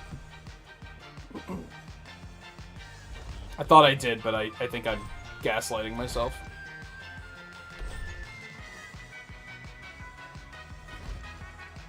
Is that one guy still trying to get the gold ring over there? Looks like he finally got it.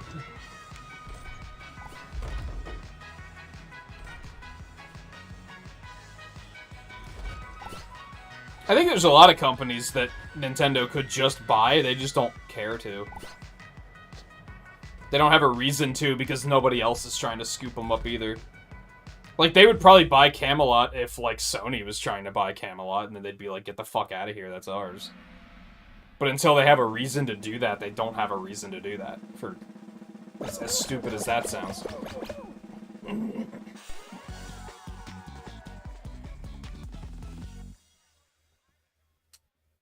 Yeah, between stuff like that and, like, the Wii being so successful and the DS being so successful and the 3DS being so successful, that's why the Wii U, they were just like, It was a lesson learned, and that was about it.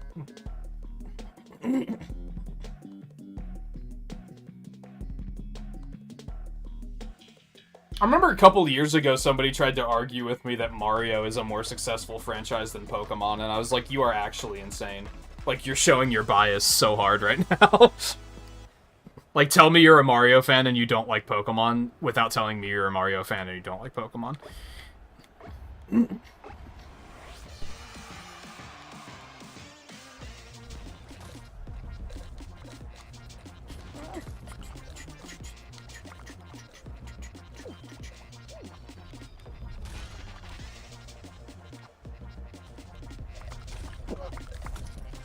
This is bad. I'm fine. Somehow. You hate to see it. We're all out, aren't we? I really gotta pee, though, so we're gonna take a break anyway.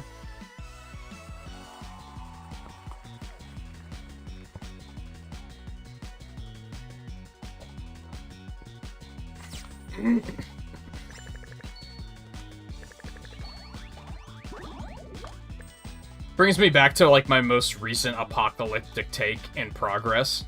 That Mario games are actually not that good, and that's not why they sell. Like, they're selling a brand. They're not selling quality, which is kind of sad. The only games they take quality, like, super serious on are, like, the main, like, you know, Mario Odyssey and stuff like that. Otherwise, they don't give a fuck. They're like, just put a Mario game out, because it'll sell.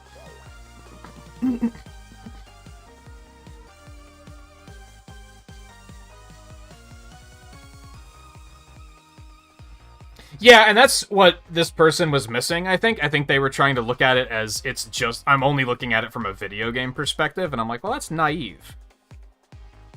Like, you can't just do that. I will re-invite you, Volpe. Not KC. Bad interface is bad. God, it's fucking infuriating, dude! Wound up pressing the D-pad like 57 times because it was like, it didn't respond the first 3 times. God, I hate it. Ugh. Because my argument was that Sonic is more successful than Mario too, because Sonic is broader than just video games. All Mario has is video games, and until that movie comes out, and I don't think that's going to make a dent compared to the success of the video games themselves. But I don't think the games sell because they're good. I think they sell because they're selling a brand. Which is why they got to a point with Switch where they're like, what if we just shit out a Mario sports/party game once a year? It doesn't even have to be good, because who cares? People are still going to buy it. It's Mario. I guess I should just be glad that they don't do that with, like, Zelda or anything like that. Anyway, I really gotta use the bathroom, so I'm gonna hop up and do that really quick. If you guys need to take a break, good opportunity to do so. Volpe, you might have to leave the party manually if it's not letting you pick up the invite. If I have to invite you again when I get back, I will. So, anyway, I'll be back in just a minute.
need to keep an eye on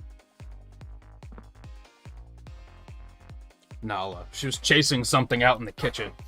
Probably just a bug.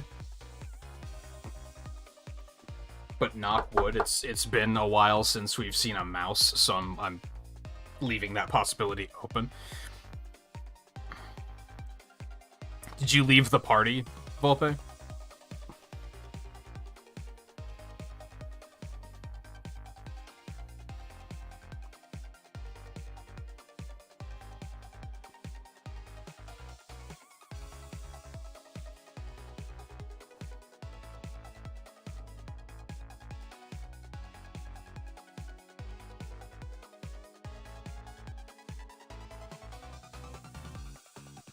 Yeah, did you leave? You're probably gonna have to leave the lobby and rejoin it.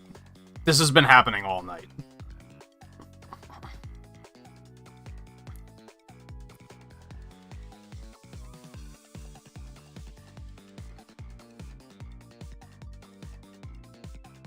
See, my earliest memory of Pokemon was the commercials where it, like, hyped up the link cable and it showed the Pokemon, like, running between the two Game Boys.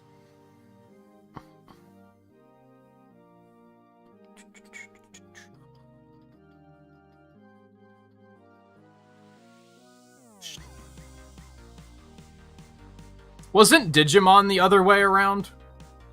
Where that started as an anime, which is maybe why people thought that. What you doing, Kitty?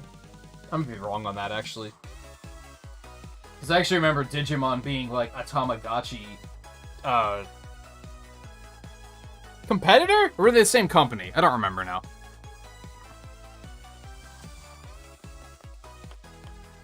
Volpe's rebooting the game, it looks like.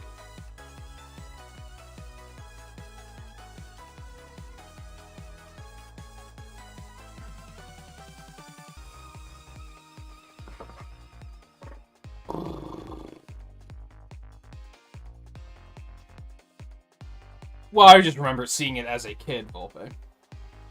And anyone else who was a kid at the time is probably going to be like, oh yeah, I remember that. I remember it being advertised as a video game anyway, is what I'm getting at.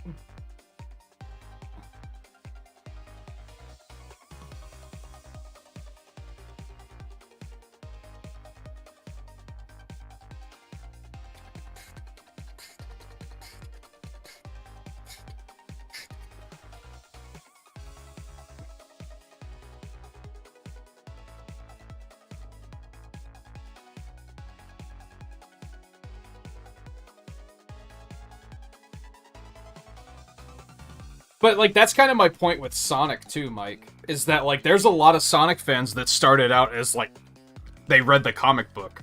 Or they watched the cartoon on Saturday mornings. I think that's something I find very special about Sonic in general, is that fans can come from all different places. They can, either they played the Genesis games when they were kids, or they watched the cartoons, or they read the comic books, or they later watched the anime, or they may have been introduced through Sonic Boom now. They might now be introduced through the movies. Like, I think that's something that's very cool about the franchise, is that there's all these different origins. And despite having different origins, we can all still relate in that we're fans of the character, you know? Which is why I hate it when people are like, this one's better, and all that. Because it's like, can't we just agree that we're like, we think Sonic is cool?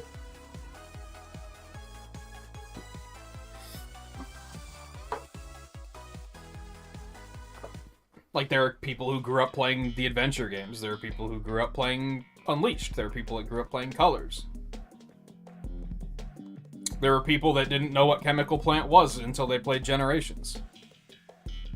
There are, because the game's older than I'm realizing, there are people that grew up playing Mania. And I think that's neat. Until it becomes like, oh, you played a game other than Sonic 2? Well, I'm sorry that your childhood was ass. And it's like, shut up. Shut up.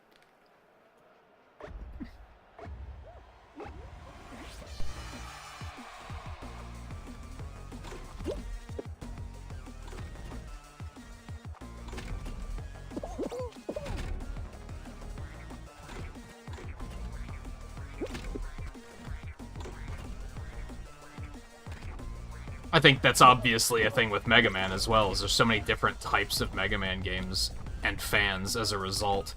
And then there's the people who are just like, oh, you didn't play Mega Man 2 as your first game? Sucks to not be a real fan. It's like, shut the fuck up.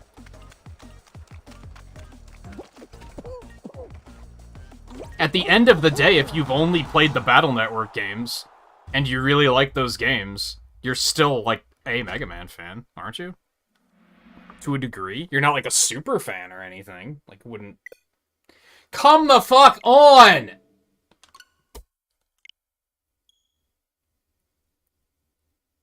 This is awful. What did they fucking do? Okay, we're going until 4 hours. As soon as it crashes again after 4 hours, we're gonna go do something else. Because this is insane.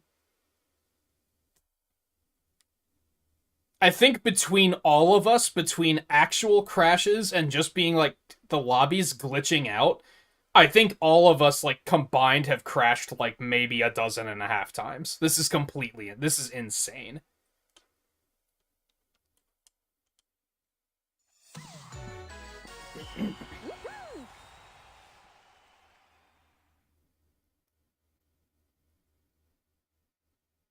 Oh, that sucks, Mike.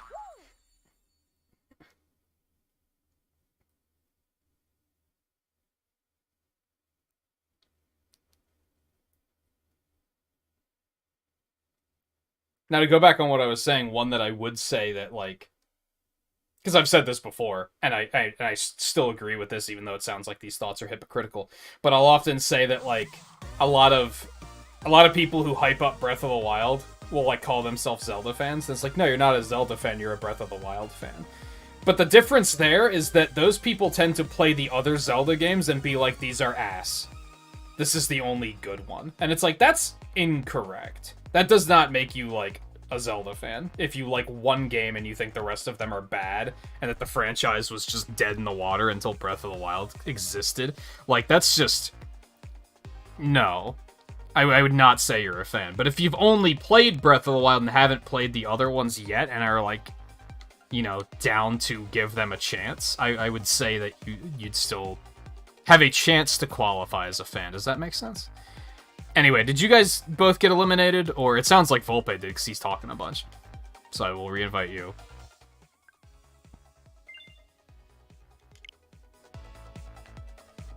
Damn, he beat Xenoblade 1 already? God, it would be nice to be a child and have free time again. Like...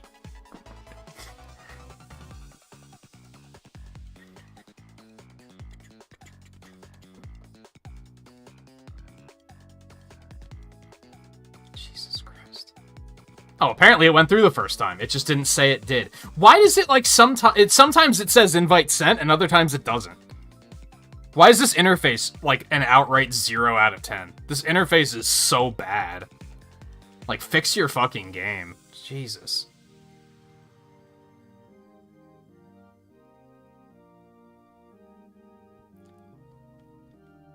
Did you get that invite, Volpe? Or...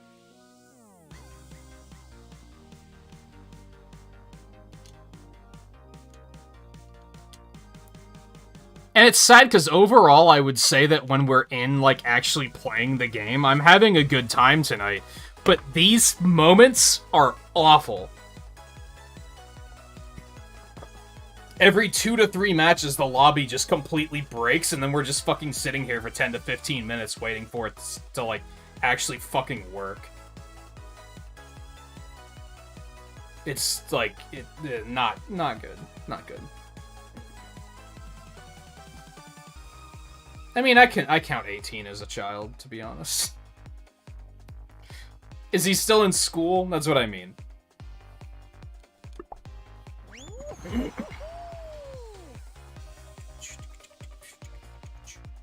Or is this the one with a kid?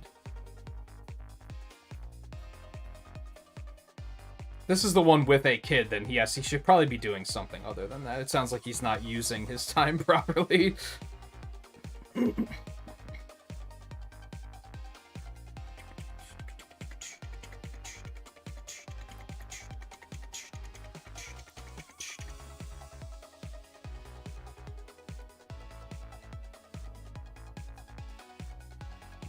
On the other hand, one of the content creators I watch a lot of recently had a child, and by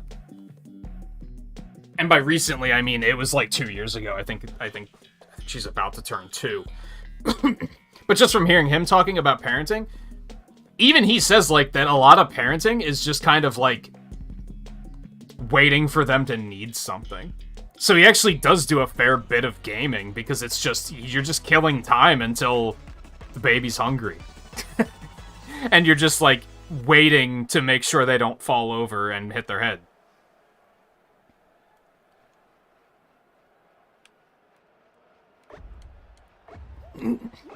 It would be multiplayer gaming you've got absolutely no time for, but single player gaming, you could probably actually get a lot of stuff done when something like that.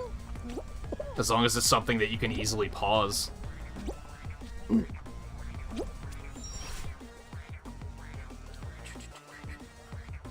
At least that's the way he's been presenting it. Maybe that's not the case for everybody. Maybe other people feel differently.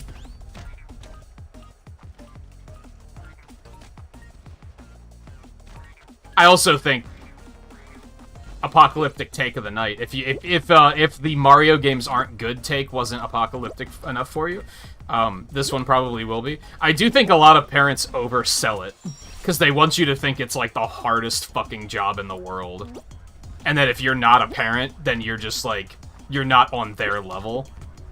And I think they're like absolutely overselling it when they do that. Not that I think parenting is easy, I just think they really want all the credit in the world for being like, oh, you're a brain surgeon and you've saved 17 lives this week? Yeah, but I'm a parent. Like, they kind of overdo it a little bit, I think.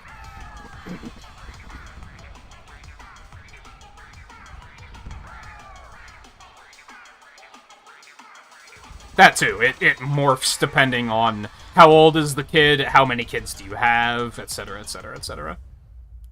It's very complicated, whereas a lot of people will just be like, I have a child.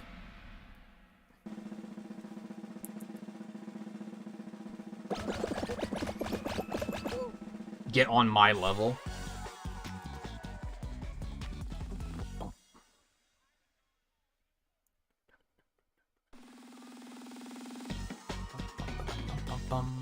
I think it depends on what type of person you are, I guess. Do you look on the bright side of things, or do you look on the not so bright side of things?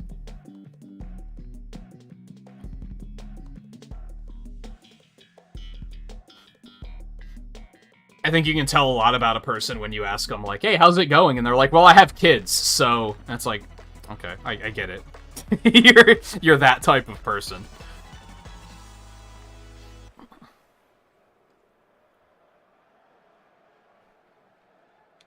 It's like, I think some people let parenthood, like, define who they are, instead of letting their life define what type of a parent they are. Does that make sense?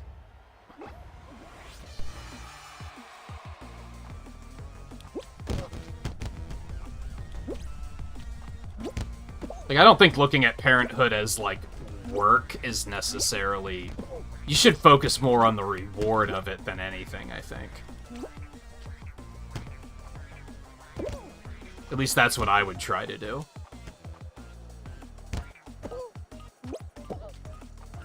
But maybe I can't say that for sure, because I don't have kids. Maybe if I were to have a kid, my opinion on that would change pretty rapidly. But I would like to think that I'd be like, yeah, so I don't sleep very well anymore, because, like, they pretty regularly, like, need me for things. But on the other hand, they can, like, use the fucking toilet on their own, so that's pretty epic. You know? Like, you gotta find the parts where it's like, hey, they learned how to do that. They can walk without falling over. I taught them to do that. They have a vocabulary that I taught them. Like, it's a part of your life, right? I think there's this twisted view of parenthood where it's like, your life ends when you have kids, and then once they're 18, well, then you retire and then they get a job, and then they support you. And it's like, that's not the right way of looking at parenthood, I think. Your life moves on. They will be a part of your life. You will be a part of their life, but they also have their own lives, and you have your own lives. Anyway, how did we wind up on this subject?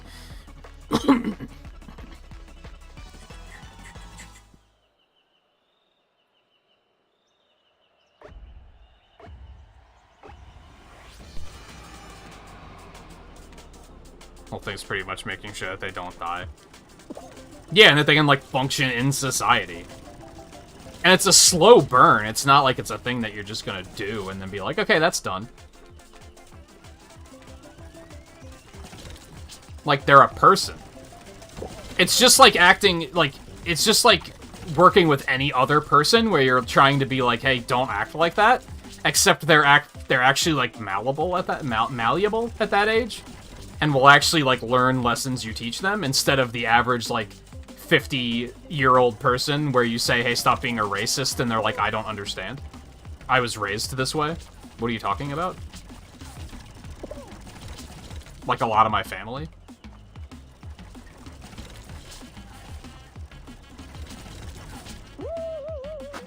That was abrupt.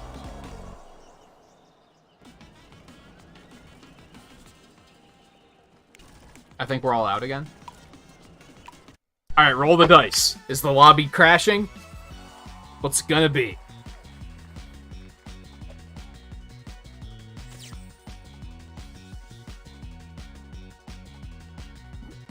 Yeah, there you go. There's a goal. I'm not gonna say that's the goal, or that you're doing it correctly, but it's a goal. And that's a start. It's a goal that isn't, I'm just going to be miserable for 20 years until I force them to support me.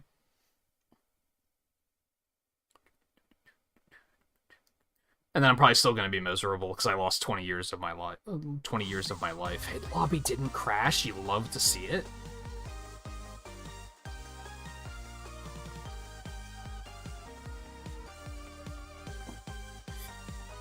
Will I make a goal? What, if I have kids, or just like a life goal in general?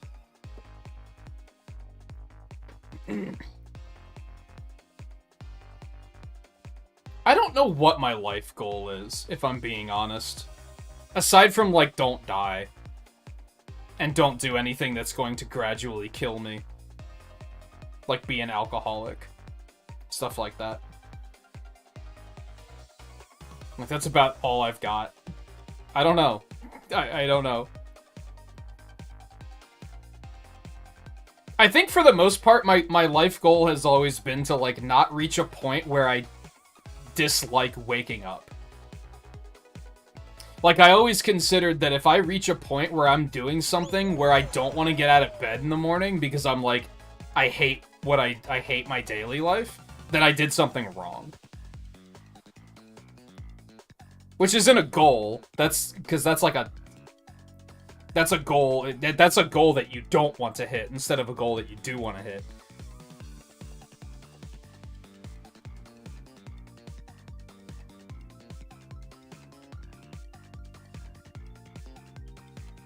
And it's tricky, because sometimes I'm like, what if I just...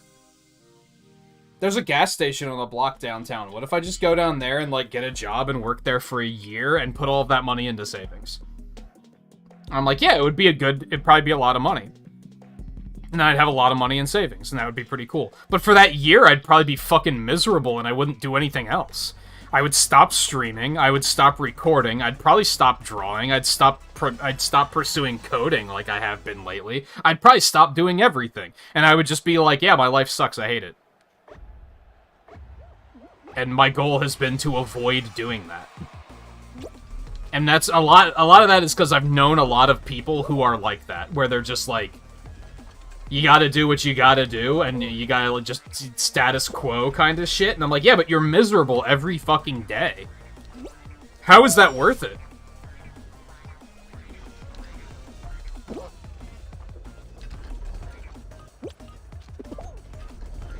It's like that line in WALL-E. I don't want to survive, I want to live. That's why I always say if I had an infinite amount of money and I could just do whatever the hell I wanted, like no responsibilities, not have to worry about money, I would just fucking travel and just see things. Just experience life.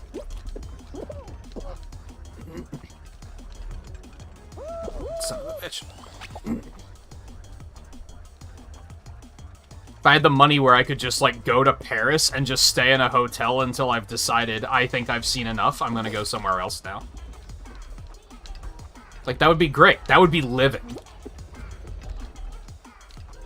I'm actually a little jealous that, I don't talk about them very much because I don't talk to them anymore, but, and it's a tricky relationship, I guess. Like, from my mom's second marriage, I technically have, like, 2 stepbrothers, right? And they're divorced, but, like, I don't know, are they still your stepbrothers at that point? But anyway, one of them, after he got out of high school, he went and served in the military for a couple of years, and then as soon as he was done, he became what we called the most interesting man in the world. He just traveled. He just went and saw things, and I was like, I'm jealous.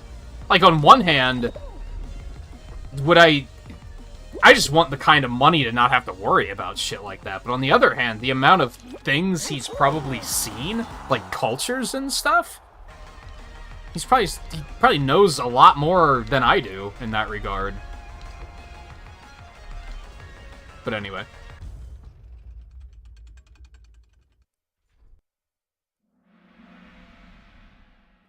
Ew, Mike. Ew.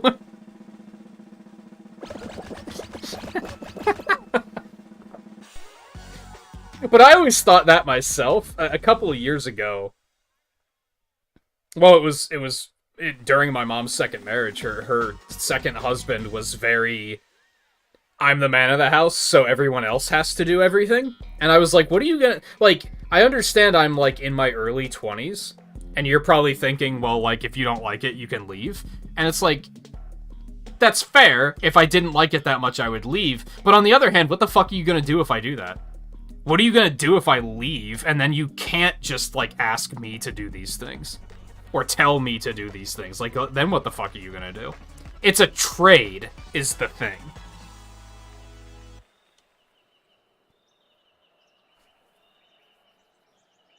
He didn't look at it like that, because he was the parent and I was the child, even though I was an adult at the time. But, and I think that's the way you got, like, he shouldn't have looked at me like that. He should have looked at me like I was a roommate, basically. And there's give and take with that. There's, hey, can you handle this for me? Sure, but, like, I won't have time to do this then. Can you handle that for me? And it was never like that. It was just like, nah, I worked all day, so... And I was like, motherfucker, I wasn't, like, employed by your definition of the word, but, like, I still, like, did things all day.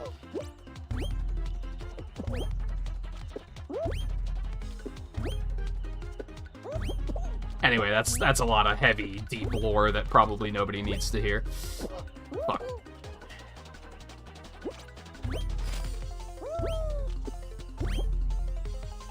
How'd somebody finish already? What the fuck?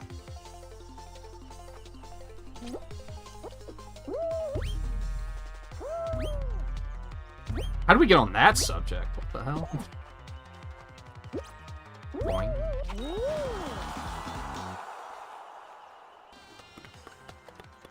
Oh, with life goals? I think it's in everyone's nature to want to leave their mark on the world in some way. And I think that's why it became very oversimplified, where it became the socially acceptable way of doing things of, you go to high school, you go to college, you get married, you have kids, and then you work a job. But the have a kids part, that's you leaving your mark on the world, is because, like, your lineage lives on. You're putting something here that when you die, will still be here. And I think it is, like, in most people's nature to do that.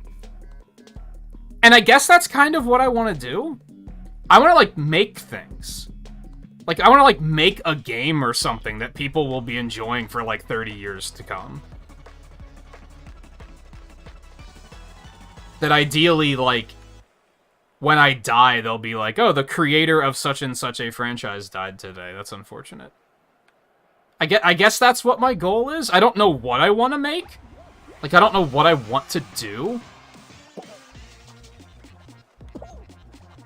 I guess, like, for lack of a... I don't know if it's that I want to be known for something. I don't know if it's exclusively that simple. But... because fame, I think I could take it or leave it. And ideally, I want that thing that I make to, like, make people happy.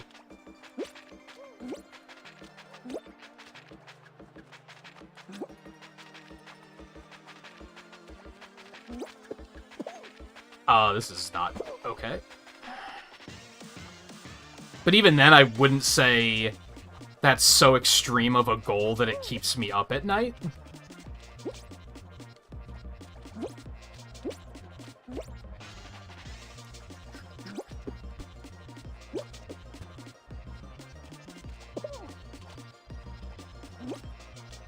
I think maybe that last part does kind of lead to some days I don't want to get out of bed, because I think with streaming in particular is like, it falls into that category of I'm dead.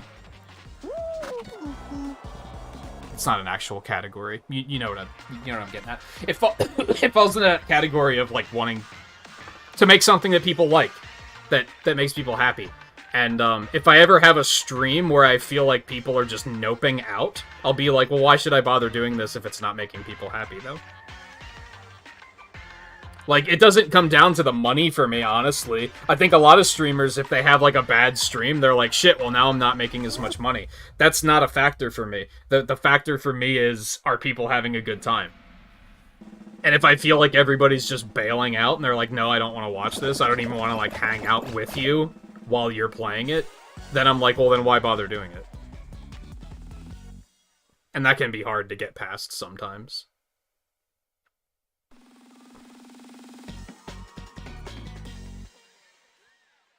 Yeah, fame is tricky. I want to be, like, known enough for something that I'm, like, respected. Does that make sense? Or maybe not even respected, but, like, acknowledged?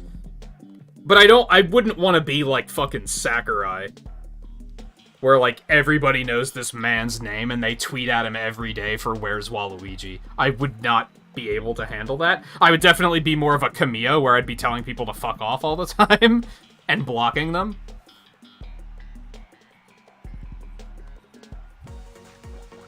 But it would be cool for people to be like, hey, you're the guy that did that thing.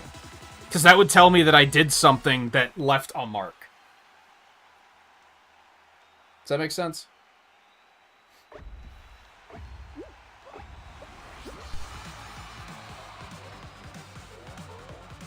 And again, I don't know if that's a...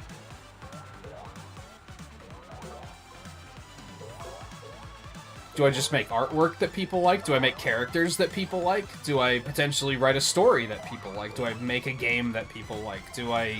etc., etc., etc. I don't know what that is. I haven't found that form exactly.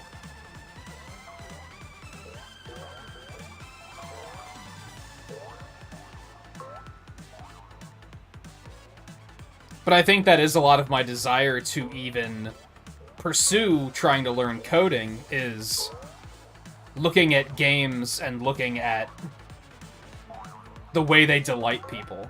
And I'm like, I want to do that. Especially whenever I see an indie game, or even some of the Sonic fan games we've been playing lately, where I'm like, dude, just a guy made this? I'm just a guy. I think I said that with X Zodiac, where I was like, just a guy made this. It was just a guy. And that's like, I don't mean that to be a negative, because it sounds like a negative, but I'm just a guy. So it makes me feel like I can do something like this that will make people go, yo, this is fucking Pog.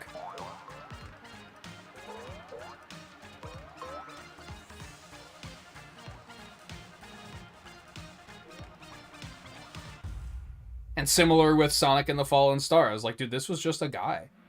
In like a year and a half, he just did a thing. And it's like, damn, I'm just a guy. I could do a thing in a year and a half if I put my mind to it. It's not, like, clearly not that simple, but you know what I mean. That's why I think stuff like Vampire Survivors is very inspirational, because it's just a guy. It's like, that's me. Anyway.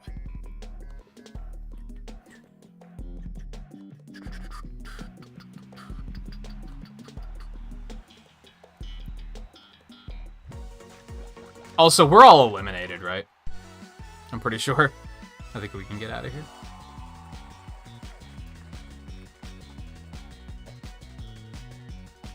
That's why I think whenever someone shows an interest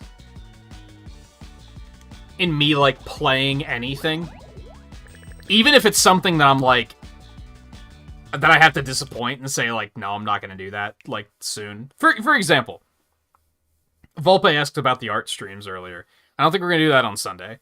But the fact that you asked showed that you are, like, very interested in seeing that, which means a lot. Not to be, like, super, like, mushy or anything, but just hearing somebody be like, hey, you mentioned this once, are you gonna, like, do that? That tells me that somebody heard it when I said it, and they were like, yo, that sounds cool. I want in on that. And that means a lot. The fact that I passively mentioned, oh, Wednesday night this week, I'm not going to have anything to do. Maybe we'll do a movie night. And then Riley hit me up on Discord and was like, hey, are you still going to do that? That told me, like, hey, he was listening. And he was like, yo, that sounds awesome. I want in on that. And even though sometimes I have to disappoint and say, like, nah, I can't do that, the fact that anyone followed up is, like, means more than it maybe should. Does that make sense? I value it a lot when someone's like, that sounds cool and I want to see that. Especially when it comes from regulars, because I know you guys will be here when I do it. And I think that's something that maybe in the early days of streaming, I made the mistake of, like, downplaying too much. Because I would often be like, if, and this is still true, but if so-and-so nonsensical name comes into stream and he's never here and he's like, hey, are you gonna play Splatoon 3? And I say, I'll play it if you'll be there. I have no reason to believe that they're gonna be there. But when I know that you guys will be there, it means a lot more. That to even hear you say, like, hey, would you play this? You said you were gonna play this. Are you gonna play it? Because I'd like to see that. It's like, well, I know you're serious, is what it comes down to. Whereas I think that a lot of people that come to streams and say, hey, play Fortnite? Question mark? Like, they don't really care if you play Fortnite or not. What they mean is, could you stop doing what you're doing right now and play Fortnite? No? Okay, I'm out. Even if you say, I'll play it tomorrow, they're not coming back. Because you're not playing Fortnite in that moment, and that's what they want.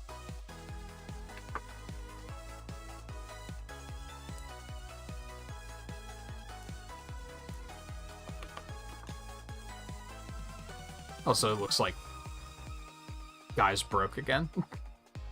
What a fucking surprise. Nothing personal. That sounded personal, but you know what I mean.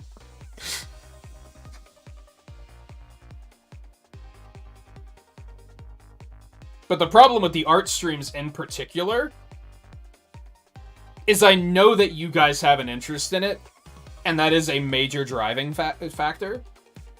But I'm also, like, I know I have to be into it, is kind of the thing. And I don't think I currently have that, and I need to have that before we do it, I think.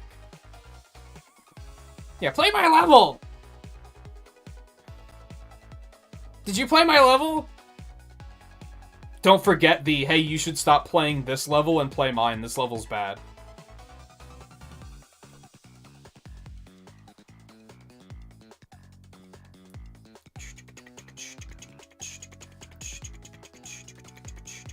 Oh, yeah. Okay, so I actually wanted to tell Volpe this, because he was the one that asked about the art stream, and then I forgot. You guys have to pick your characters, too. That's another factor. I don't want to boot up the stream and then be like, I don't know what we're drawing. You guys are picking, so what are we drawing? And then have you go, oh, I don't know. So that's another factor, for sure.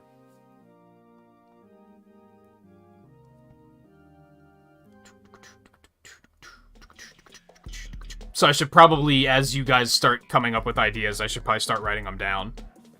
So that I can reference them later. Because I know at one point you all dropped some characters and then I, like, immediately forgot about them. I think I told you guys, like, just remember that and we'll come back to it later. And then you probably didn't remember them either, realistically.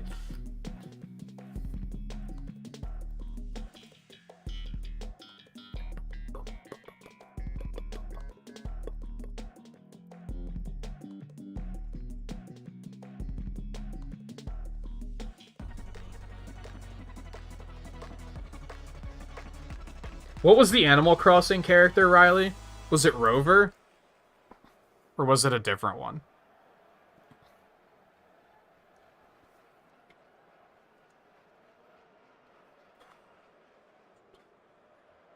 It was Rover, okay.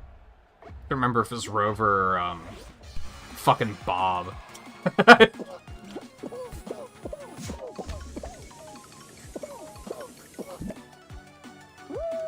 God, how do you hit those yellow ones? That's not easy. I think I also remember, Volpe, that you said Pyra at one point.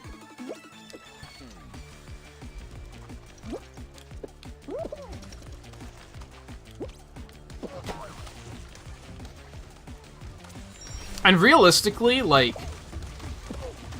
I would say it's a constant work in progress as far as your character lists go, because there's a solid chance you'll probably win another pull, and then have to pick another character anyway. So it couldn't hurt to have, like, a fairly large pool of characters that you're, like,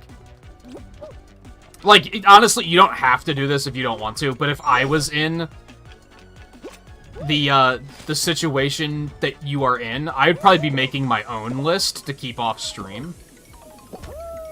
That way, whenever I'm asked, I would be able to be like, okay, sure, here's my list. And then I could just pick, like, 5 characters from my list to be like, here they are. Again, you don't have to do that. I'm just saying that that's probably what I would do, just to keep track of my ideas.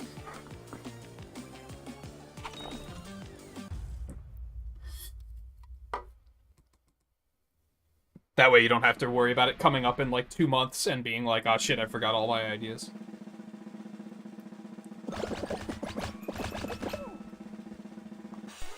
And hell, even if you're not one of you 3, who else was on the wheel? I think it's like Theo, Scarlet, Eno. I think Lightgazer might be on there. Alexander might be. It's a long-term thing for sure. Even if you weren't necessarily in that group,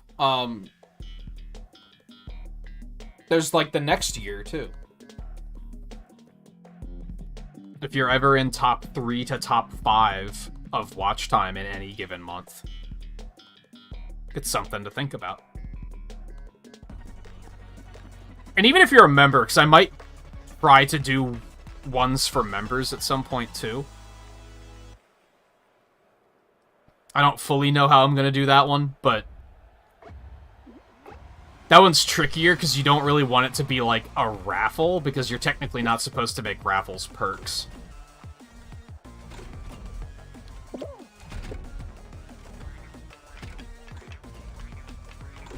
That's why doing it for regulars made sense, because you're not paying anything for that entry.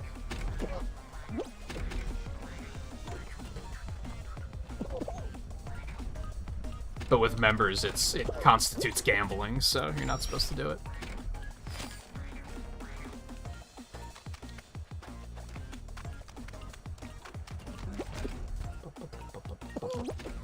Sorry, Volbeck. Was it just Rover and Parappa, Riley? No, Villager. The Mario Kart Villager was on there too, right?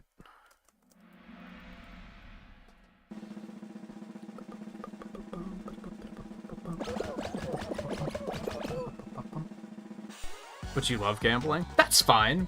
Just continue to watch a lot. And you can gamble to your heart's content. I just can't do it as membership. I could, just there's a chance that YouTube will catch on eventually and be like, you have to stop. Because it's technically against terms of service. Patreon is similar, where you're technically not supposed to do it. A lot of artists that have Patreons will have raffles, and they'll just be like, fuck you, what are you gonna do about it? And then if Patreon says something, they stop. That's not how I roll. What can I say? I'm a rules guy. Pope, stop talking about gambling, you're gonna lose.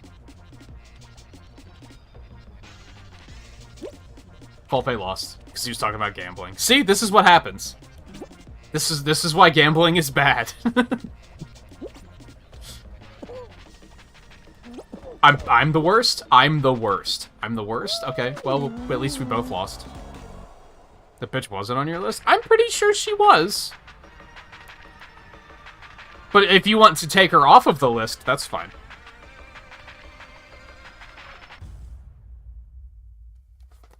Oh, you didn't think you were in this match? Nope, you were in it.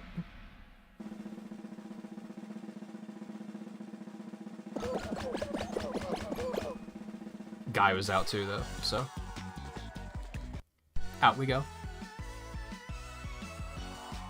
Yeah, that's why, like, you can't do channel point stuff on Twitch depending on your region. Because in some areas, gambling's illegal, so they just won't let you do it.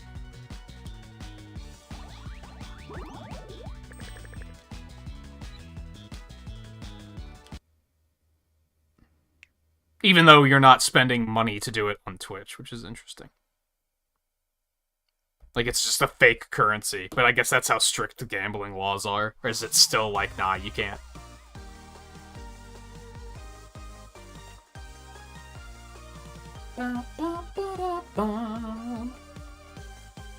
I think I would pass on the one as making myself as Mega Man, because I did that once already. Like, recently, when I was making the things for, Twain versus the World. I did that. Yeah, because, yeah, there are worthless imaginary points, but I guess it's the principle. I guess they still don't want people to, like... It could still encourage your addiction, I guess? I don't know.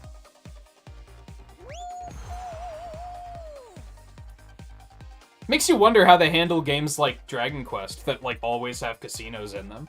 Can those games just not come out in those areas? Do they have to take the casinos out? Or does it just give them a certain rating?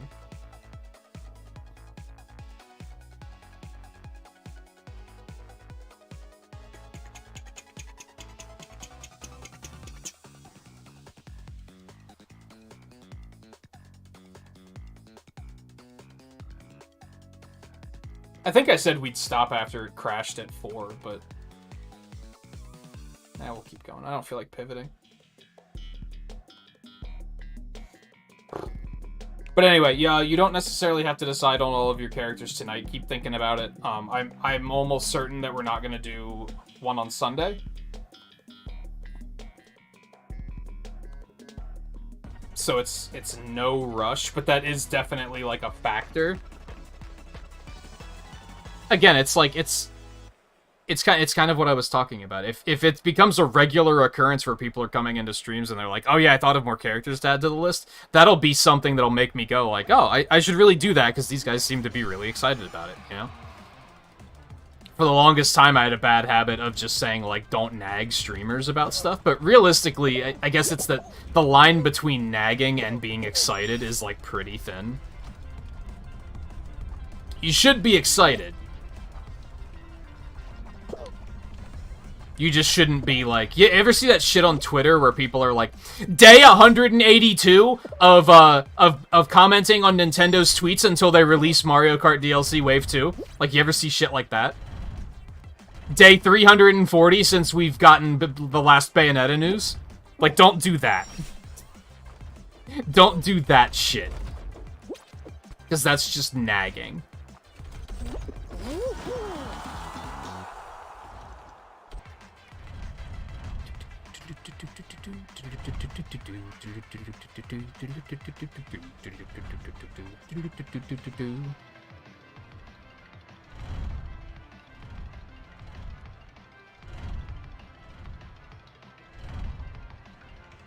Navi? Who's that? Was that? You hate to see it. Did Volpe make it? Oh my god. And it's so bright, it's making my super pale skin wash out really bad on the camera. What can you do, I guess?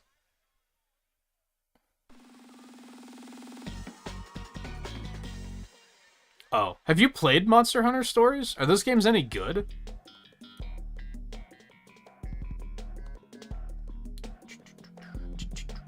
I want to play the first one, but I'm being real. I'm probably just gonna play it on emulator, and it doesn't emulate very well, so I've been kind of putting it off. Maybe I should watch for it to go on sale or something. Capcom still has 3DS sales pretty frequently. I mean, happening in the middle of a match is bad news. Okay.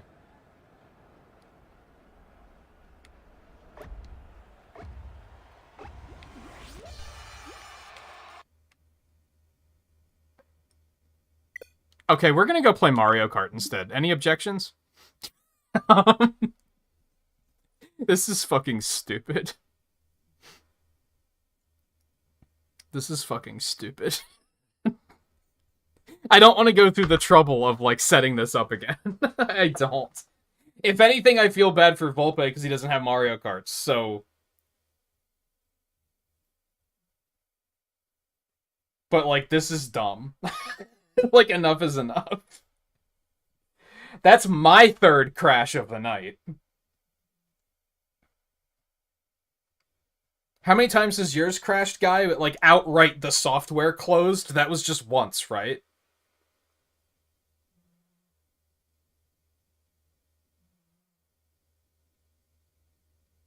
That's like, that's enough is enough.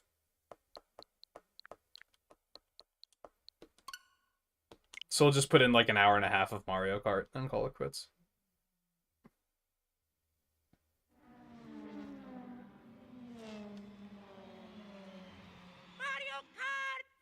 I mean, if you know someone who has Mario Kart that's not playing it and you want to borrow it, by all means.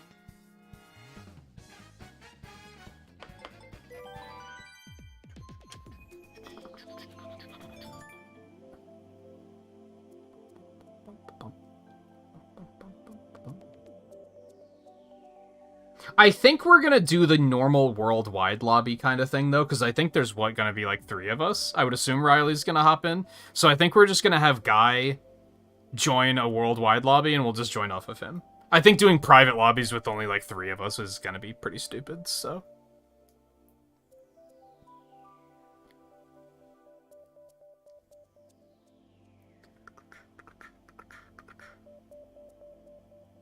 But yeah, it doesn't have to be, like, you don't have to own a copy, Volpe. What would I know? You could have borrowed it and been like, I have Mario Kart now, and I would have been like, oh, okay. The fuck do I know?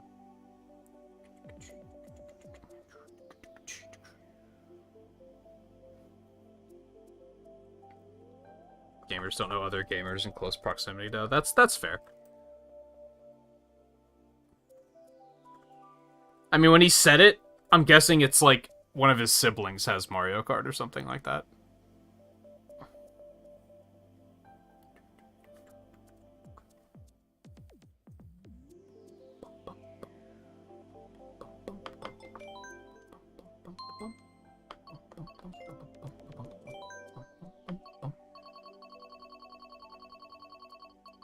It bleeped like somebody was playing. Nobody's playing.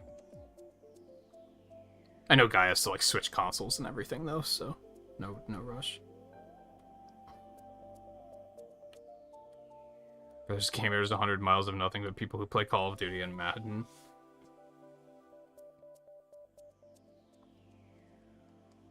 I'd be curious to know, like...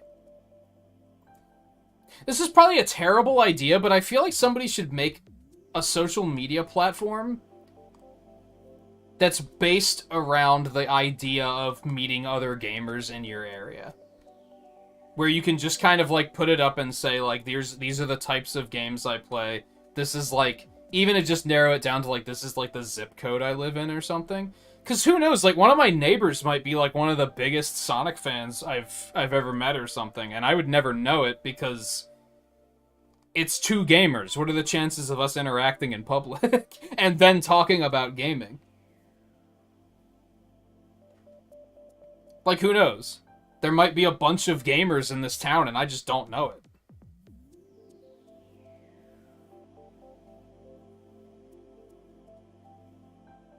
Hi, kitty.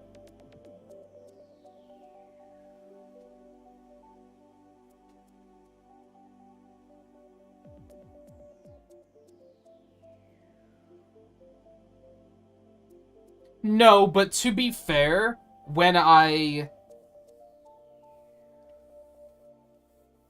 many years ago, when I actually knew gamers locally, I think only the first Xenoblade had been out by that point, and that was when it was like impossible to find copies.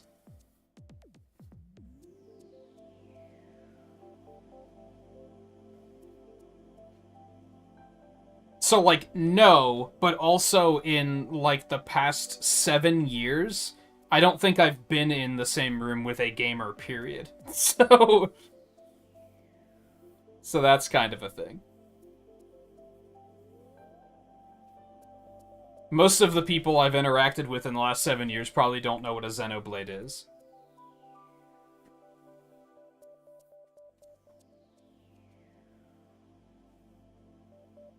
They'd probably think it's like a Beyblade or something.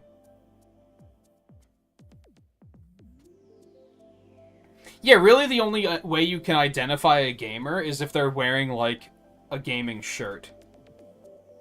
And even then, I think there's a solid chance that we're not going to talk to each other, if I'm being honest.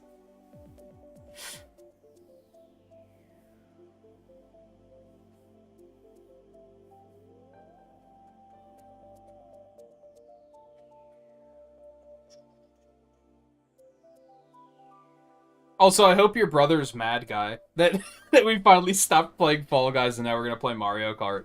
I hope he's, like, super salty about it. That's so toxic, I'm sorry. Hi, kitty. What you doing? Oh. Oh, you're so cute. Oh, you're so cute.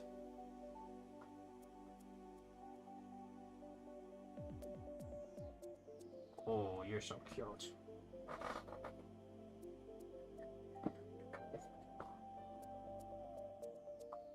Yeah, I think the only way you'd be able to identify me as a gamer is due to like the shirts I'm wearing. If you just saw me like out on the sidewalk somewhere. And again, like, I don't go out much. If there are other gamers in this area, they probably don't go out much either.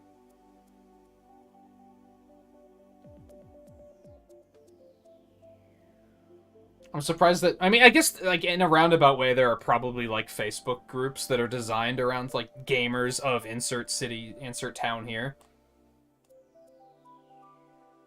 In fact, I could almost guarantee it because I know that there are, like, Pokemon Go groups for stuff like that. Because I found out where I lived in Virginia had one of those that was, like, Pokemon Go players of such and such county.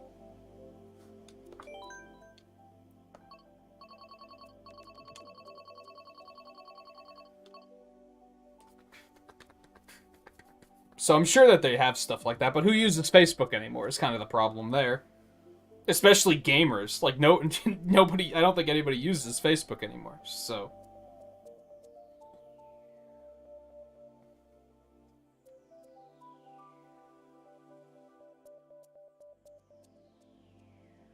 I think it'd be nice, at least, to just be able to, like, access a database and be like, hey, in walking distance, how many gamers are there in this area? And, like, oh, there's 11, but 10 of them only play Call of Duty and Madden. And I could be like, okay, so I can continue being a shut-in for the rest of my life. But who's the last one? And the last one might be, like... I don't know, they only play JRPGs or something.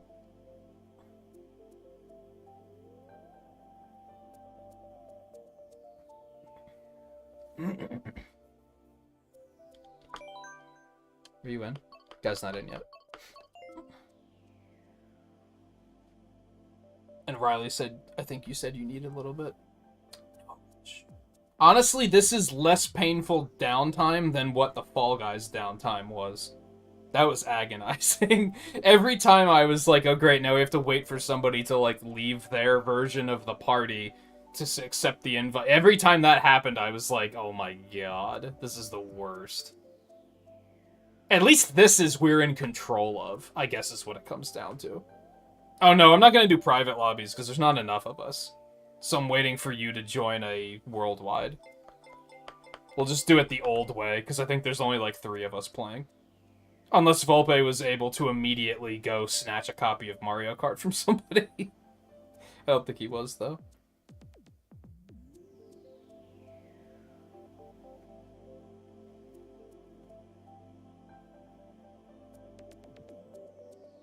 Oh, Elden Ring. Is that the version... That's the Zelda version that takes place on the Bridge of Elden, right? Sorry, I couldn't help myself.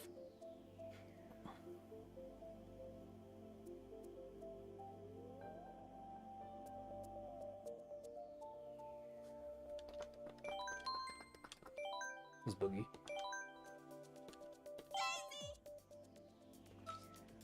Eight months to beat Metroid Dread? Were they very, very busy? Or... Honestly, I think Dread's pretty easy. So they had to have been super busy, or they're really bad at navigating. Which is fair, I'm bad at navigating too.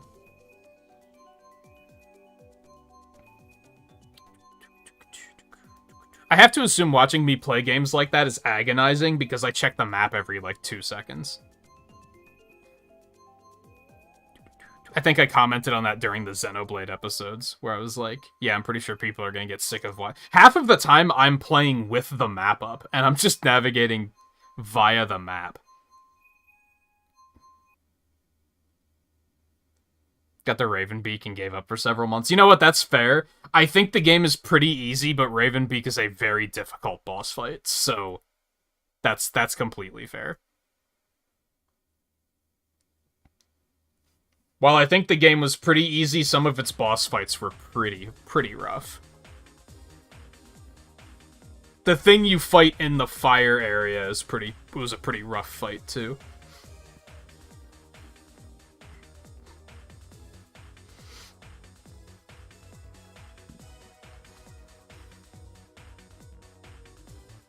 Not to mention those robot Chozo warriors. Those guys are fucking assholes. Those are, like, the one reason why I don't speedrun the game more often, aside from it being kind of long. It's kind of long, and you have to fight those things, and they suck. And there's, like, no safe way of fighting them. The safe way is get really good at hitting them with shine sparks and just killing them like that, which is very hard to do, and very dangerous.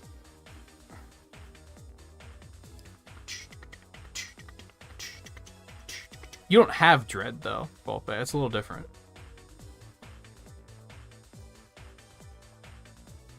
But yeah, it's something that's nice about streaming, is what it comes down to, is... just not only talking about gaming, but it's like there's a variety.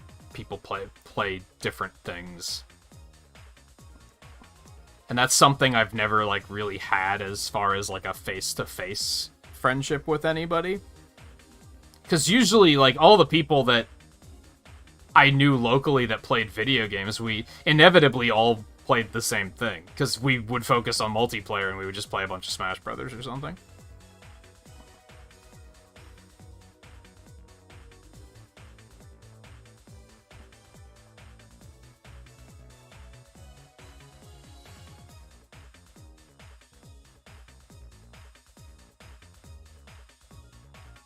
I think I remember you telling me about that.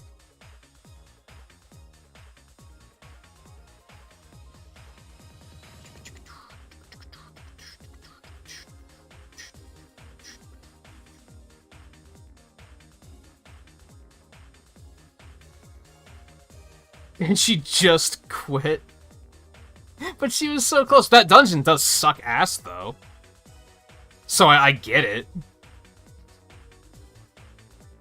Like, that's fair.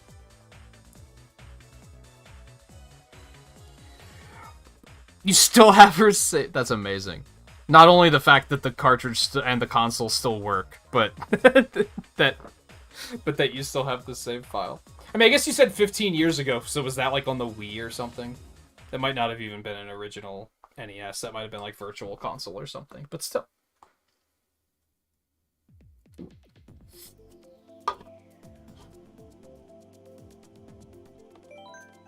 Do you ever taunt her with it and be like, Do you ever think about this version of Link who's just perpetually stuck right here and isn't allowed to, like, he's not allowed to go home, he's not allowed to finish the game himself, he's just stuck there?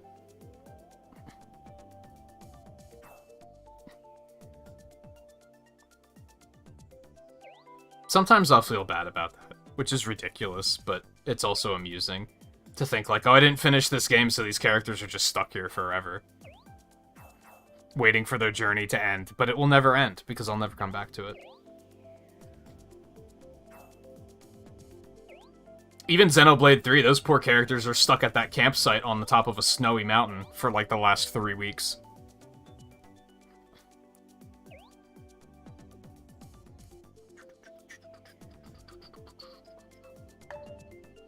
Bravely Default, those characters are just never gonna get a happy ending, because fuck that game. At least I didn't leave them with a bad ending, I guess. They're all still alive, so that's something.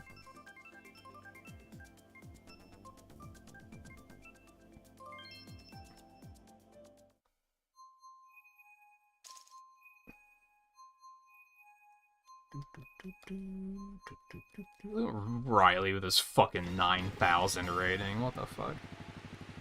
Well, we're gonna knock that rating down a peg, because if you, against this lobby, if you even get, like, second place, you're probably gonna lose points, so...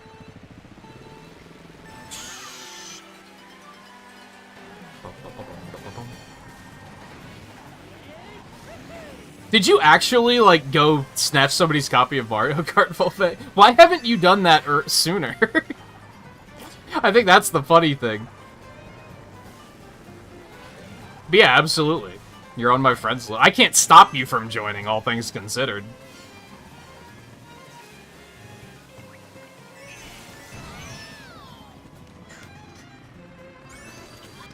And even if I wanted to say, like, oh, it's members only, yeah, well, you're a member, so...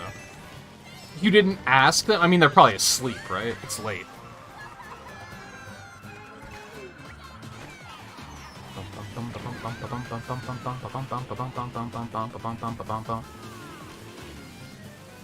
Just don't pick Waluigi on a Wiggler, and everything will be fine.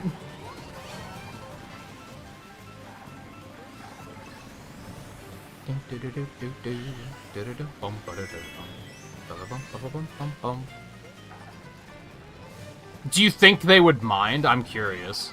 Not that I'm gonna, like, talk you down, but... Is that why you hadn't done it yet? Is because you thought they were gonna say no or something?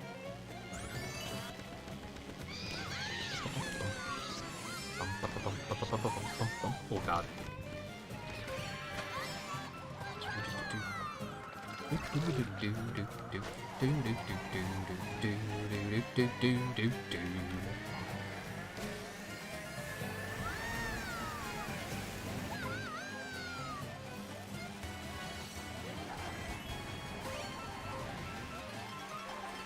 Oh, he's just gonna jump, like, into the game. Okay, that's also fair. I also can't stop you from doing that if you have that kind of power.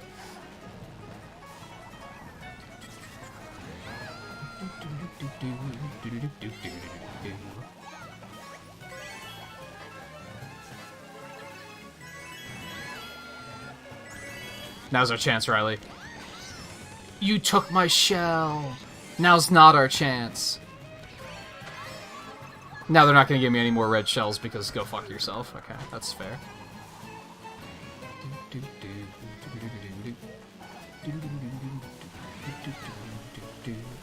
Oh, almost. I poorly timed it.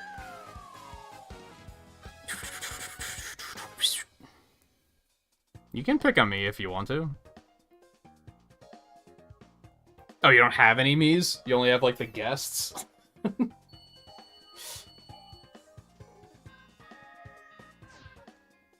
Whenever I have to pick a guest Mii, I pick the girl in the pink with the brown hair.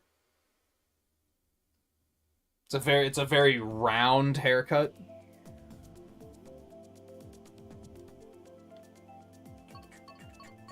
I don't know if the Miis are the same on this that they are on, like, the Wii and such, but you know, you know what I mean. Grumble Volcano.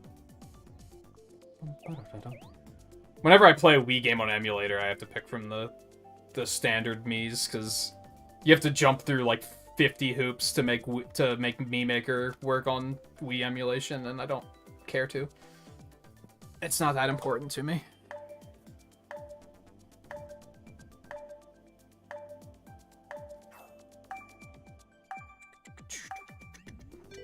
Yeah, if you can warp reality, I guess I am gonna do an art stream on Sunday, because why would I dare?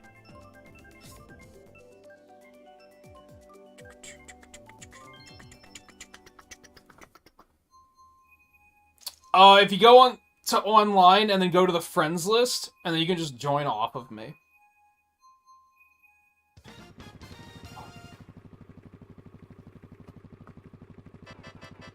And even if we're doing private lobbies, it works the same way, so.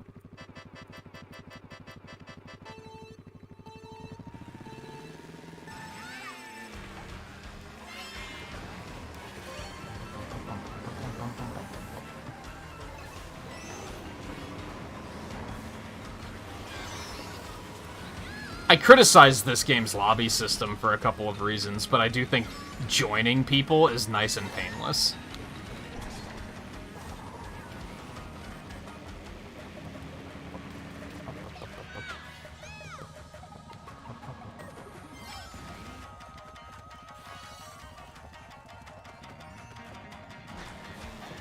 And let's face it, that politician that he's disagreeing with is probably going to be Ted Cruz, right? I don't know anything about politics, but Ted Cruz strikes me as a person that when, like, something happens that makes people happy, he's like, nah, we're not doing that. I disagree. He seems like a total killjoy. Every time he's in the news, he's like, nah, this makes people happy, therefore I disagree with it. And I'm like, are you... What's wrong with you?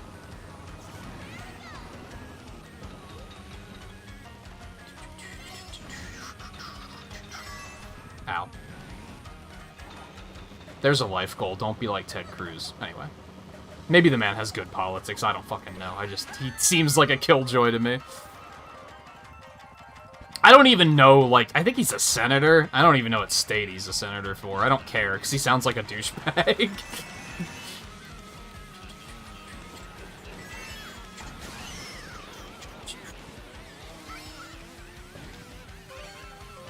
Okay, he's a hypocritic douchebag.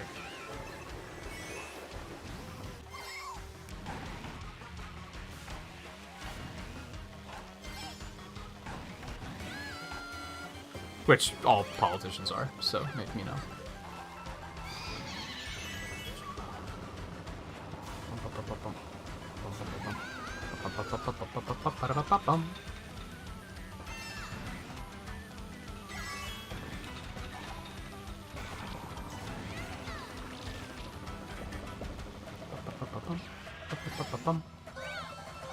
This Waluigi tryhard is lagging like crazy.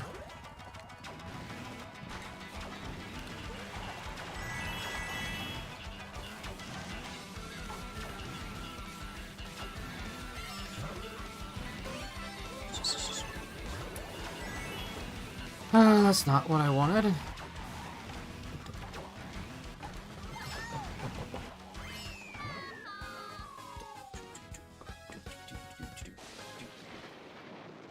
Hypocritic?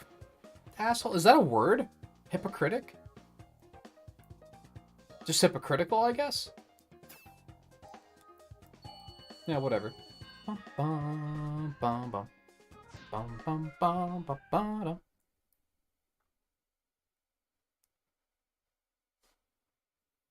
So you notice how this game's lobby system just works? You notice how you push a button and, like, the thing happens? Like, if this were Fall Guys, I'd push Y to, like, switch my cart loadout, and that would have taken, like... It would have just finished loading. So I'm not gonna get over that anytime soon. 100%. What donut planes? The game's interface is just so bad. And it shouldn't be. I feel like it should be easy to make a responsive interface.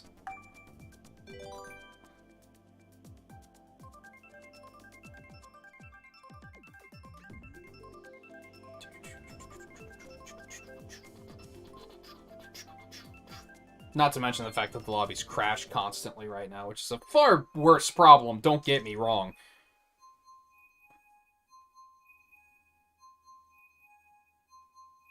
Yeah, porn's, like, kind of bad sometimes.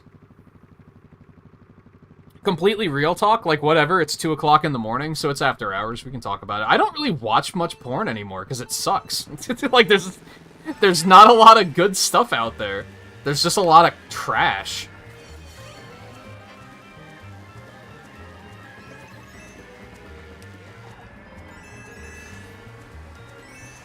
It's like just poorly edited where it does shit where Mike's talking about, or just it fails to make me feel things, including myself.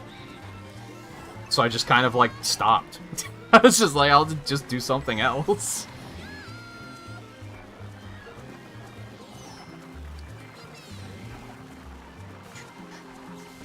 Bum bum bum bum. Bum bum bum bum. Now, to be fair, it's got a lot to compete with, because I have, like, one hell of an imagination, so that's one problem. It kind of can't keep up with that sometimes.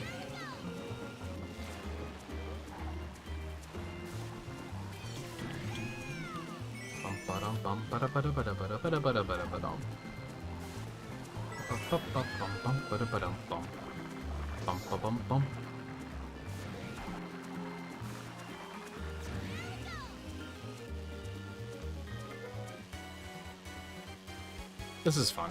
Did that tryhard leave, or is he just kind of getting his ass kicked right now?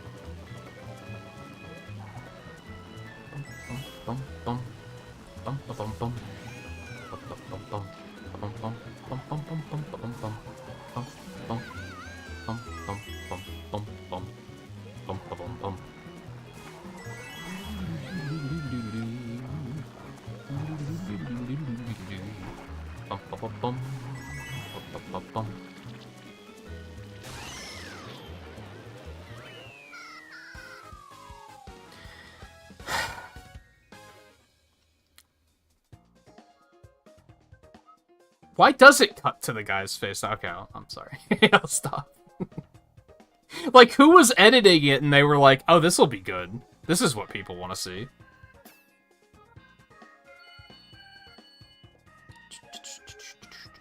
Yo, Volpe was in third?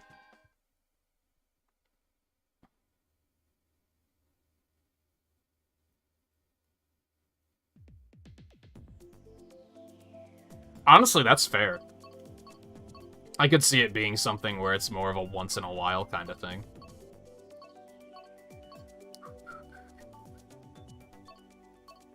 Wildwoods.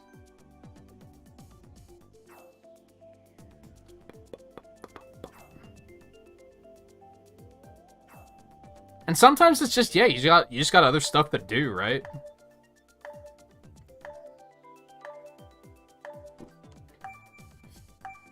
I wouldn't say I wouldn't say I got disinterested. It was just that, like, I didn't feel like I was getting that. There was no satisfaction in it anymore. So it's just kind of like, I'm just gonna do something else with my time that I'll actually feel like I got something out of.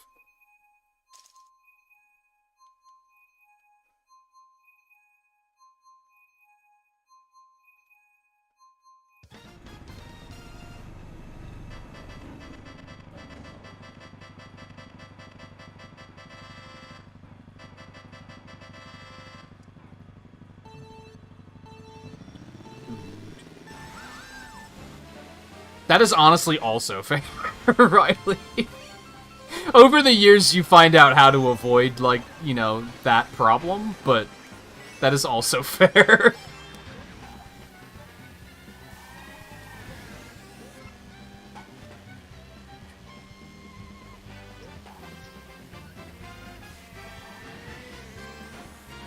But yeah, sometimes the aftermath is, like, worse than the moment. And that's when it's like, why did I even do that?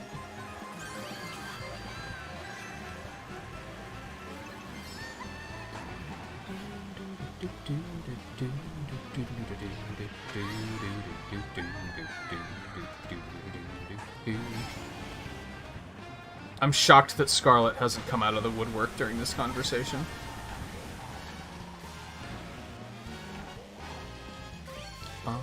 bum, bum, bum, bum.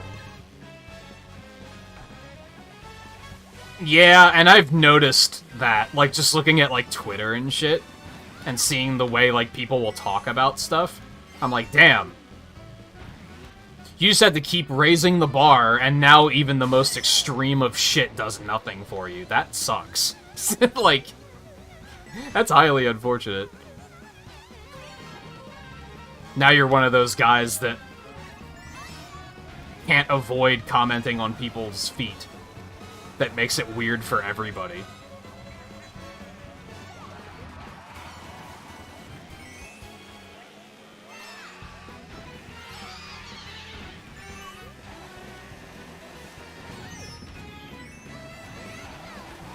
Not judging the fetish itself. If you're into it, that's totally fine. It's just, you know, if you're watching a movie with 11 friends and, some girl's walking around, or some person's walking around with bare feet, and you have to make it weird, like, just keep it to yourself. It's fine. You know how it's weird when you're watching a movie, and one guy is like, dude, she's so fucking hot? You know how that's already kind of weird? It's weirder when you're focused on their feet. So just, you know. I'm glad that does it for you, but, you know. We don't need to know about it.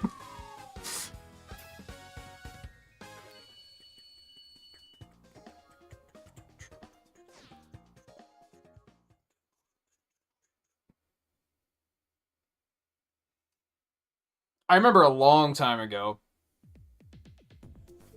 I don't even remember what movie it was.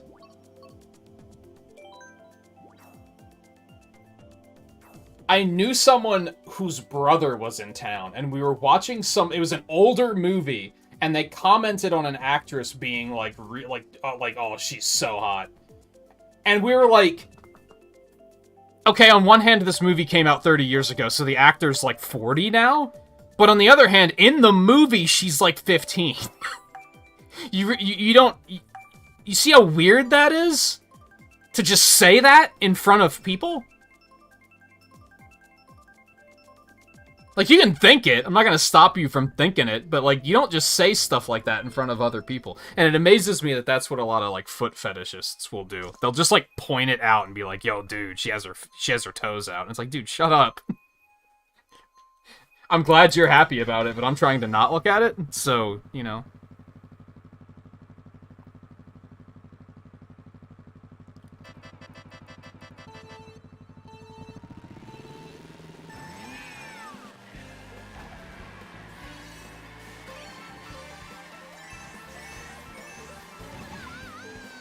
You don't see some badass character coming on screen and Mike saying, man, I'd love to let her burn me with cigarettes. Actually, you would hear him say that. Never mind. But still, you can understand why that might be an awkward thing to say. People need to be more self-aware, is what I'm getting at.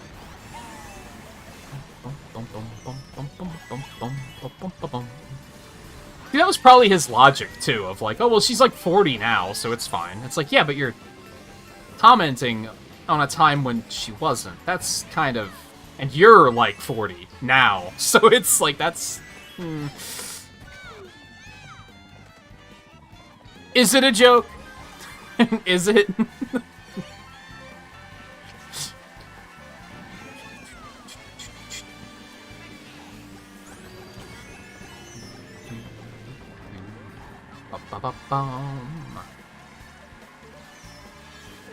Yeah, I definitely worry about some people. I've seen some people where I'm like, wow, you have to really, like, stack.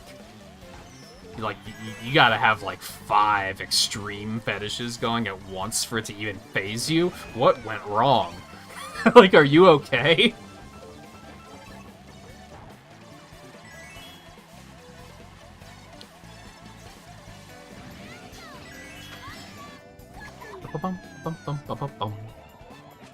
Which, again, not judging the fetishes. Riley almost tried to sweat me there. And he still got hit, so that's what you fucking get.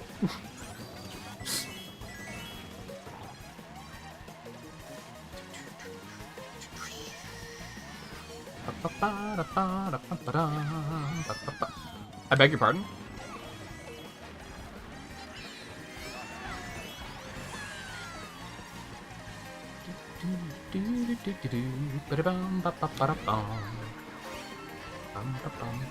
I didn't mean to do that, but it doesn't matter. I don't have items that are helpful at the moment. Yeah, I hate to see it.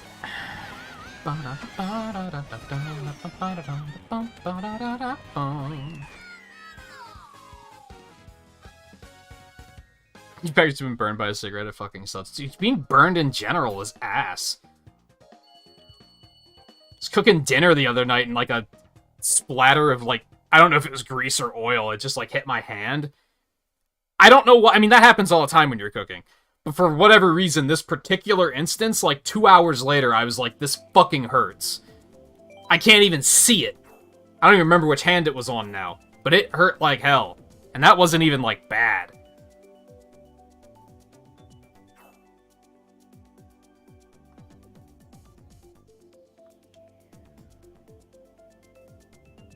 Oh, did your eye? Oh. Like your actual eye, or did it hit, like, I don't think I want to know the answer to this question. Or did it hit, like, the lid, or just kind of, like, around the, I mean, it's gonna suck no matter where it hits you, but...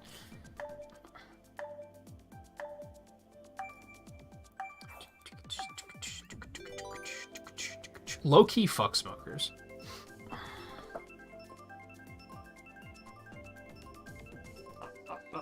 Dun, dun, dun, dun, dun.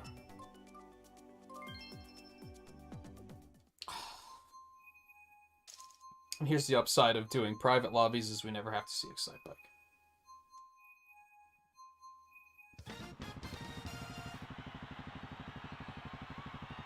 It sounds still pretty bad, especially when you're young.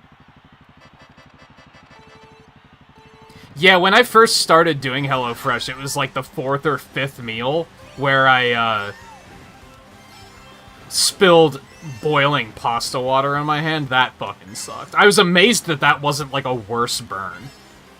It was like, I think like 2 hours later it was totally fine, and I was like actually worried that it was gonna be like a bad one. At least it sounds like you spilled it on like your shirt, so at least it wasn't like complete full contact, which probably would have been worse. And like I said, in cooking, like, you tend to get splattered with stuff, like, pretty often. So it's not like it's the first time it happened, it was just this particular time. I guess it was just an exceptionally big splatter of oil or something.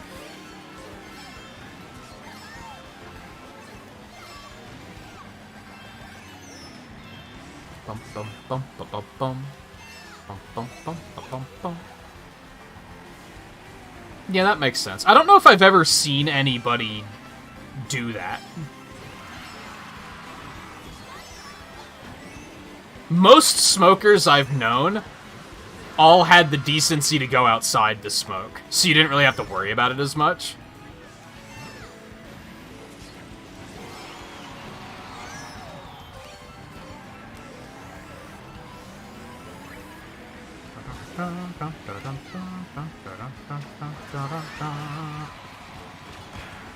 Oh, I'm getting carded. I'm getting carded. This is unpleasant.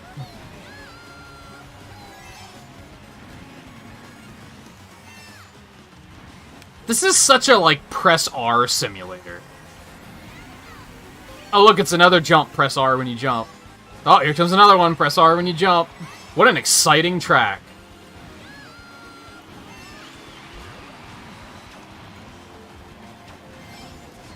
Oh, look at that. I pressed R when I jumped again. What a challenging, difficult course to race on.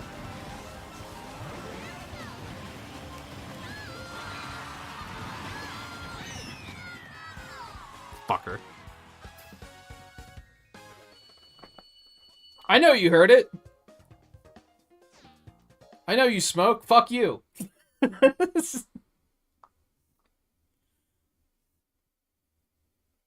I've had one too many horror stories in my family because of smoking, is really all it comes down to. There's been people who have died to it. There's been people that...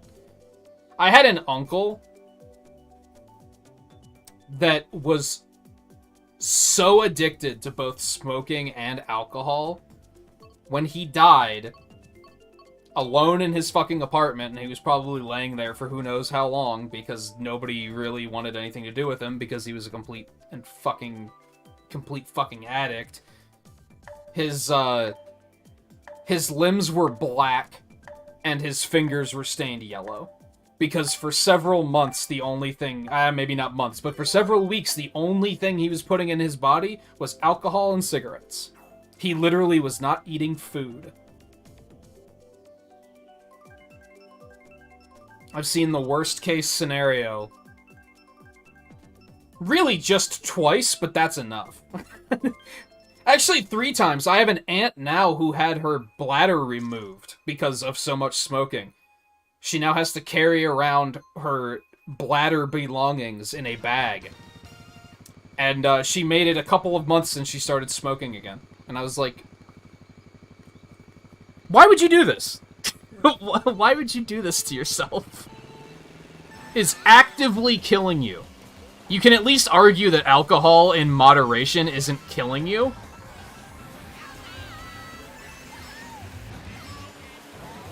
There's like no reason for the cigarette industry to even exist. It exists to kill people. It's fucked up.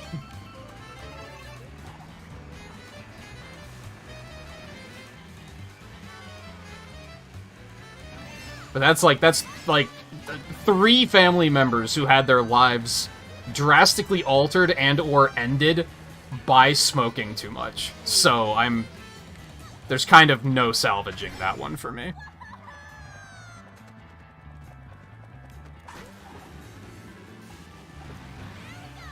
At least with alcohol, most of my problem with alcohol is that, like, people are fucking annoying when they're drunk. Like, that's all it really is on that one. But smoking, I'm just like, no, fuck you, stop. Oh, I'm addicted. Get addicted to something else, Jesus Christ.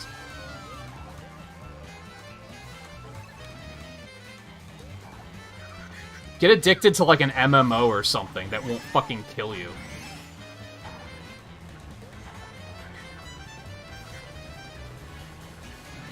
Accidentally play 40 hours of Xenoblade in 3 days. At least that I could bounce back from.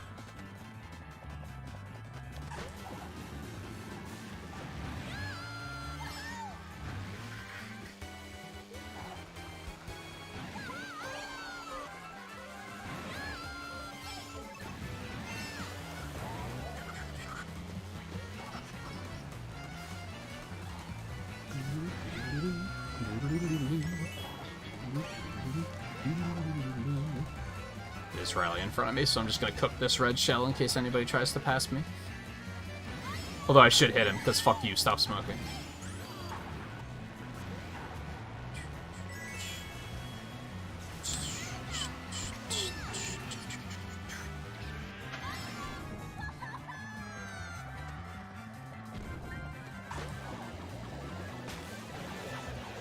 Because Riley was across the finish line already. Fuck.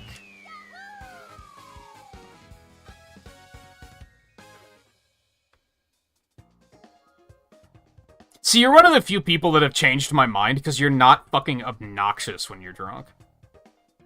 I've also been lucky that I haven't dealt with many angry alcoholics. I've only dealt with people who are, like, completely intolerable. Like, they just act like fucking idiots when they're drunk. But you're, like, one of the few people that I can actually tolerate while you're drinking. Twain is another one, where if he pops into the stream and he's like, I've been drinking, I'm like, this is fine. There's nothing wrong with this.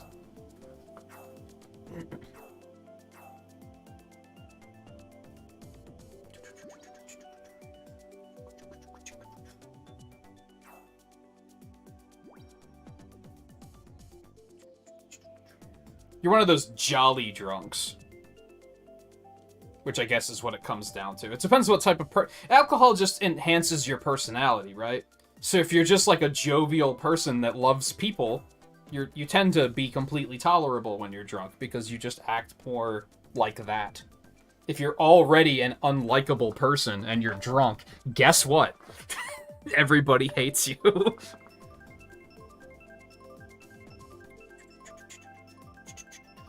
That too, they probably drink way too much. Also, hey Raiders, I guess I should stop, like, on my anti-cigarette binge that I'm on right now. Might be uncomfortable for some.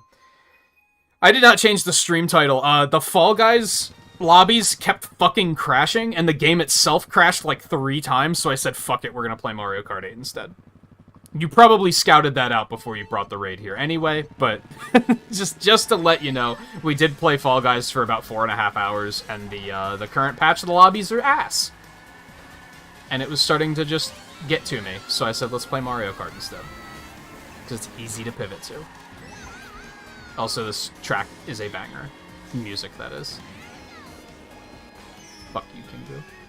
And then somehow I got on being anti-cigarettes. Somehow. I don't know how that happened. I missed that? Okay. Anyway, I hope everybody's doing well. Hope you're having a good weekend. I hope your stream went well. What were you up to?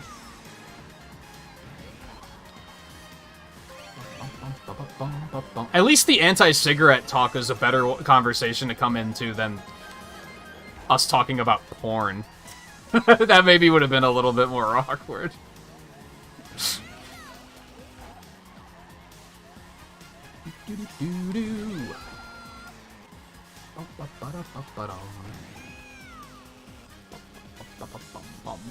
They added Wesker to Dead by Daylight? I wish I could care more about that game.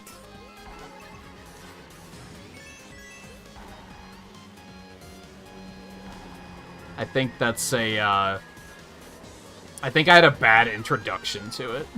When I first learned of it, the only people I had watched played it were, like, super duper toxic.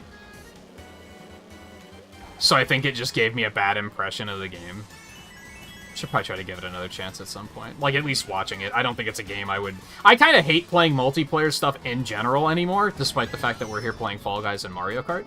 But, I don't know, people get so sweaty and I hate it. So I don't think I'd like playing it no matter what the case. But I should at least try to watch some people play it and see if maybe it's improved over the years.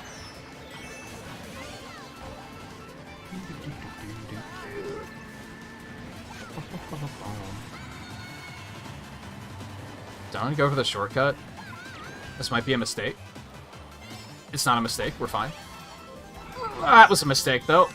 I should have thrown that backwards. Oh my god, what is happening? Well, I'm horrible. Could have been worse than 7th, though, I guess. No, there's only 10 of us. That's pretty bad. That's pretty awful. Mm-hmm.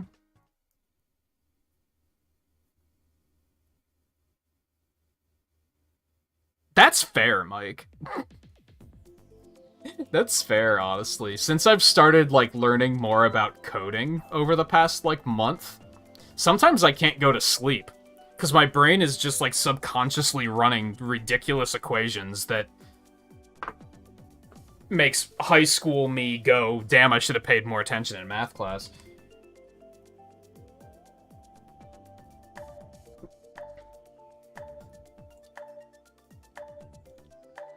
If you are of a younger age and you are interested in, like, making games or something, start paying attention in math class. It is one of the few things that I look back at now, and I was definitely one of those kids that was like, when am I ever going to use this in my real life? Well, math actually wound up becoming pretty useful. Not just for game design, but for, like, graphic design, it's pretty important.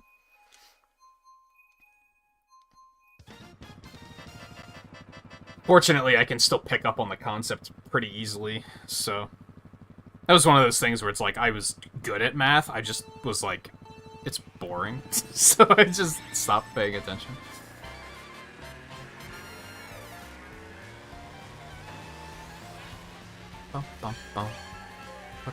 Helps you focus on the HUD and semi-incomprehensible clusterfuck particle effects.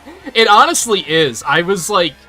I dialed it back one night when I was playing Xenoblade and was just, like, kind of taking in the whole screen. And I was like, holy shit, this game's a mess. There's so much happening on the screen. They just, like, they start you out slow and then introduce, like, one mechanic at a time. So by the time you have that clusterfuck going, you don't realize it because you've been, like, worked into it slowly.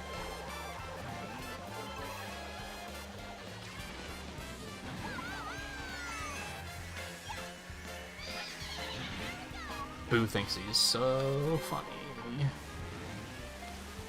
Does that water make you spin out, or does it launch you for a jump? I don't think I've ever tried to get hit by it. Mario Kart can be a little confusing in that regard sometimes. Boing. I'm probably gonna pay for that one.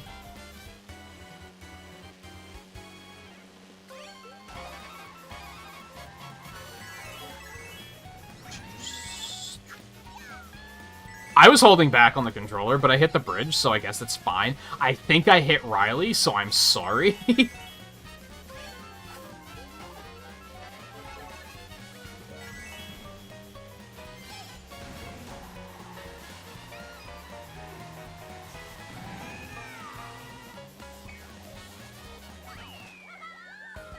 Just a cheeky first place.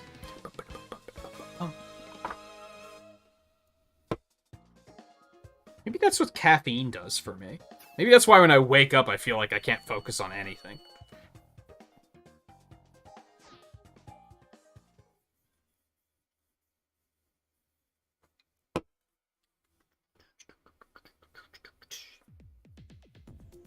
Sounds like you haven't been playing it a whole lot, though, right, Volpe? You're relatively new. So that's fine. You'll get there. You probably don't even know the courses very well, right?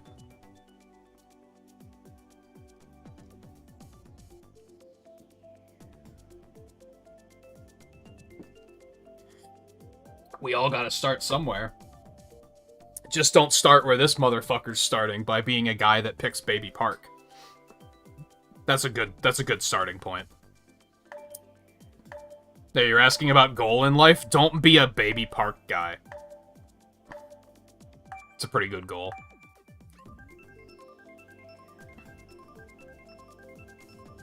That's a rare doodah right there. Yep, sure is.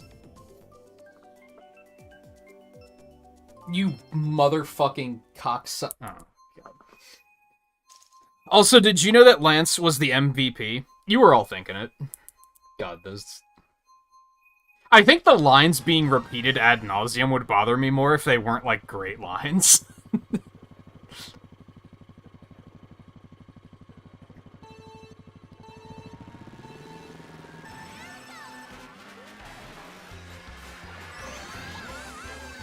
Also, never forget that Senna is the girl with the gall.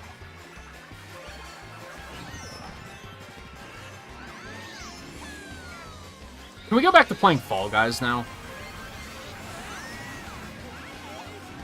This is just unpleasant, and I dislike it.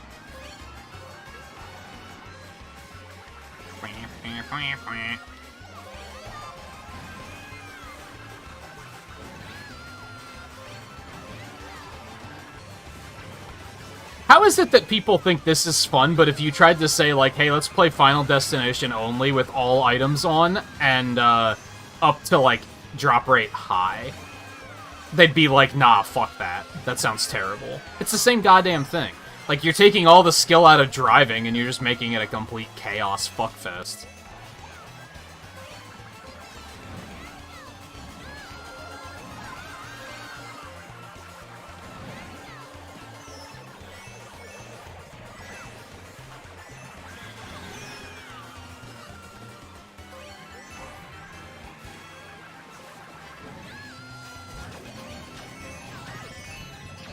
Well, that serves you right.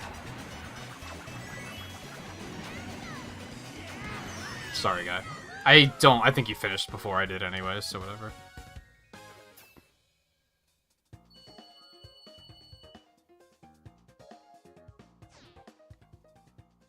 They do say that pretty often too, don't they?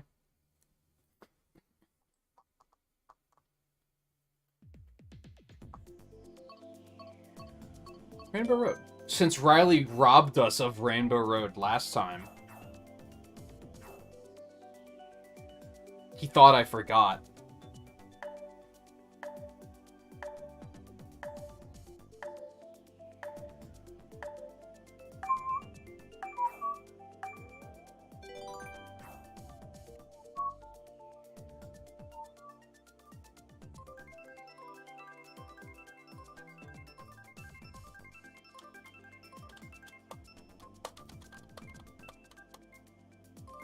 Rainbow Road! Love to see it.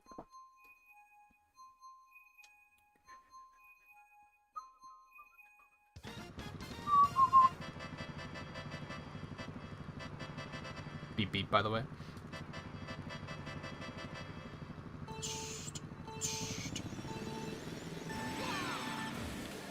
I guess I'm glad that I forgot all about the idea of, like, let's just play Monster Hunter. I didn't realize Volpe was gonna go steal Mario Kart from somebody and join.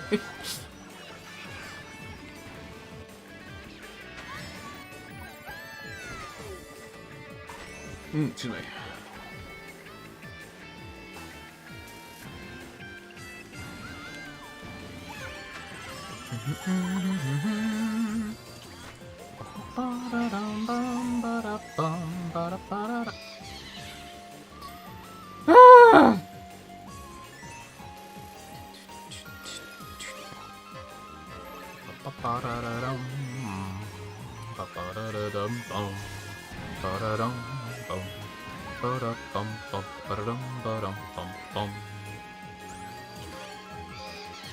What the fuck? Come on.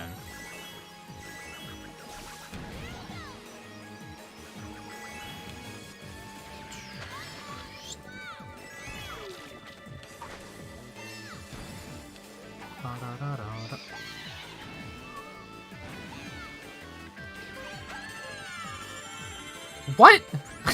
Am I the only one seeing this nonsense? Why am I a boo magnet?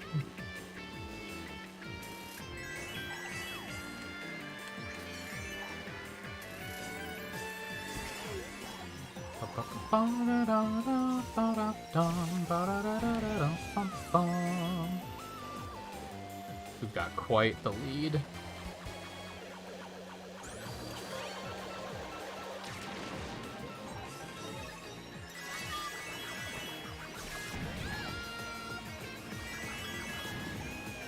That doesn't sound good. Is that Riley that was invincible? Oh, it was someone on the upper level. Okay, gotcha.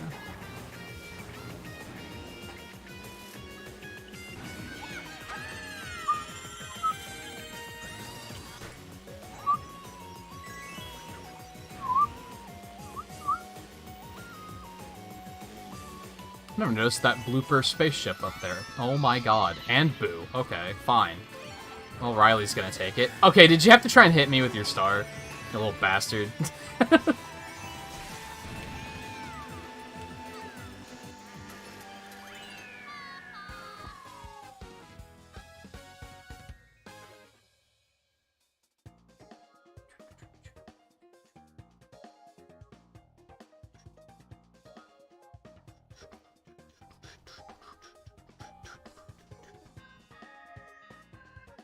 I'm, like, legitimately curious if it... Like, I guess I'm not that curious, because it's kind of toxic, but I'm curious if, like, they wouldn't be okay with him borrowing it to play it. And that's why he's never asked to borrow it before. But now they were asleep, so he's like, you know what, fuck you.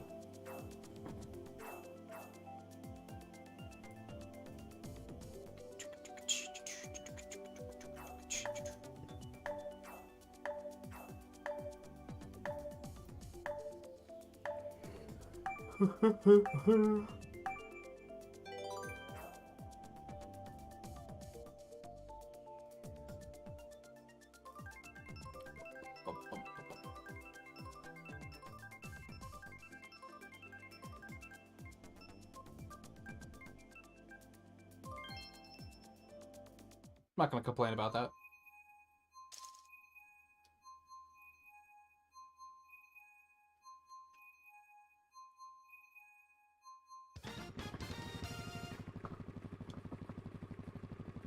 Kids will borrow your games without asking. They probably know that it's, like, okay, though, right? He isn't violent, I hope. He'll just put it back before he wakes up, right?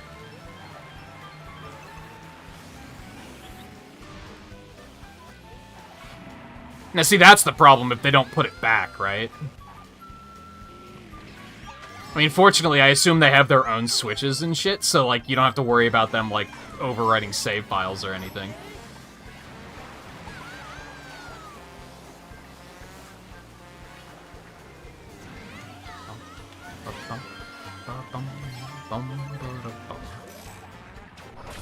Hopefully, anyway. God, our Piranha Planet's just fucking butts, dude.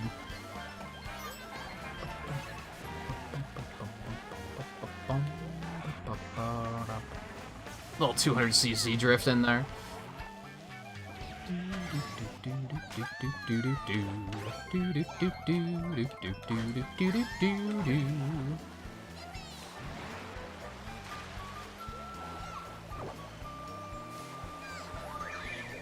Sorry, you shouldn't have picked Waluigi. You know what you did.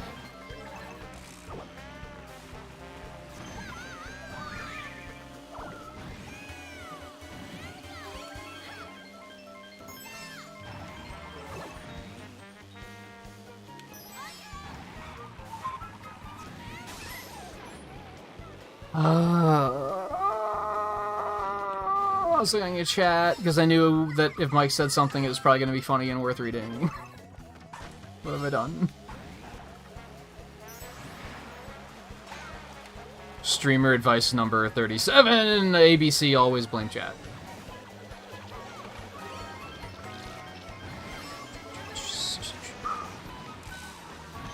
I thought Rossetti was going to run my ass down. Yo, the steal? I'm not even sorry.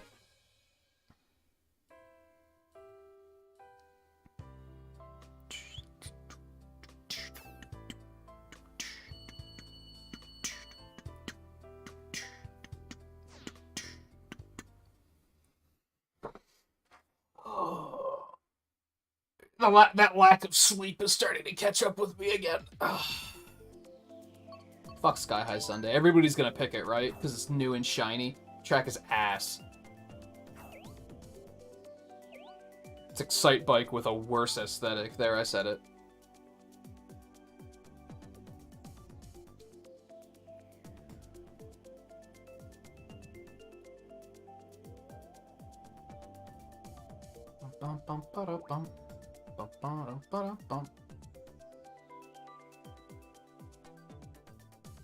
It's like ice cream, but it's like that ice cream of it's like that flavor of ice cream you don't like.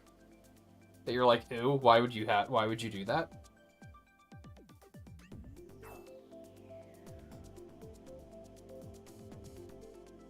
Have you guys ever heard of Tiger Stripes? Riley probably has, because I think it's a Canadian thing. It's orange flavored ice cream with black licorice stripes through it. It sounds disgusting. So do you still think it being ice cream just makes it objectively good?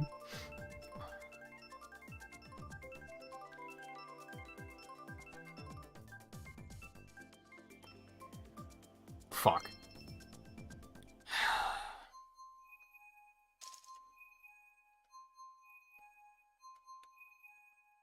Yes, have you tried Tiger Stripe? If you have tried it and you're like, yeah, I like it, okay, then that's fair.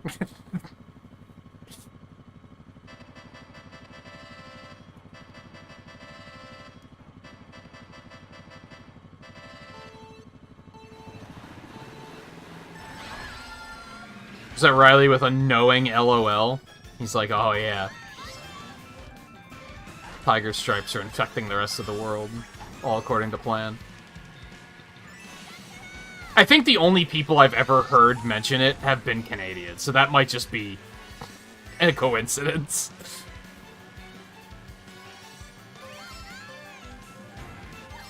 Hey, look at that, I went off of a jump. Hey, look at that, I went off another jump. I went off another jump. I'm going in a straight line, and I'm going off of jumps. What a great design stage. Oh, but anti-gravity. Fuck anti-gravity. There, I said it.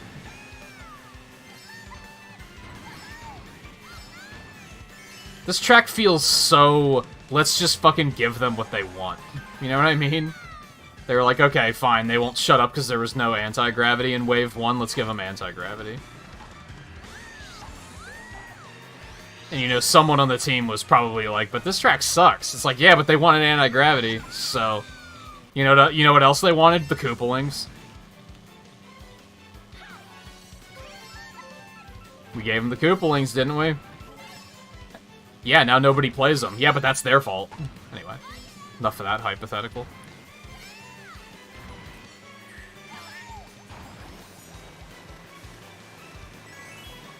Some of the DLC courses do look a little Fall Guys-y. You're not wrong on that.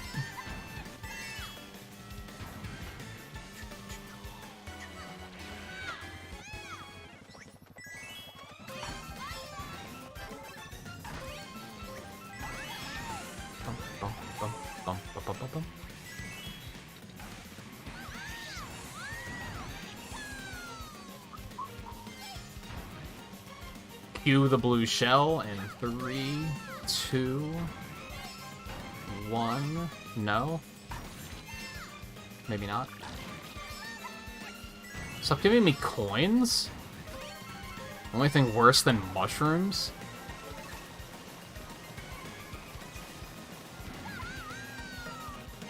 There it is. I'm not gonna be able to get there in time.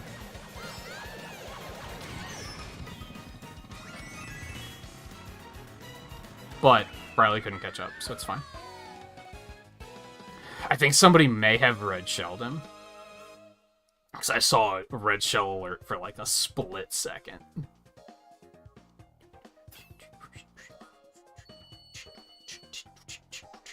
At least you're not like this guy that actually went below 1,000 rating, Volpe. You're not that bad at the game. You could have dropped down to 900.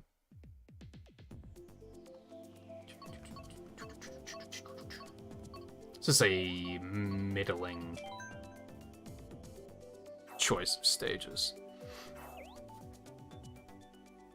Wouldn't want to be anywhere near an entire world made of sugary junk food. Did you see how fucking bright that shit was? If that was real, it would hurt your eyes.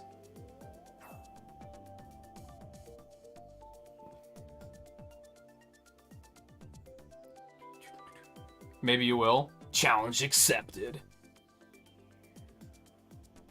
Are you playing standard Kart only? I hope so. I want to see Volpe challenge mode this shit. Standard Kart only, no meta characters. I don't think the character matters if it's a standard Kart though, honestly.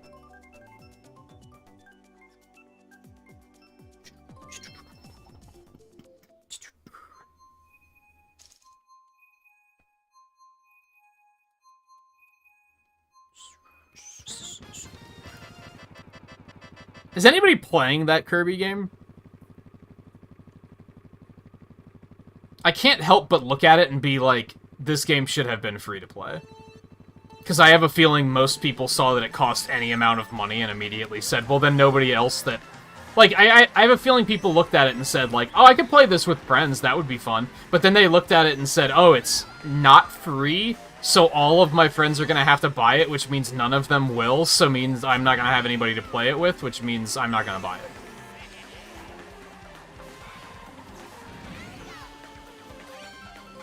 Maybe I'm wrong. I'd like to think. I'd like to be, in this particular case.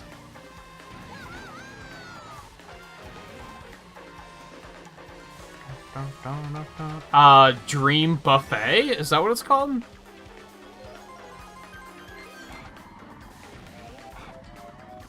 Why would you want to roll your entire body through a giant cake? If I knew that it wouldn't take, like, 3 hours to shower and get it all off, I would probably be down for it.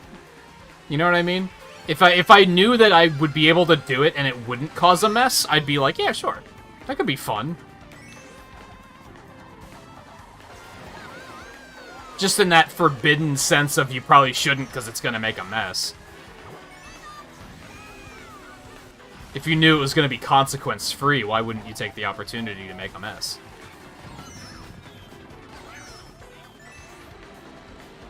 Volpe's using an inside drift bike, by the way. Is that why you're having a hard time?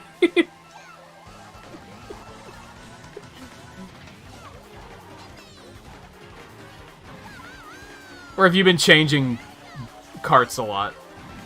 I feel like that might be why you might be having a hard time.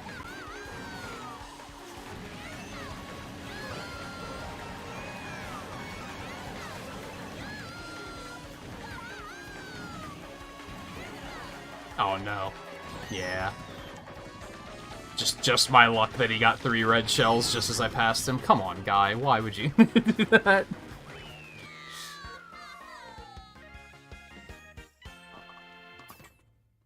It's the same thing as like, hey, would you jump in a river with your clothes on? And it's like, I mean, if I could get out of the river and immediately be dry, maybe. But that consequence of I'm gonna have to walk around with soaking wet clothes for an hour afterwards is enough to make me say no, I wouldn't, because that sounds terrible. Same thing with rolling around in cake. That makes me think I'm gonna have to walk around covered in cake for a couple of hours, and that sounds terrible. There's gonna be bees, and you know, no, that all sounds just completely awful. I choose chaos.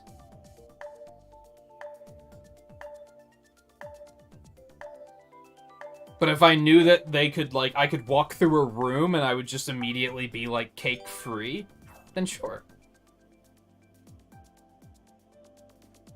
What a weird conversation we just went on. It's a difference with the rides. Some of the bikes have a different drifting style, which I think most people would probably say is significantly harder to control. It all depends on if it's drifting with the front wheel or the back wheel, basically. You know how ordinarily when you're drifting, like, the back end of the car is, like, drifting out behind you? Certain bikes have it that the front of the car turns. It's a much sharper drift, but it's, like, kinda tricky to use.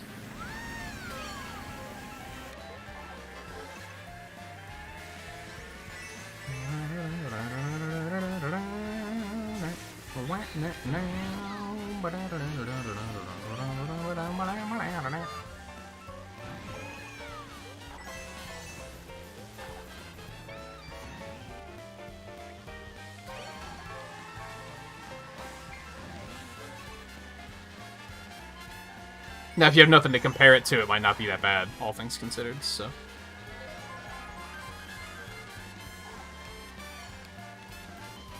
Yeah, see, I would have to be able to, like, immediately clean all of the cake off and, like, instantly for me to be like, yes, that sounds like it would be fun. Never understood that with, like, the old, like, Nickelodeon shows where they're, like, they create the big, gross slime vats and you have to, like, wade through it to get to, like, the ribbon or whatever. You know which one I'm talking about. Double Dare? Was that what it was called? It's like, dude, how long does that take to clean? Like, at least you have the jumpsuit, so you can kind of just discard that immediately. But it's still, like, he do be breaking. It's fine. I got his ass. Never mind, he had an item. Even as a kid, I was like, dude, that is gonna take... As much fun as you might be having in the obstacle course, it's gonna take you, like, 10 times that amount of time to clean up afterwards. And that sounds awful. Are you putting together why I never really cared for art forms such as painting? Because they're fucking messy.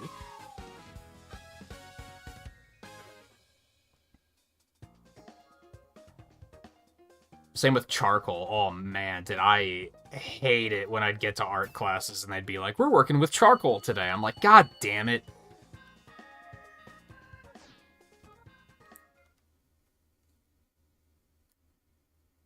Oh, did they, like, engineer the slime to be easy to clean off? That's pretty smart, actually. Especially for the 90s. Or 80s. It was probably, like, late 80s that shit aired.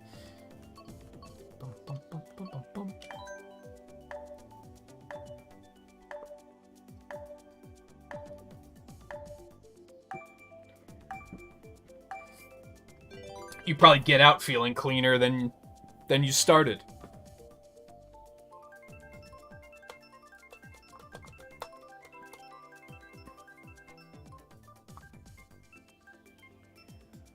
See, Kirby has the law of cartoon characters where he can basically roll through something like that and, like, at most 10 seconds later, he's gonna be, like, shiny clean. Squeaky clean, rather, is how they say it.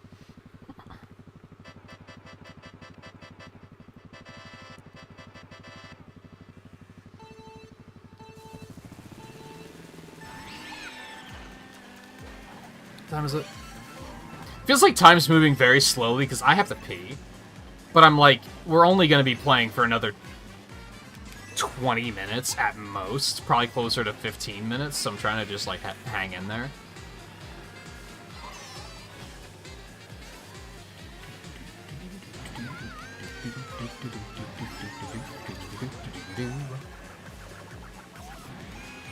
I probably should have taken a quick break when I first joined.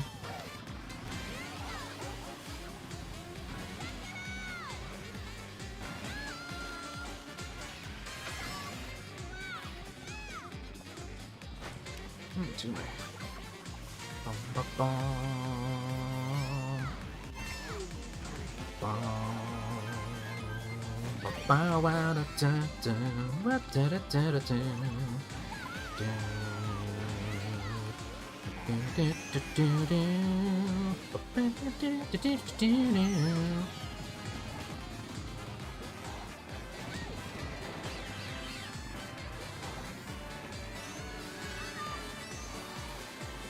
At least the music makes me happy. Jesus fucking Christ, what the hell is happening?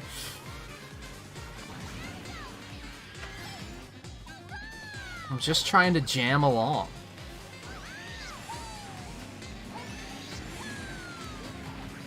Disobeying Mike's rule of don't start jamming out. If you start jamming out, it's all over.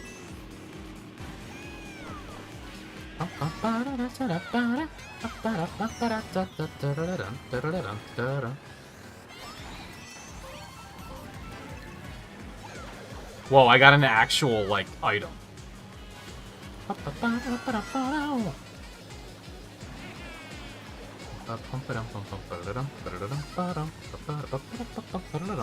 Mike, have you ever played The Messenger? Oh man. We're so stupid.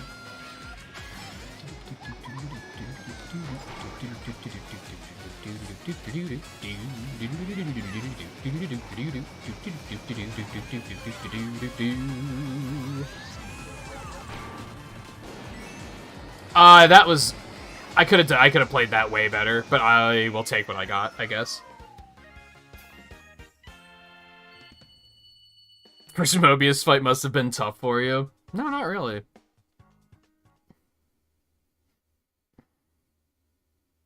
I've definitely had a couple of moments of... What the fuck, why is this music going so hard?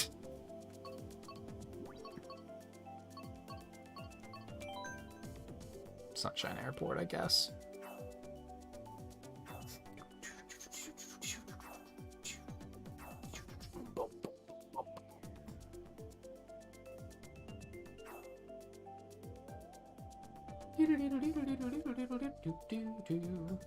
Sadly, and I've been thinking about this a lot, and I know that you've mentioned it as well, and I think you did it the same way I did, where we're basically over-leveled for every campaign event, which kind of sucks, but I think I'd rather be over-leveled for the campaign events than be over-leveled for the side quests.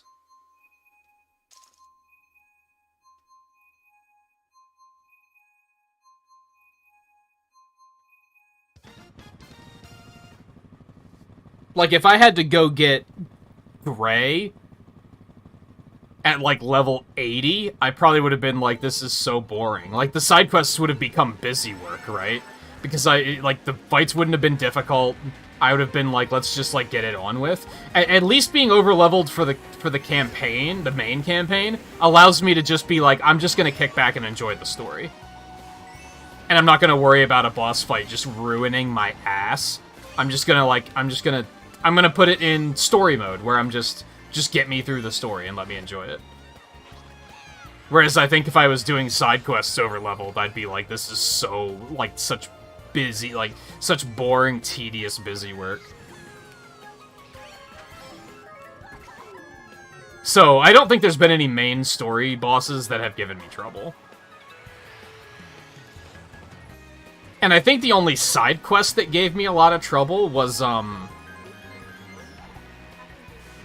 in Uni's side story, when you have to fight X, that fight was tough. I was, like, over-leveled for that, and that fight was difficult. That bomb throw, though, there's nothing I could do. Like, I had to leave and get more levels, I think, and go back, because I couldn't do it, like, and I was already, like, 5 to 8 levels higher than the quest was.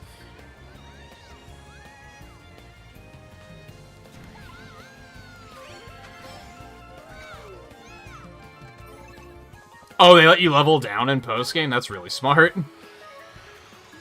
I was kind of, like, surprised that they didn't let you do that. I didn't consider that maybe they'd let you do it in post-game.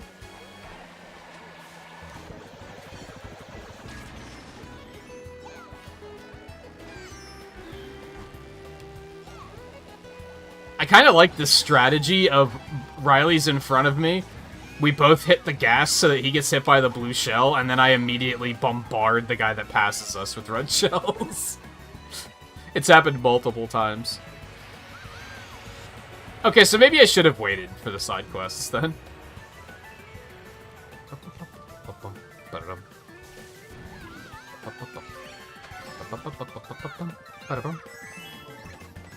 I think part of why I got a little burned out is because when you're in the ocean region, they give you, like, 3 quests that are, like... First of all, there was the quest in, like, the jungle region, where you have to get a bunch of, like, fruit. That sucked. And then in the ocean region, there's 2 quests like that, and I was like, I don't feel like doing these. There's 2 ways of doing it. There's resetting the area, doing a lap and looking for drops, and then resetting the area and doing it again. Or there's just going to the, hulks and putting money in the fabricators. Are they called fabricators? Whatever they're called. You know what I'm talking about. There's 3 Volpes, by the way. And just putting money, just cramming money in there until they give you all of the ingredients you need. Both of those options are boring as fuck. It's been, like, the one moment where I'm like, these side quests are just busy work. Hey, look, a cursed me. That's not something I was missing when we were doing private lobbies, that's for damn sure.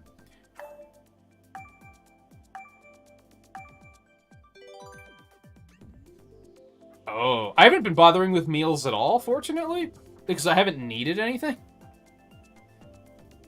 That sucks that they're bugged, though.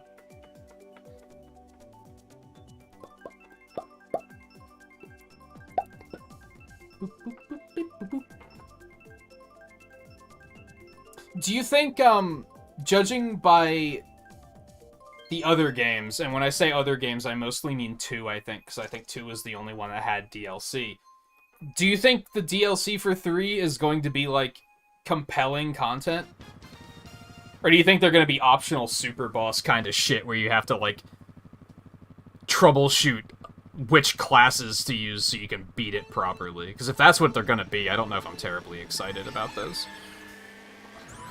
Shut up, Volpe. Buy the game.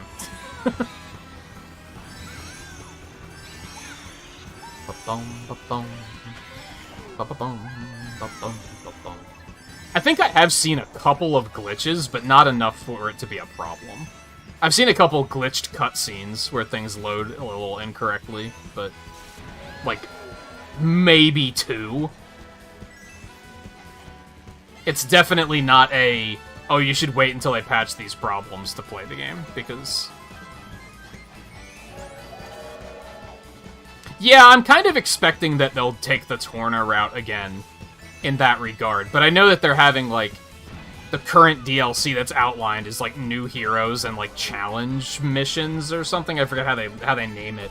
And I was like, if it requires you to be, like, completely optimally maxed out at, like, max level with like perfect equipment, and I'm probably not gonna like it that much. I hope they don't make it too hard, I guess is what I'm getting at.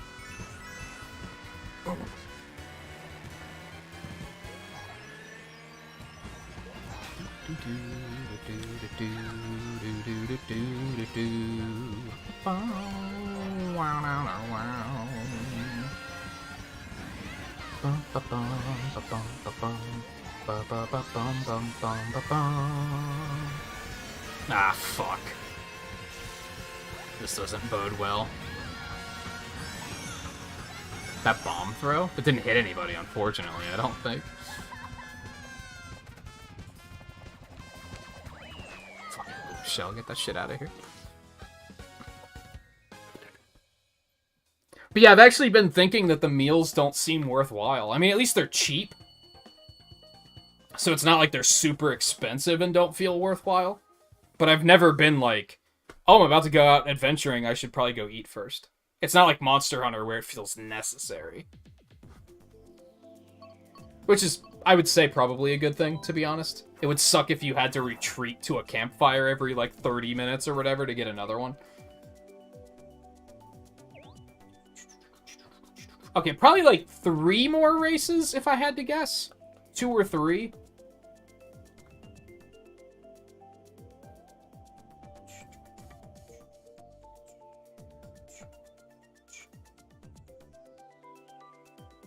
Yeah, I guess that's possible. I'm still on normal, too. I didn't boost it to hard. I just know a lot of games will often have DLC that's like this. It feels like the DLC is... You liked the game so much, clearly you're gonna like content that we didn't test very well. Like, you know what I mean? I can't think of a good example, but... Sometimes games will have DLC where it's like, we intentionally made this as, like, stupidly hard and imbalanced as possible because we were like, you're probably not going to buy it unless you really, really, really like the game enough to tolerate it being not well made anyway. Does that make sense? I wish I could think of a game example there.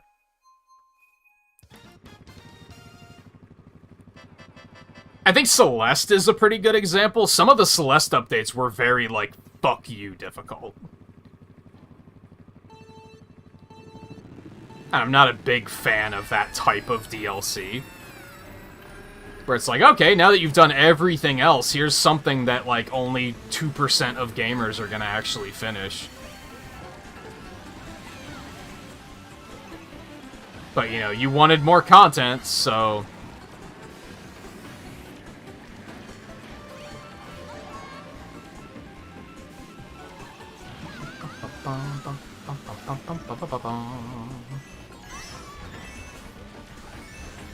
I guess that'll be what'll light a fire under me is when they start releasing the DLC. That's when I'm gonna be like, oh, I guess I gotta get on that and finish that.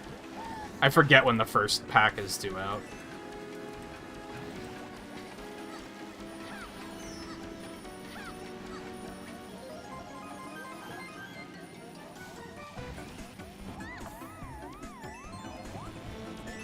Yeah, that's not... DLC's very delicate.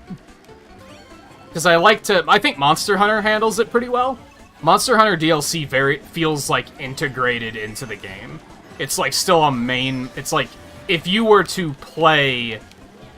It's a continuation of the campaign, I guess. So it feels pretty good. It doesn't do anything where it's like, oh, well, you've done everything else, so here, fight 3 Silver Rathalos at once. Also, we modified them so they're twice as big as usual, and they kill you in 1 hit. It's like, that's not good DLC. That's like low-key trolling your players and being like, oh, you want more, huh? Alright, well, you didn't say what you wanted more of. You didn't say you wanted more good content. You just said you wanted more, so...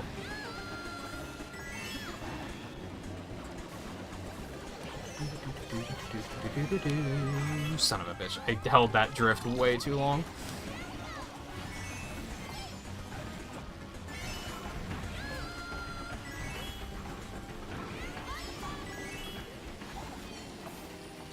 Hope they took my items. You hate to see it. Son of a bitch.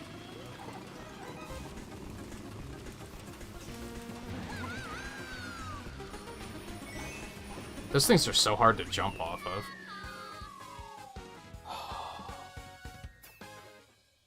But yeah, I hope it feels like it's a part of the game and doesn't feel like it's just tacked on. And I hope it also isn't like...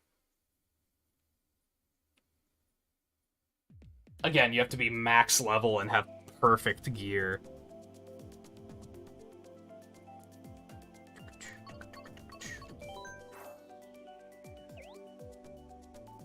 Hi, kitty. What you doing? I'll be done soon.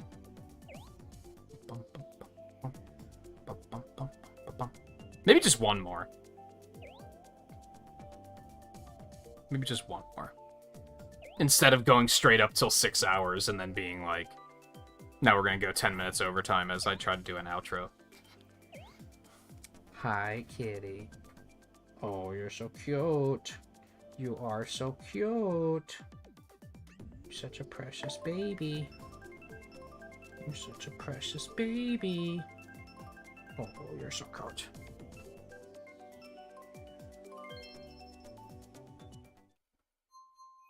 Yeah, I picked normal on 3 and I haven't changed it. Even once I started out over leveling stuff, I was like, I'll just leave it where it is.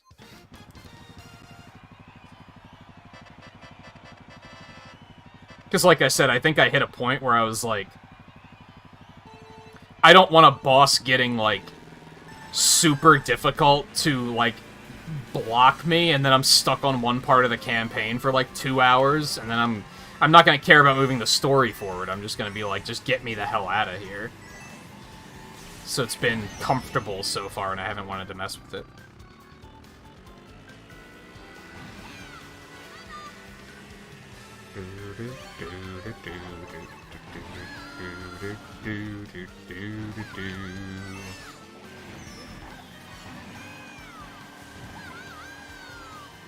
The only thing that's sad is there's definitely been a couple of the campaign boss fights are very like, if you're even 10 levels higher than you should be, they're completely free. You basically just stand there and beat on them until they die. Like there's no risk at all, which is kind of unfortunate.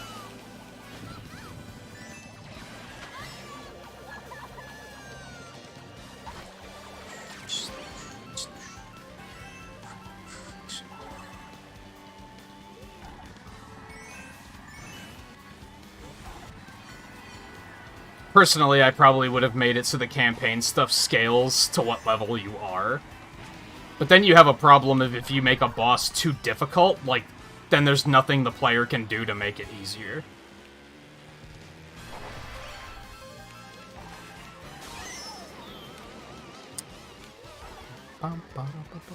Up for 24 hours? Why? How are you still standing?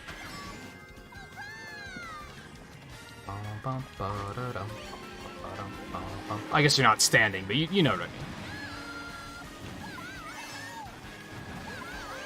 We're gonna stop after this anyway, so... Yeah, fuck that Waluigi. Guy fucked that Waluigi over hard, and I capitalized. You love to see it. Dude, he dropped to like 7th. I hope you're proud of yourself, Guy. 7th or lower, because there was 2 Waluigis, so I don't know which one it was. Hi, baby. Oh, you're so cold. Yeah, we'll drop out now. We'll drop out now. Okay. I really have to pee, so we're gonna make this short and sweet. First of all, thank you everyone for hanging out tonight. And to everyone for playing, both Fall Guys and Mario Kart. I'm sorry that Fall Guys was... I mean, clearly there's nothing I could have done about it, but I'm sorry that was so janky and just not playing nicely tonight. Hopefully they have that fixed by the next time we play it. I'm going to be off tomorrow. Sunday, we're going to jump into Mega Man Legends 2. I had a good time playing the first one, so I'm looking forward to jumping into the second one. Overall, we have a schedule right now where the only thing we're doing on a weekly basis is Friday being multiplayer stuff, which is really nice. I went from having 3 different things I had to do a week to only 1, which is great. I can just focus on other stuff outside of that, which felt very liberating. So we're going to jump into Legends 2 on Sunday. Monday as well, and then probably Tuesday if we need it. I'll be off on Wednesday. I don't know what Thursday will be. Friday will be more multiplayer stuff. I want to do like one more Mario Golf if we can. I'm actually going to pop over there right now to see what the ranked rewards are, because I am curious. I'm not going to do them tonight, but I'm going to check because I'm curious. I would say that there's a semi-decent chance that Mario Golf will probably end a little early, and we might... Oh, yeah, we're on repeats. That sucks. That sucks. I mean, it's good for people who missed them, I guess, but that probably means there's no more new content coming to that game, period, which is really unfortunate. Anyway, there's a solid chance we'll probably only golf for like 3 or 4 hours, maybe. And then we'll probably pivot to Mario Kart, or maybe Fall Guys after that, depending on what people feel like doing. So it's worth pointing that out. Otherwise, like I said, thank you all for hanging out tonight. I'm gonna get out of here, and I will see you guys on Sunday for Mega Man Legends 2. So take it easy, enjoy your weekends, and I will see you then.